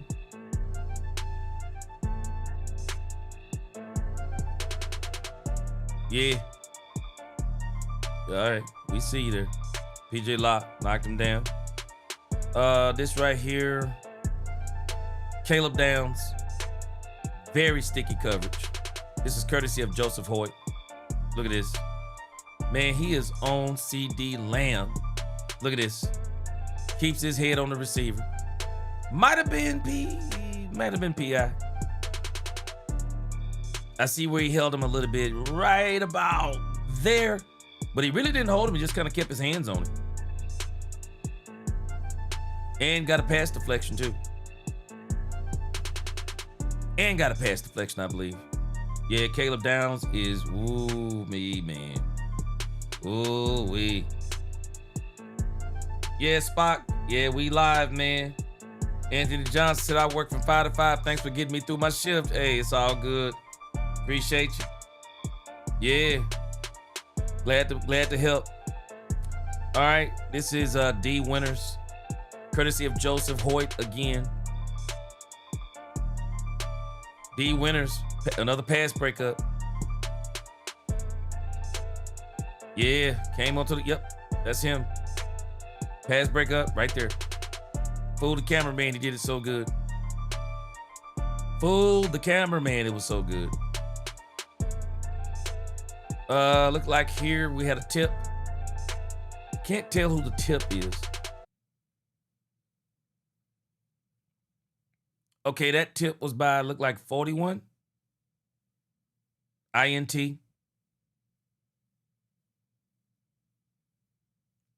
Looked like that was a Sam Howell pass. Defense very opportunistic, man. Very opportunistic.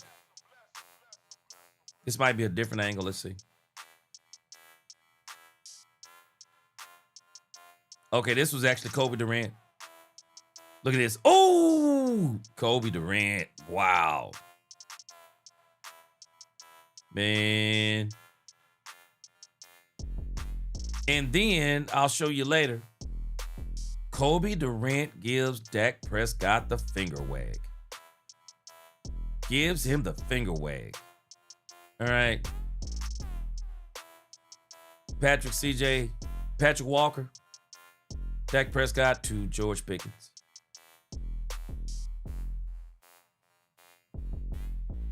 Nice protection. Whoops. Let's see. Wind that back. Nice little throw to George Pickens there.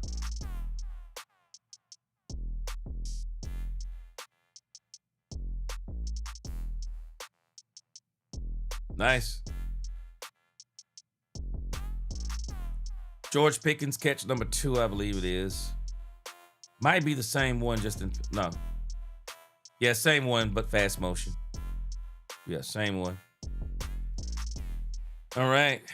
Let's see what this one is here. All right, that's the Revel breakup. I won't show you that one again. All right. LT Overton.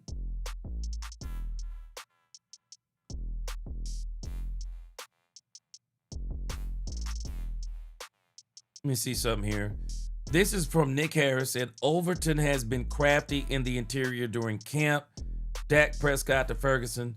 Okay, I was trying to see what did Overton do in this play. I like how they're using Overshown. Feel like he rushed in right there. Yeah, I don't really see anything there. He might have somebody right there at the end. They might have got to Dak Prescott, but I think Dak Prescott still gets that off, even though he probably takes a hit right there. If that was in the real game. Ooh, yeah, he would have took a hit right there. So that was probably LT Overton right there. At least that's what I'm thinking. All right. Al Hamilton. This is Caleb Downs.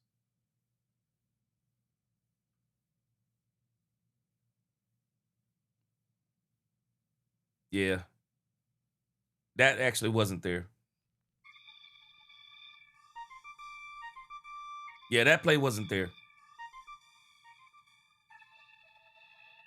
Right read, but again, I'm glad Dak Prescott is going up against this stuff. He'll only be better for it as the season goes. Foot's the king.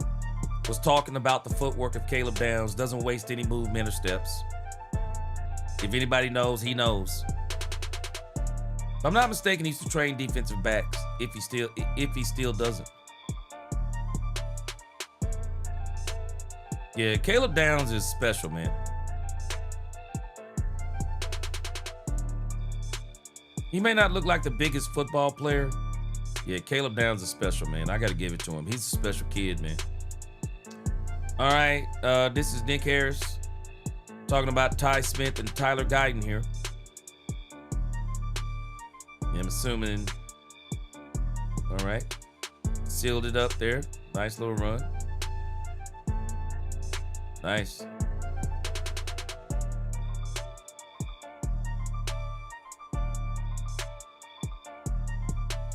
Nice.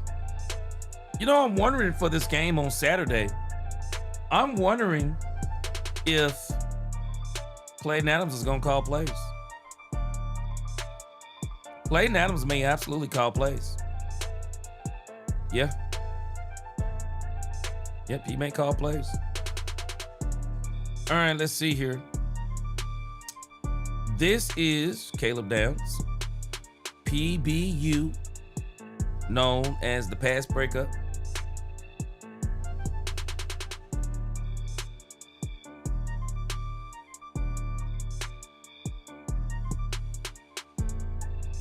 Yeah, that was the one I think we saw earlier. Pass breakup on Ryan Lenoir. Yeah, pass breakup. Let's check that out. Right here, pass breakup. That's the one he actually had on CD Lamb. We saw that one earlier, but it's in slow motion. Next, courtesy of Nick Harris, Dak to Jake Ferguson. Nice, nice, nice timing. Yep, nice. But I'm more interested in seeing Ferg on the seams, man. And look at this right here. Boy. Let's look at Marquise Bell here. This is courtesy of Joseph Hoyt. Marquise Bell. Marquise Bell with the interception. Yeah, Dak was just going for one right there. Double coverage. I'm assuming that's Dak Prescott. And the celebration. And Brevin Spanford didn't like it, but he's just playing. Revel got beat, but he caught up.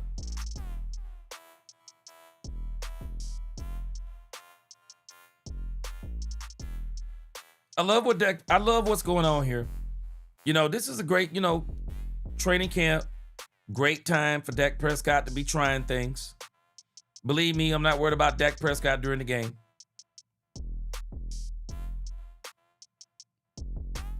Let's see here. 33 on the go. I think this is who's this? Javonte Williams.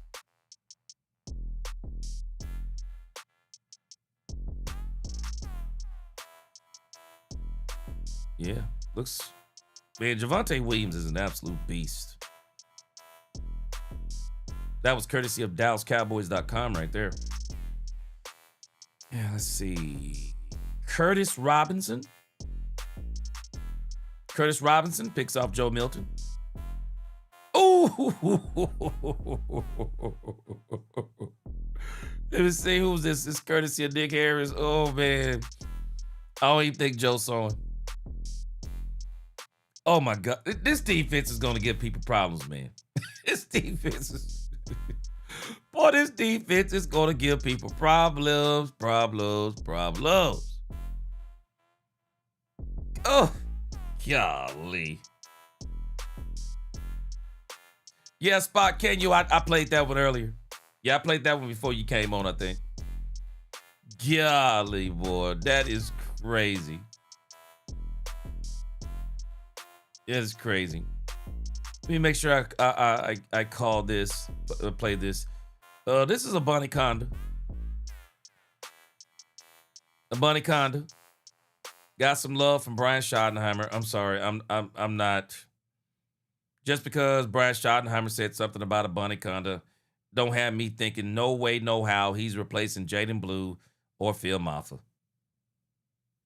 Talked about Malik Davis for years, and they talked even about Malik Davis last year. Still didn't run Malik Davis the way they should have. So I'm not really worried about that. Jaden Blue is going to get his opportunity. Let's see here.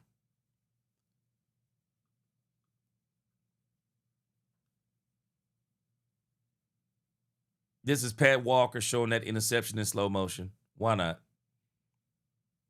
Why not? Ooh. Yeah. Nice. All right. Dak Prescott, courtesy of John Machota, actually. Dak Prescott to CeeDee Lamb, looks like.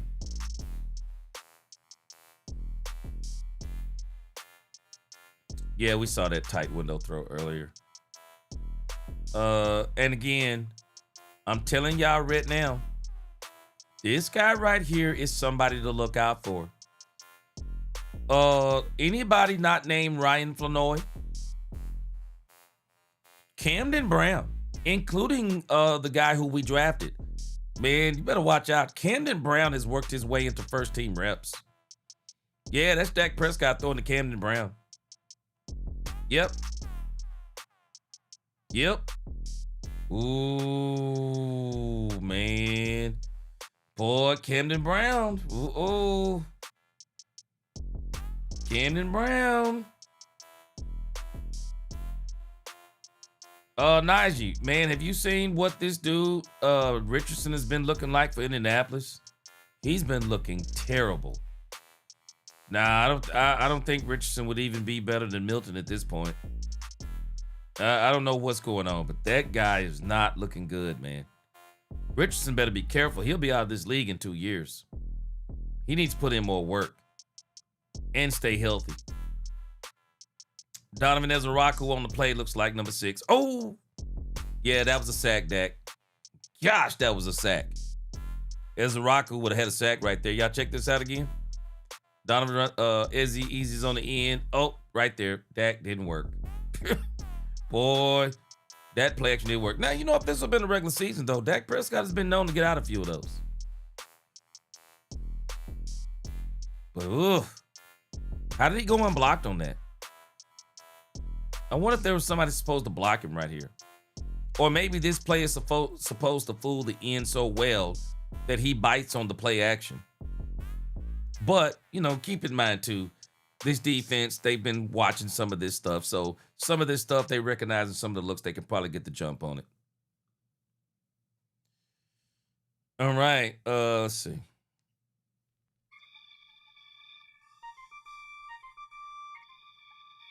See, PJ Locke.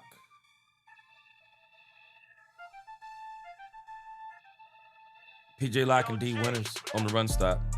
Let's check it out. Patrick Walker. Oh, yeah, we saw this one early.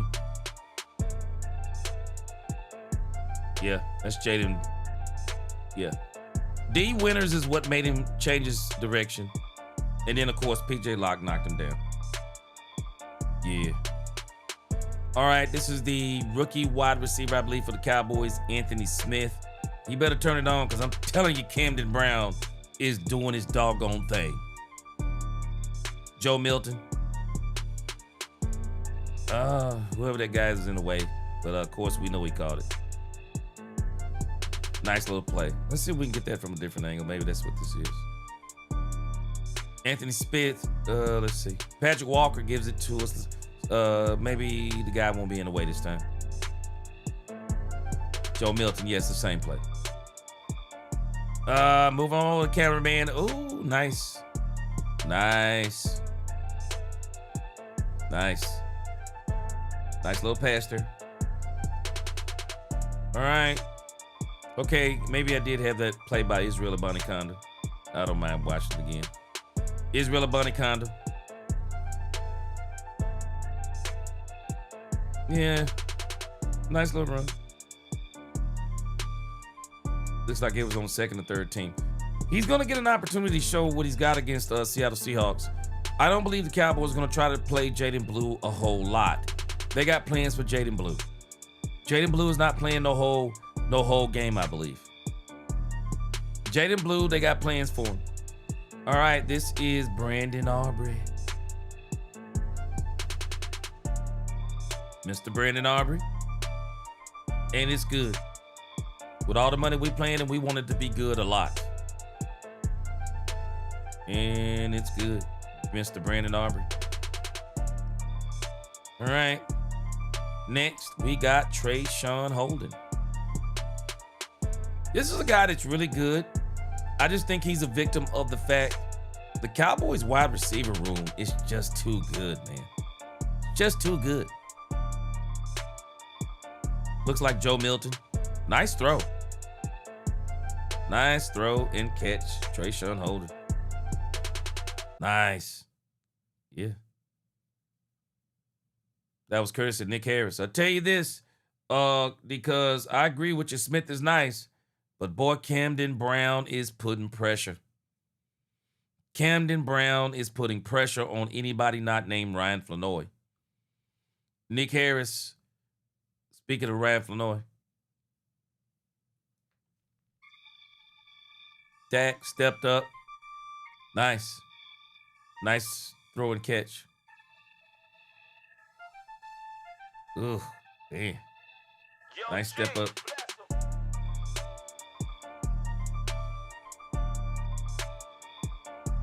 Nice. Nice, you said he hopes we keep Julius Wood over Bell.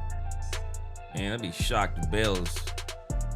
I wouldn't be surprised they wouldn't let go of. It wouldn't shock me if they let go of Bell. I'm sorry.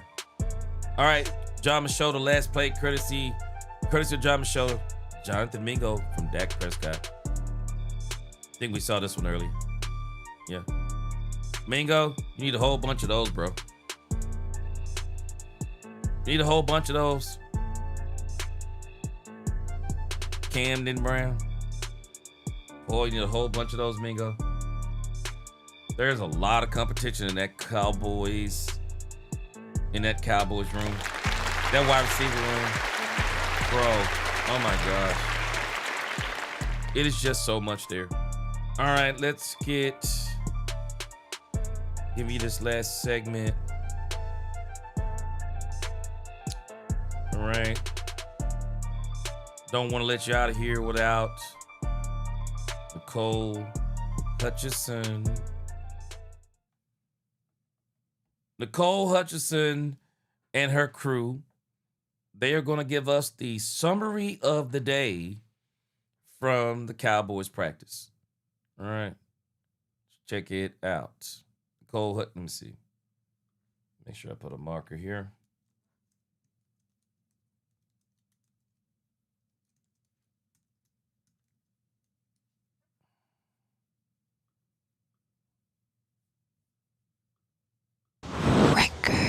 All right, let's get it, Tommy.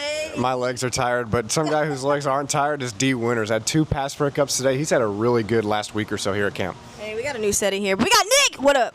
I mean, today was just an example of training camp, right? Good stuff on the field. You got Dustin Hoffman showing up. You got other musicians. And so, yeah, it was big for football and other things. All right. And listen, man, I'm here to tell you that battle between Kobe Durant and Savon Revel opposite Deron Bland is hot and heavy. Both of them continue to have spectacular camps. Another spectacular day from both of those young men. It's getting fun out here. Hey, there's a guy. Yeah.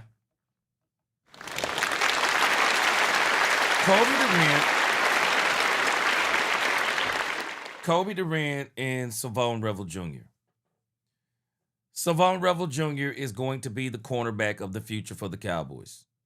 He will be the number 1 cornerback next year, but I think he's going to play a lot this year. I really do. I wonder if Kobe Durant could play in the slot.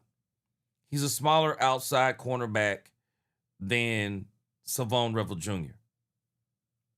I would rather see Deron Bland, Kobe Durant in the slot, Savon Revel outside. But keep this in mind. Deron Bland plays the slot extremely well. I could see a situation where you could have Deron Bland in the slot, Kobe Durant and Savon Revel Jr. on the outside, of course, Caleb Downs and Jalen Thompson back there at the safety spots. I mean, he's got all kinds of options here. But I like Savon Revel Jr. is playing outstanding. He's playing this year. It don't matter at this point. He's playing. Guy you just mentioned, I think his name is Savon Revel, who I believe has been tested nicely from CeeDee Lamb. George Pickens had a nice rep that he won over George Pickens today, had a nice PBU. But that's a wrap for the record. We'll be back tomorrow. Yeah. That was Nicole Hutchison right there. And those were the plays of the day. Yeah. Those are the plays of the day. And again, we'll be back today later on. Cowboys fans around 4:30 or 5:30, somewhere in there. I'm going to try to get some sleeps at some point this morning. I still got segments that I left off. We got Stephen Jones coming up today. We're going to have Brian Schottenheimer. We didn't listen to 2 interviews he gave today. I even got some stuff from Will McClay today. Didn't get a chance to play that. There's also some stuff, another interview from Jerry Jones. Jerry Jones had a lot to say. Well, I don't know if he had a lot to say, but Jerry Jones, they're talking about winning the Michael Parsons trade. Up and Adams, she also talked to Kenny Clark. Didn't get to that. We got a lot of stuff to come up here later on today.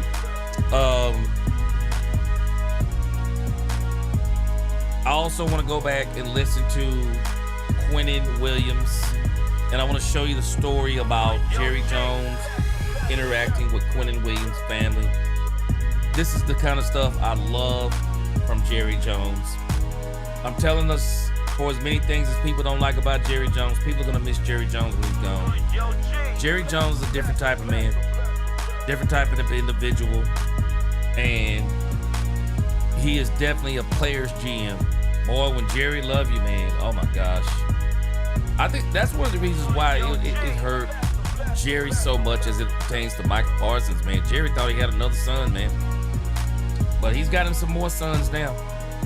And one of them is Quinnen Williams. So Man, I'm excited for this Cowboys team. I think we got a lot of good things going on. A lot to look forward to. Man, we had a great show tonight, man. Had a great show tonight. We're going to keep grinding. Like I said, we'll be back today between 4:30 and 5:30. As I just told you, a lot of content. Didn't get a chance to do today. Tonight. We're going to do the rest of it today. Cowboys will be off, so we'll have plenty to talk about. Then we will be doing the Cowboys preseason game on Saturday. We'll get the time for that. So I'm going to do, I think I'm going to do the game. We'll see. Definitely going to do the post game. If I don't do the game, I'll do the post game. Because I got some things I got to take care of on Saturday. But if I don't do the entire game, I will do the post game, and we'll have a lot of fun with that, and we'll just kind of talk about some of the highlights of the game. But man, again, a lot more content coming up today. We're in full swing over here at Let's Talk Cowboys. Man, we're going to be putting in major work, bringing you all of the Dallas Cowboys news you can use. I appreciate y'all rocking with me. Best chat on YouTube. DC4L, God bless. Let's Talk Cowboys, where we talk facts. Peace.